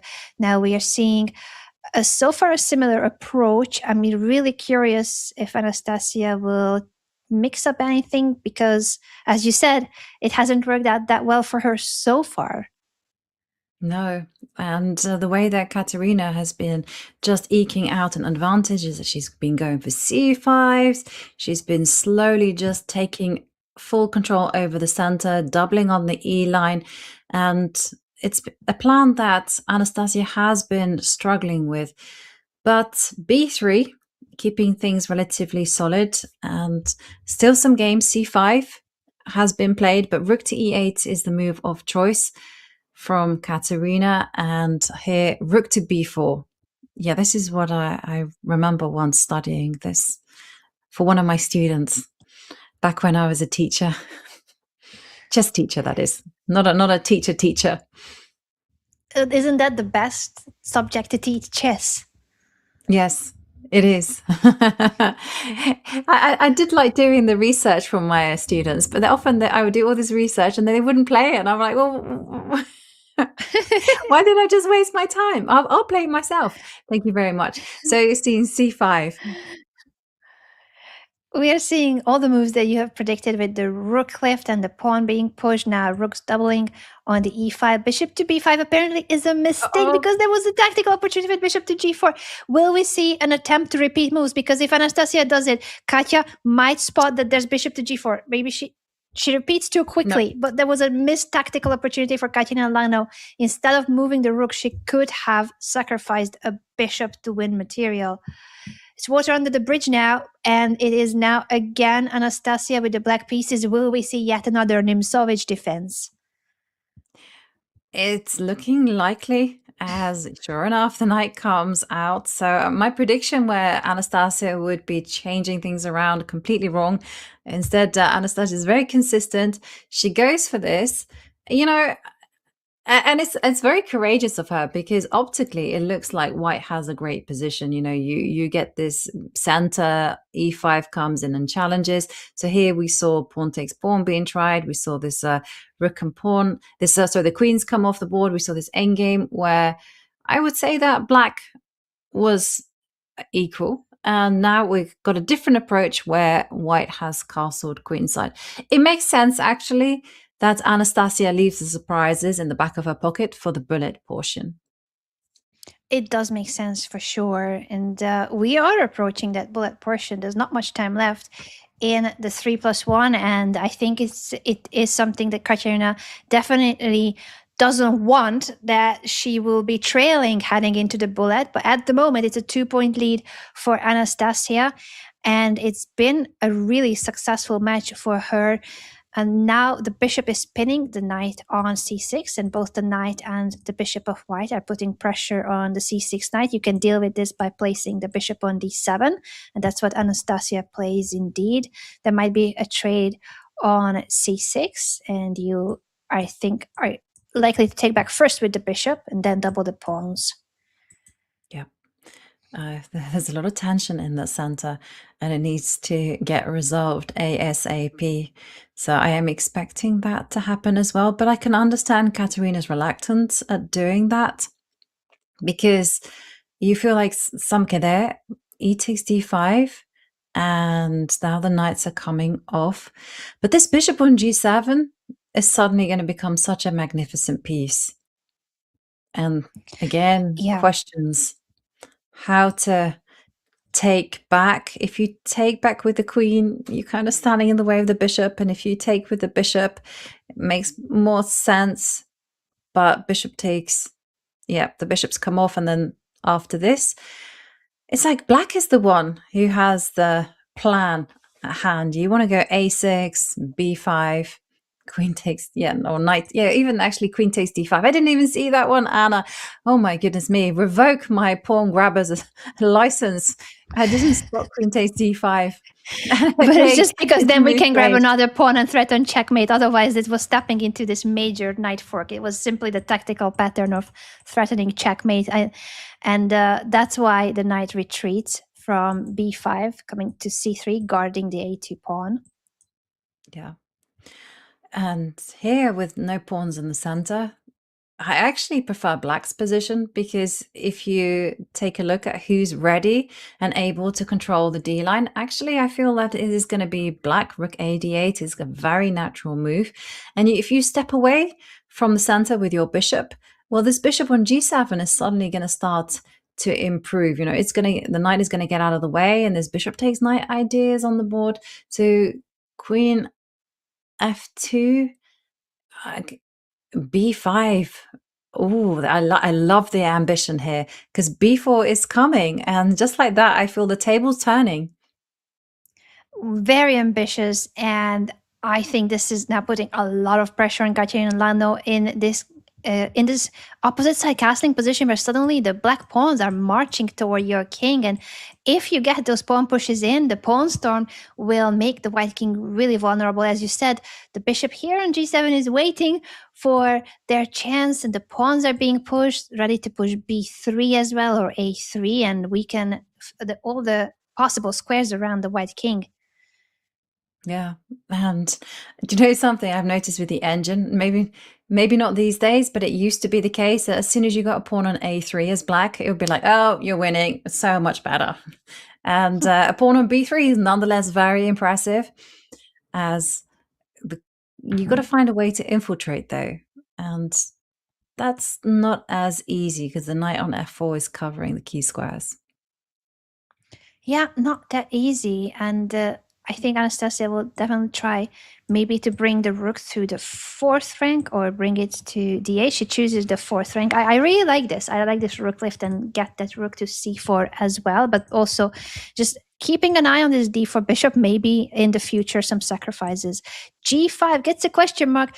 And at the same time, it seems like a logical move, but there can be tactics now, apparently, with the discovered attack over the bishop. What a mess. What is happening here? The computer says knight to e4, and black is winning.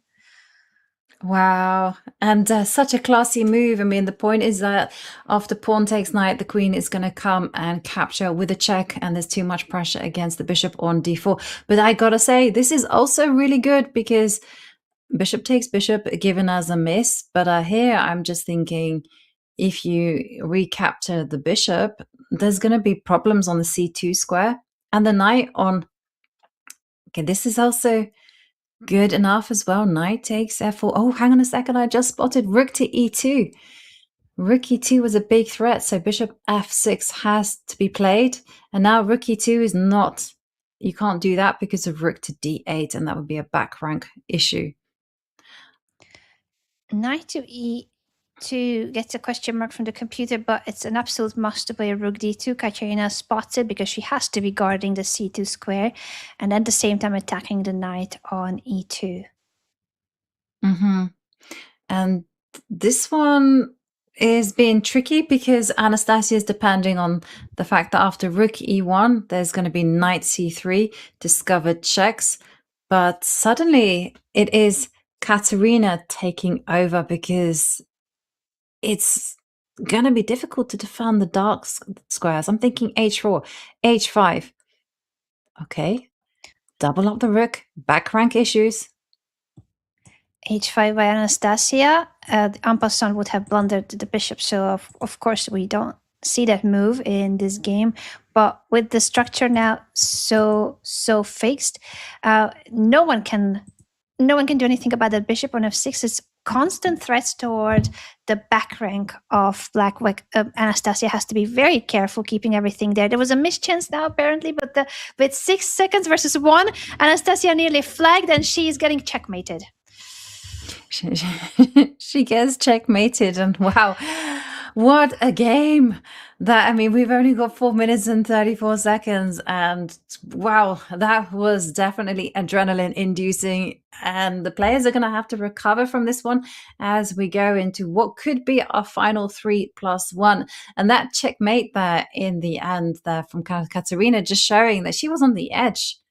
And now she's right back in it, but we are getting ever so close to the bullet portion. And that one could tell us 1,000 tales as we're seeing h3. We finally, by the way, have a different opening. No e4, e5s. I think Katerina's had enough of that. We're seeing a Sicilian on our boards as we see bishop comes to e3. I still like... It's a dynamic position, but I gotta say, I'm a big fan of playing against the isolated queen's pawns.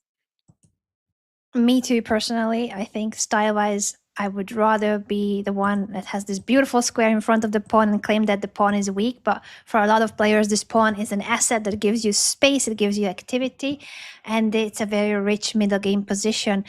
I'm really liking how black already has established the setup. All the pieces are developed, and now she is guarding the b5 square, also potentially pushing in the future if she wants to expand there, or simply go for maneuvers like knight a5, knight to c4. This bishop on c4 is also a little bit loose. I was trying to see if there's any way to capitalize on it. It might not be at the moment, but it's something to bear in mind for sure. Yeah, it definitely is the knight coming to the edge.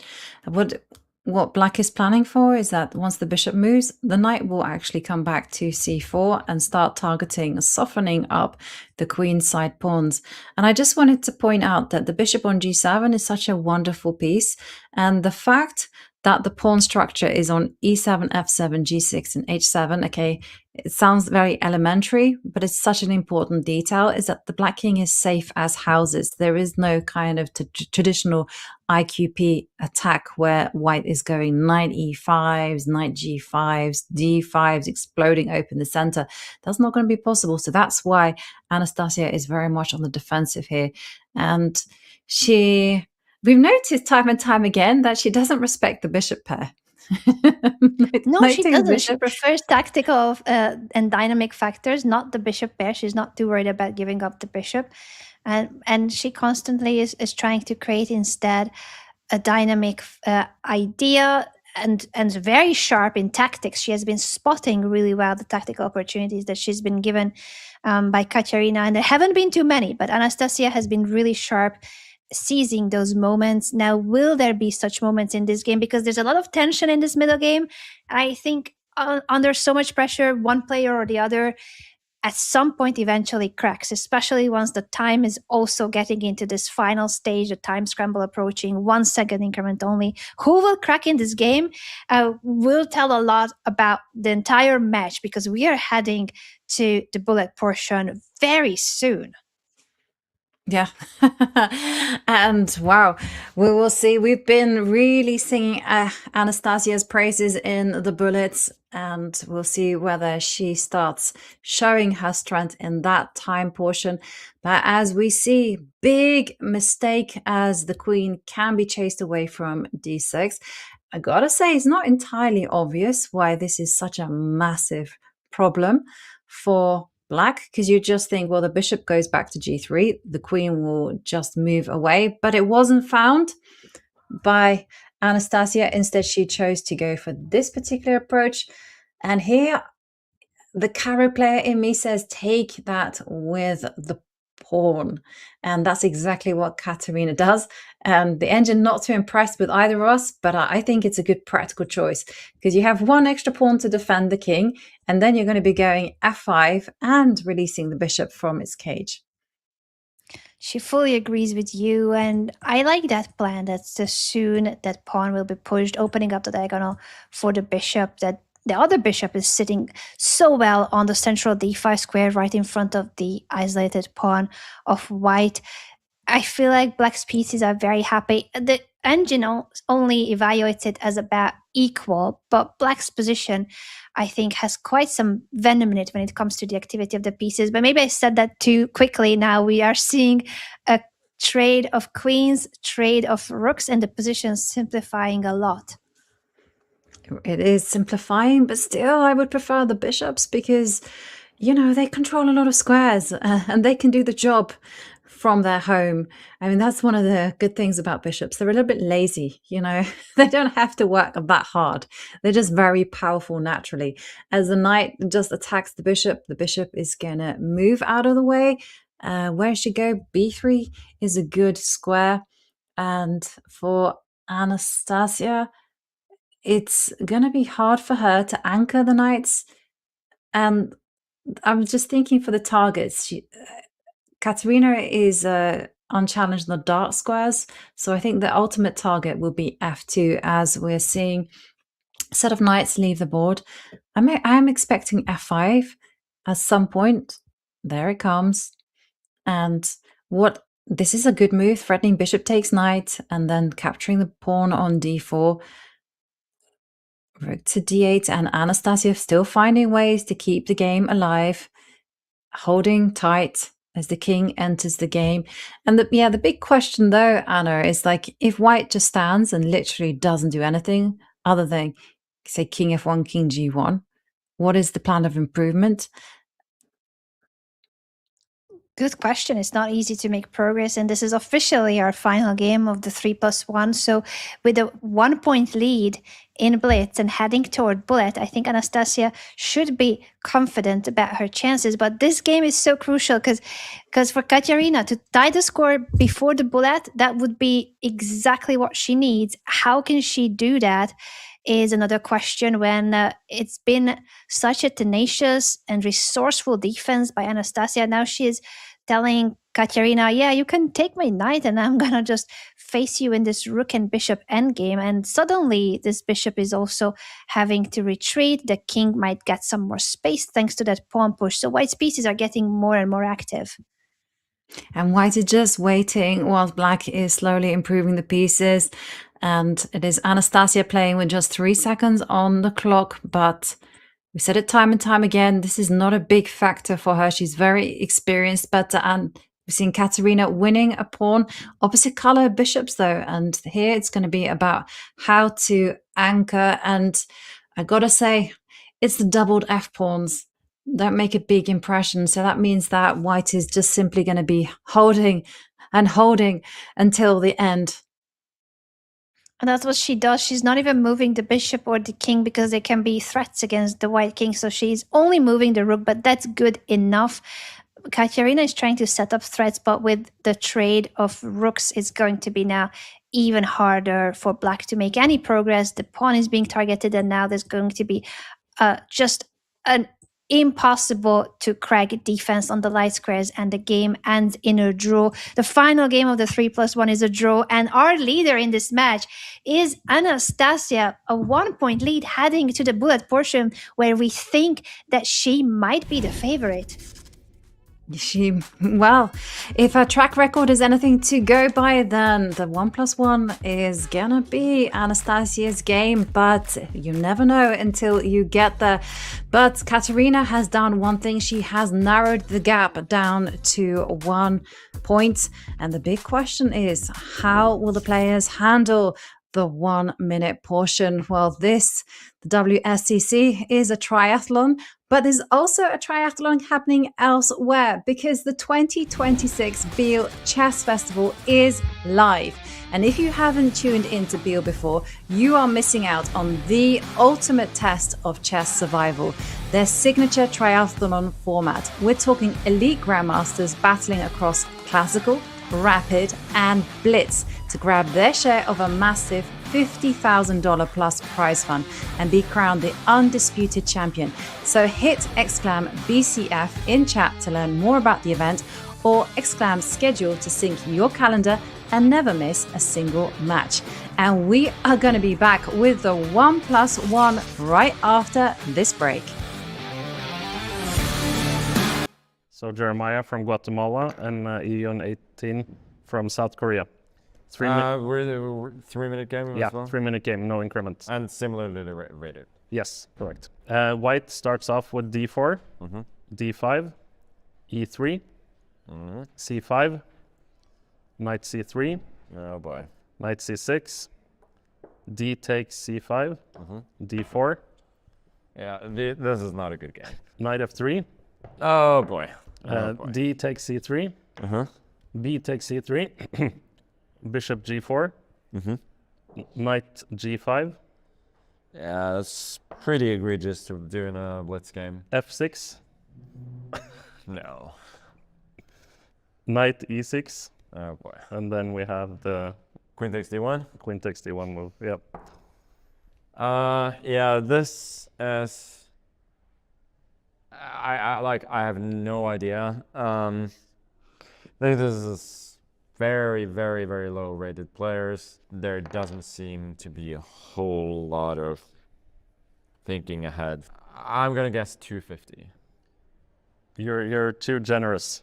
It's actually 100 for white and 117 for black. Okay, I felt that some of the moves were at least somewhat decent, so I would have imagined that like 100 chess is just like people have no idea. And the accuracy for white in this game? 5. 25.6. And black? There were some I mean, d4 was horrible. f6 was horrible. The rest of the moves were okay. Maybe 40%? Actually 55.5. Yeah, that's so generous. You can't have that after missing mating 1.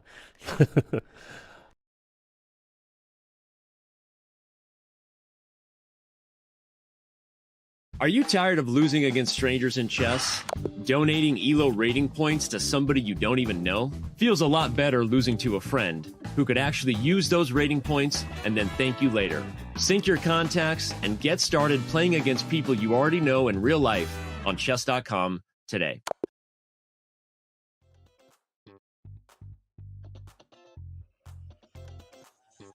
Yeah, the first thing is it's really very, very, very fast and very exciting, and I enjoy all of the segment like 5+1, 3+1, and 1+1. Sometimes you don't even have time to think, but still it's a very enjoy to play the speed chess.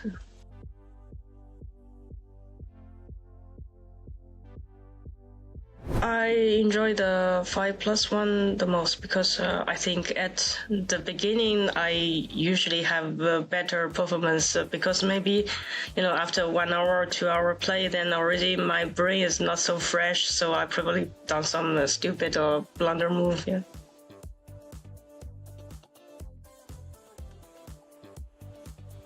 It's quite a long match, and sometimes if you're in a bad shape, you probably will lost like in a row, like 1 game, 2 games, 3 games in a row. So it's important to, maintain in a good performance, make your brain fresh and, try to play the logical and try to make less mistake.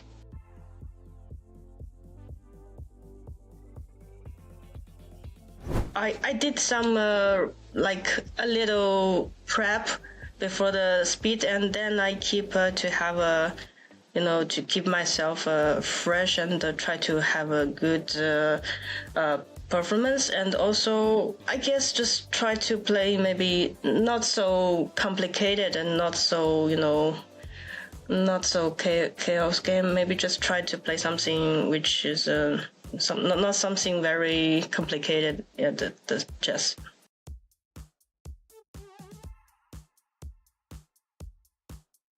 I didn't prepare it yet. I think maybe it's too soon to prepare, but I know she played very good in the speed chess, and also I mean she's a very talented young player in US. So I was looking forward for the matches.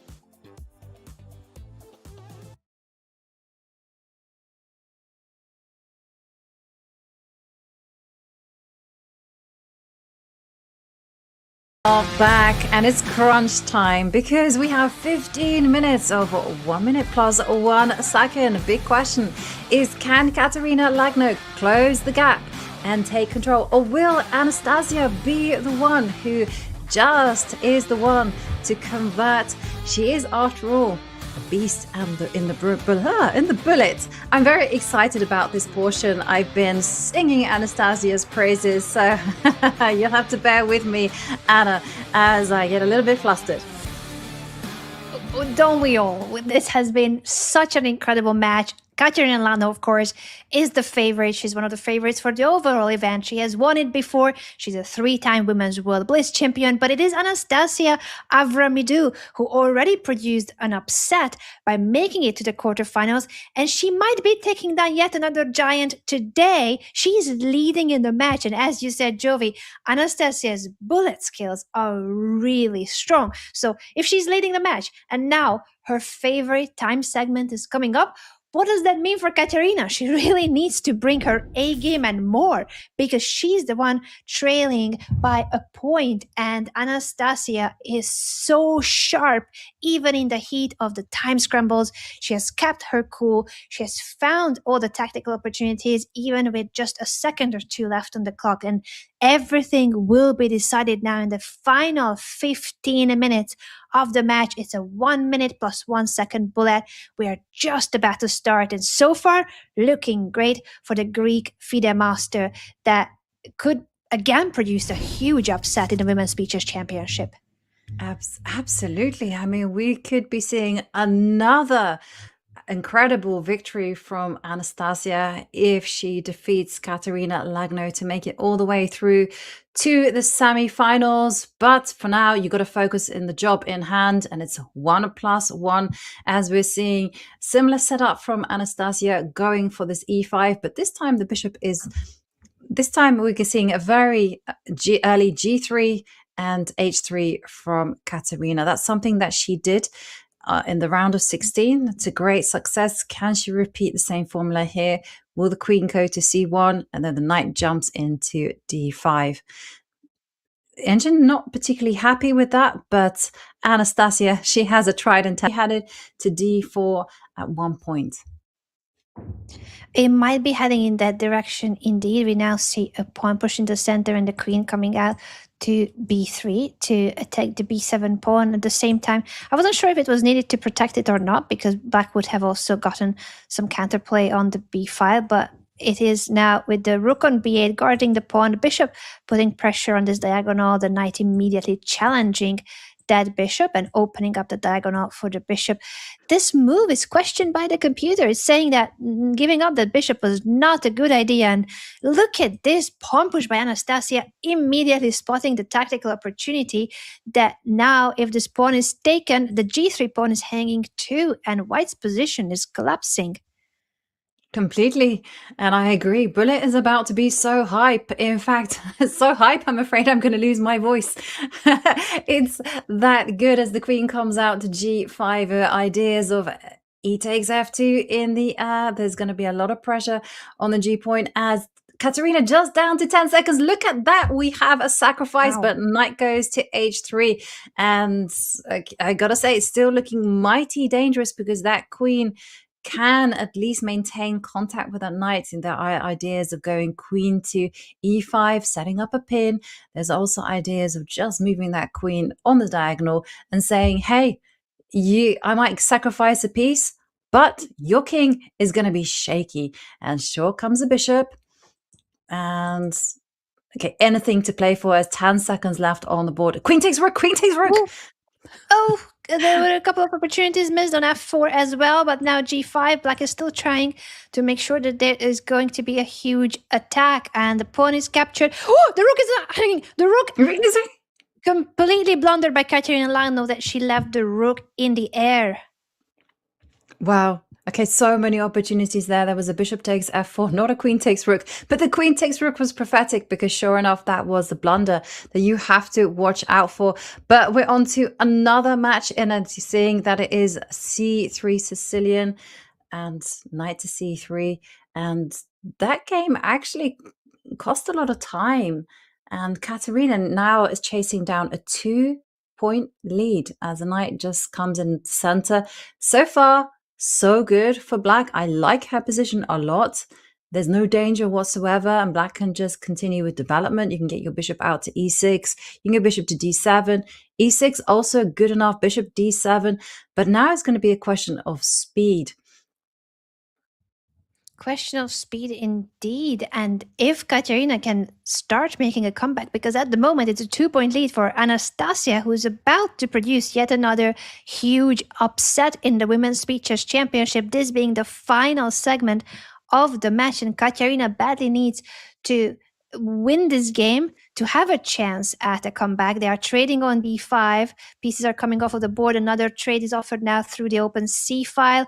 Where will the knight go? It doesn't have too many squares. Comes to f3 now. And will we see now further trades? Bishop to f4 makes sense to open up the e file for the rook. Makes a lot of sense. Bishop can post up to d6. And I'm really liking the way that Anastasia just does not respect the bishop pair. Time and time again, she voluntarily goes into a position where I would say that she's slightly worse, but she keeps on proving me wrong again and again. It's like she's saying, you know what, knights are crafty. They can jump around like that song as the rook's offered trade. And you can't really accept the trade because the knight is going to work its way down to d3 and watch the knight on f3. It's going to go to e1, it's going to go to d3, and then jump in on c5. But Katerina making all the right moves, doing what she needs to do, which is expand on the king side. f5, f4 are ways to gently improve the position. Lots of improving moves there that Katerina might be going for and try to bank on the pair of bishops. But so far, very good defense by Anastasia as well. And that knight maneuver, she's coming to the e-file with the rook, about to offer another rook trade. That's what she's been doing with the rooks in contact. Bishop to d2. Will Katerina want that rook trade now? She's saying, yes, I want it, but on my own terms. Give me a pawn on e4. After f3, she was forced to take on e1. The kings are coming closer. This is an endgame where black has some advantage because of the pair of bishops, but Anastasia is being tricky here and very solid at the same time. How do you break through when everything is protected in white's position? And she's just finding the ways to maneuver the knight. Okay, now she's going to wait with a bishop, but bishop to b2. Okay, I like this bishop c2. Knight to e2, bishop takes b3. Now the The one pawn pawn fell. has fallen. And that was an important pawn because it is now slowly but surely Katerina who is making progress on the queen's side. This check is now trying to force Katerina's hand, but she didn't take the knight. She's giving up the pawn instead. And will this knight get out of d8? Well, again, it's a tricky position as well, as we're seeing white keep finding ways to prolong the game. The h pawn is hanging. Everything is connected, defended. It's not going to be easy. And look how resourceful she is. And Katerina making that move in 1 second. And Anastasia wins on time. In an endgame where Katerina was the one pushing the whole time, Anastasia so tenacious in the defense, so resourceful as you said, and she wins the game at the end of the day because she was holding her ground. Katerina couldn't make progress at the end, and then she ends up losing on time even because she was trying so hard to find something.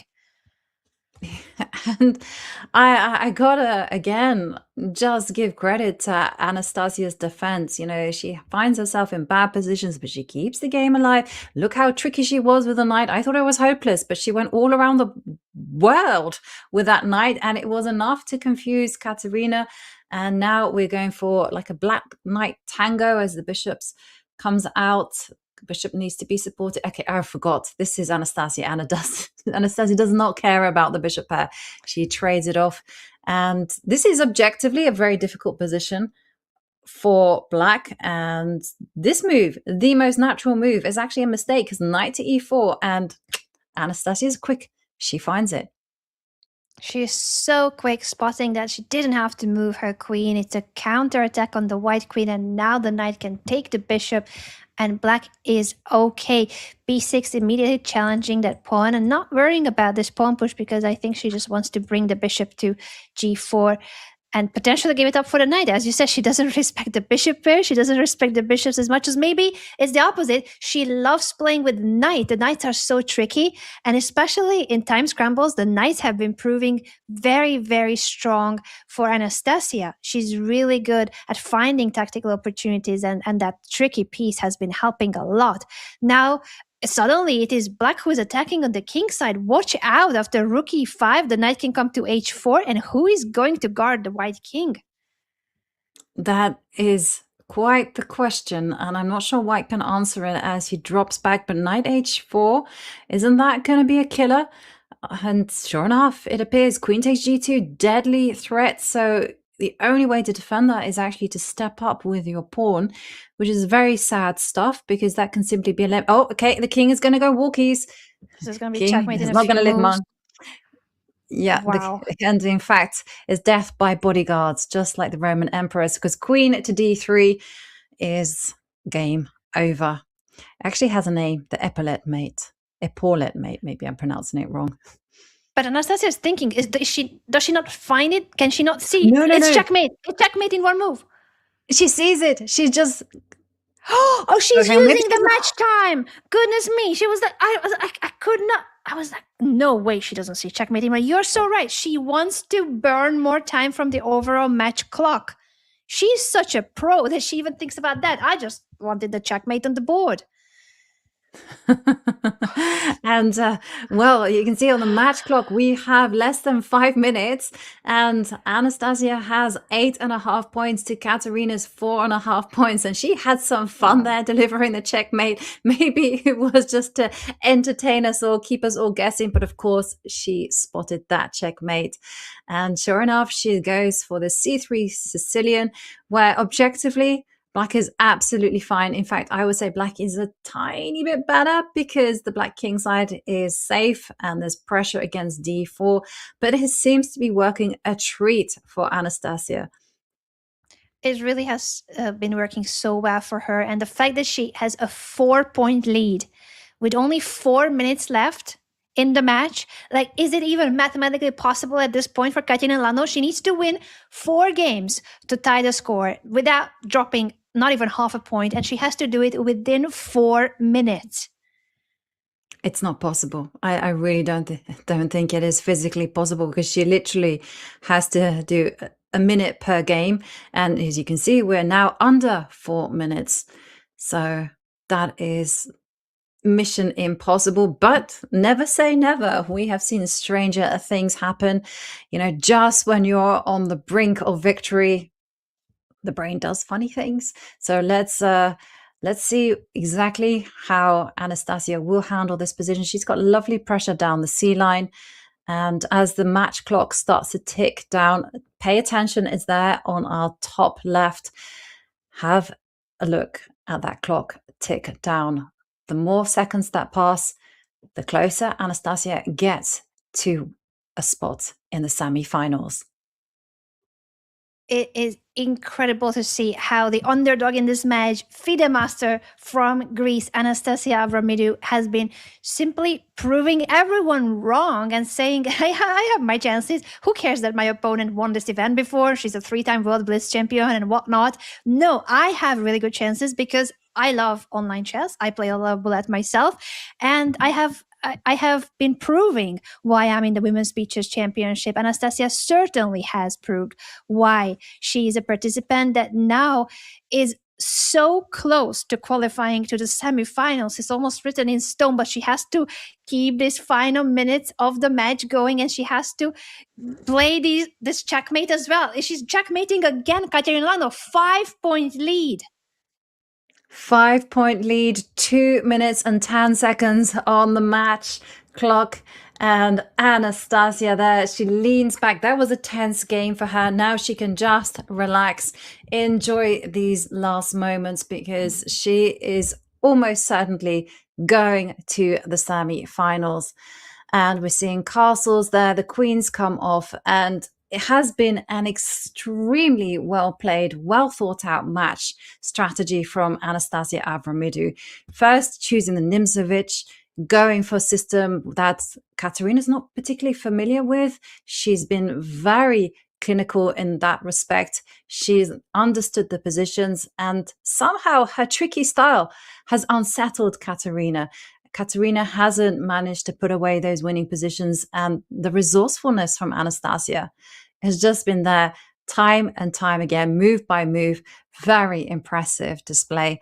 And now down to 1 minute and 9 seconds on the match clock. Anna, this could be our final game of the match.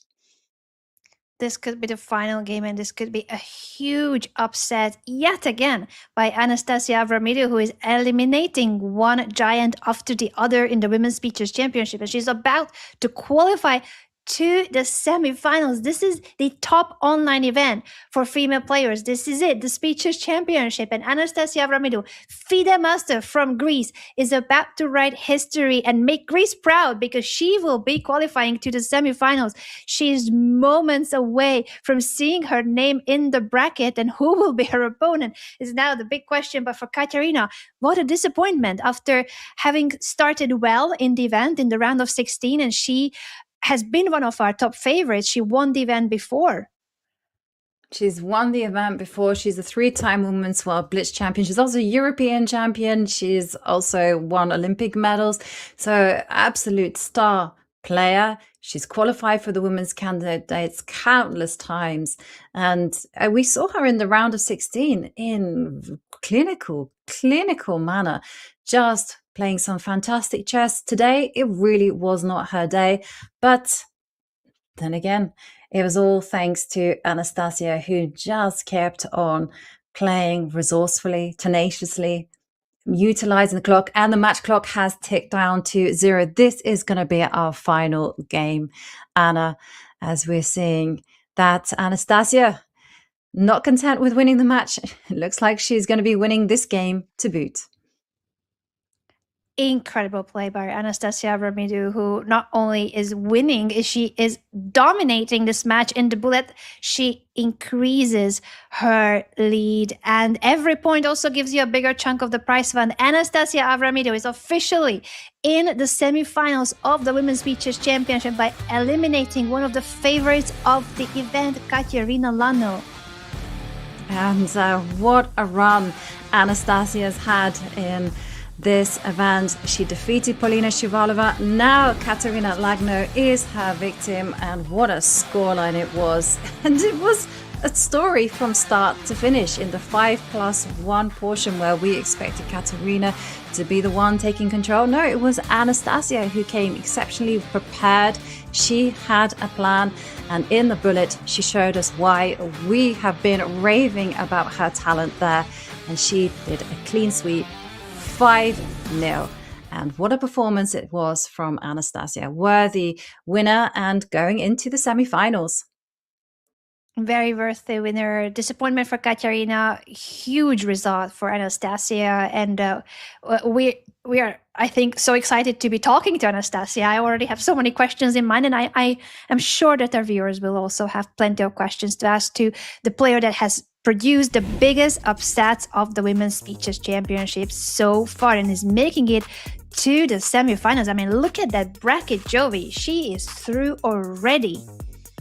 I know, and what a day it's been. And two, I've got to say, players who made it to the semi-finals in style. Anastasia Avramidou with a dominating performance over Katerina Lagno. She will be facing off against the winner of the match between Ju Wenjun and Alice Lee. And we also have Bibisara Asaobeeva. We saw that earlier on. It took her to the tie breaks, but she managed to overcome Divya Mook. Now, Anna, you mentioned it. You dying to hear the thoughts of Anastasia Avramidou. Well, I also am too, as well as I'm sure you guys in chat. So we're going to take a short break. When we return, we'll have Anastasia with us. So see you then.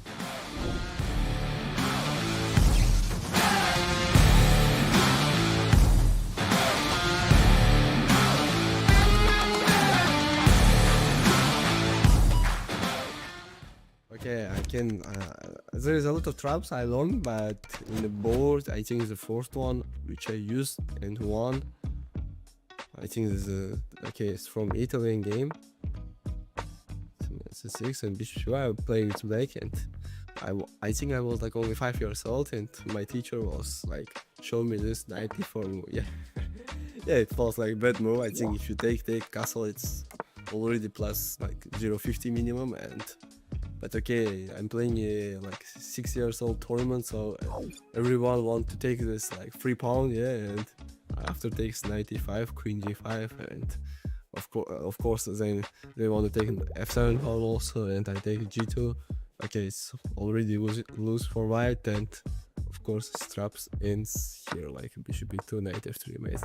This one the first trap which I really used in a board against someone. I mean, there is also some traps which I used, but I cannot remember. So, but this one I for sure remember because I played in some national championship.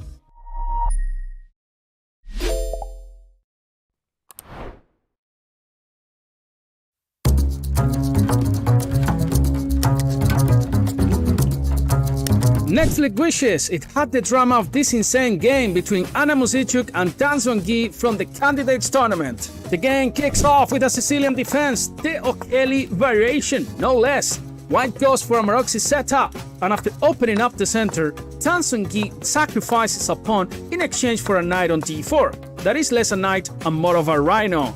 After finishing development, Black recovers the pawn on d5. White is slightly better, mainly because her bishop on e4 is way more handsome and elegant than the poor soul stack on g5. Then, after bishop f6, Anna makes a mistake with queen to d3. Because after he takes f5 and this spicy little sequence, the Chinese player ends up with a dangerous protected pass pawn on e4. Even worse, the bishop on b7 has less future than my gym membership after January. Important note, after rook ad8, white cannot grab the a6 pawn because of queen to a7 here, with a double threat, one on the bishop and a nasty discovered check along this diagonal. Sweet, sweet pain. Instead, rook ad1 was played, and Tan manages to shove a pawn down white's esophagus. Brutal stuff. There is a trade of minor pieces now, and the question is, what about the pawn on e2? Can we take it? If white takes on d8 followed by queen takes e2, that leads to serious intestinal problems on the back rank. That is why rook d3 was played here. Now rook f8 was the best move. but Tan decides to munch on d3 first, and suddenly Anna starts fighting back. Now, h6 would have been the best try to prevent those nasty dark square checks, but after queen c3, white finds a dream setup. The queen lands on h4, defending e1 while eyeing some future checks on f6. Finally, after queen d2, white finds a perpetual check and the game ends in a draw. Did you enjoy the game? I hope so. Now get out of here. Go back to watching baby reels on Instagram. This has been Grandmaster Pepe Cuenca for Chess.com.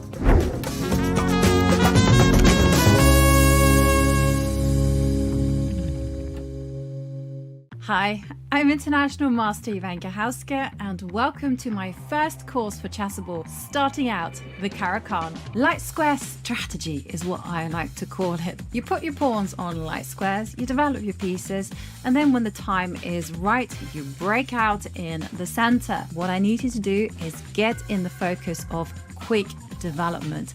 Knight takes g7, check is possible, king moves to f8, attacking the knight, and now after knight to h5, what we want to be doing is first asking that question to the knight, because white can immediately go wrong with knight to e2. We simply go knight to b4, and this bishop and the knight have orchestrated a sneak attack against c2, and now black is totally winning. There are lifelines to help you remember the piece configurations, there are guidelines, there are cautionary tales, and of course there are my trademark phrases, all to help you get a good Caro-Kann.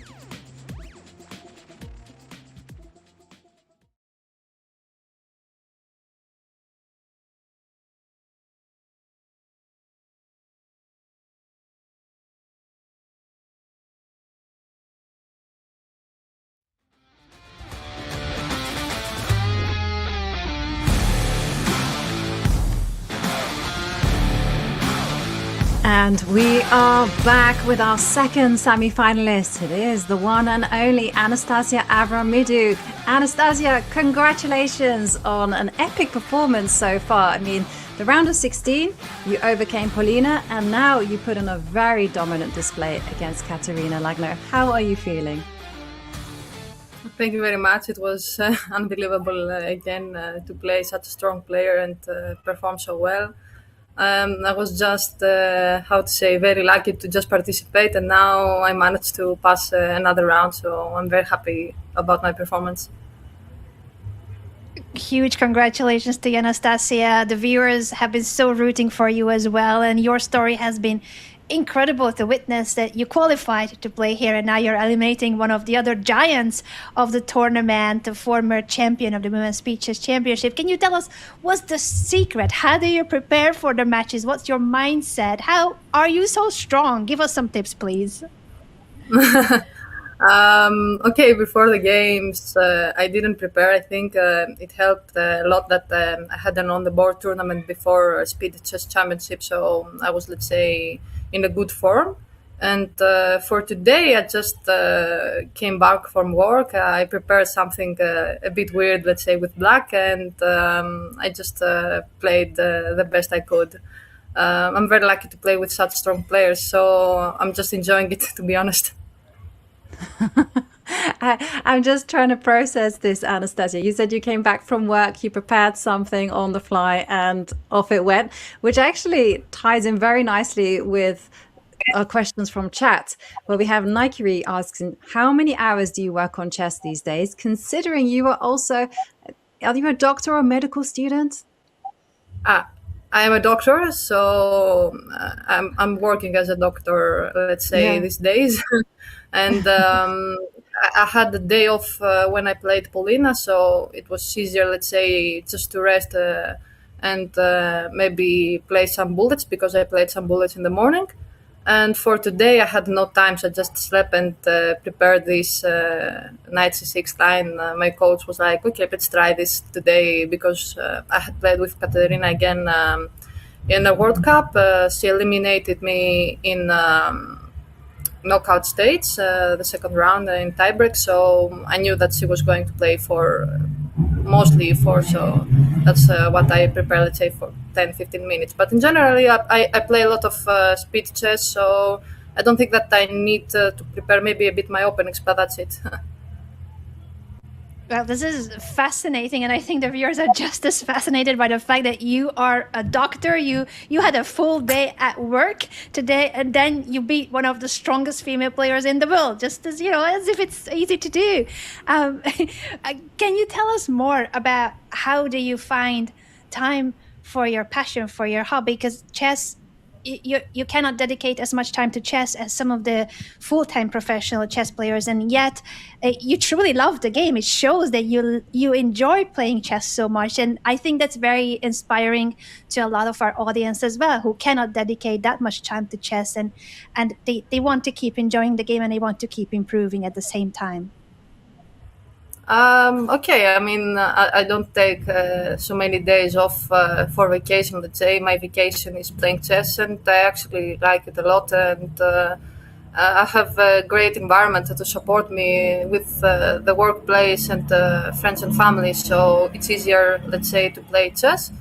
Even though I'm a doctor, I don't know the next years how it will be. But for now, it works perfectly. Let's say at least once per 2 months I have an on the board tournament, and I don't stop playing all these title events, and that's my, let's say, connection to chess, and I really like it. I really like speed chess, and I'm very happy to just play the game and enjoy as much as I can the game. I even play on call, so it's let's say my fun break. I love to hear this, that chess is such a big part of your life. But I'd like to go back to what you said earlier on about how it took you 15 minutes to prepare prepare this plan with black, because I have a question from the Nimza Larsena, wink wink. Why the Nimzovich defense? What's special about it? Honestly, I played so many openings that my coach was like, okay, let's try this one today. And I checked it a bit. Objectively, white is much better in almost every choice, but it's a fighting opening. And normally I don't want to play drawish stuff, or I didn't prepare anything for white. That's why I was playing so, let's say, boring openings. But that was the choice for today. It worked with Polina to get wins with black. So I said, okay, let's find another fighting opening with black, and it worked. It worked so well, and you started off on such a strong note already in the 5+1 portion. That's what our viewer Anita is asking about, and if you expected to have such a dominant performance already in the 5+1. We considered you really a favorite for the bullet, but you started off already winning games and leading in the match earlier in 5+1, and the 3+1 is going well for you too. So did you think that you had a good chance already in the blitz as well? I mean, before the game, I was just hoping to not get dominated, because I know Katerina is a champion in blitz format, and I was like, okay, let's try to gather as many points as we can, and if we have some, let's say, 1-2 points gap in the bullet, maybe I can recover it. But I didn't expect to have such a good blitz performance, and I was actually impressed with myself with the 5+1, and I was very upset with myself with the 3+1, because it's also my favorite blitz format. So yeah, I didn't expect to have such a good performance with blitz, but yeah, if I was, let's say, within the gap, I trusted myself to recover in bullet. Mm-hmm. Yeah, and you also mentioned, about all these different formats. You don't really get a lot of time to rest in between. But how do you recover from the emotions? Because you were satisfied after 5+1, and then you said you were a little bit upset after 3+1. But then you have 5 minutes and you have a lot of chess ahead of you. How do you adjust? Okay, honestly, after the 3+1, I was, let's say, so excited that I tried to calm myself, put some water on my face, because it's quite hot in Greece right now, and I just had to drink a small beer, like I have sometimes when I'm anxious before my, let's say, exams, and major events. It helps me a bit to just have a small amount of alcohol and refresh myself and just try to have fun, because I didn't expect to even be here. So going so far, it's just fun for me from now on. And it's gonna continue being fun. We feel like you're having an incredible time playing in the Women's Speeches Championship, facing the strongest players in the world, and you belong there, Anastasia. I'm curious, how will you be approaching the semifinals, and also that the segments will get longer.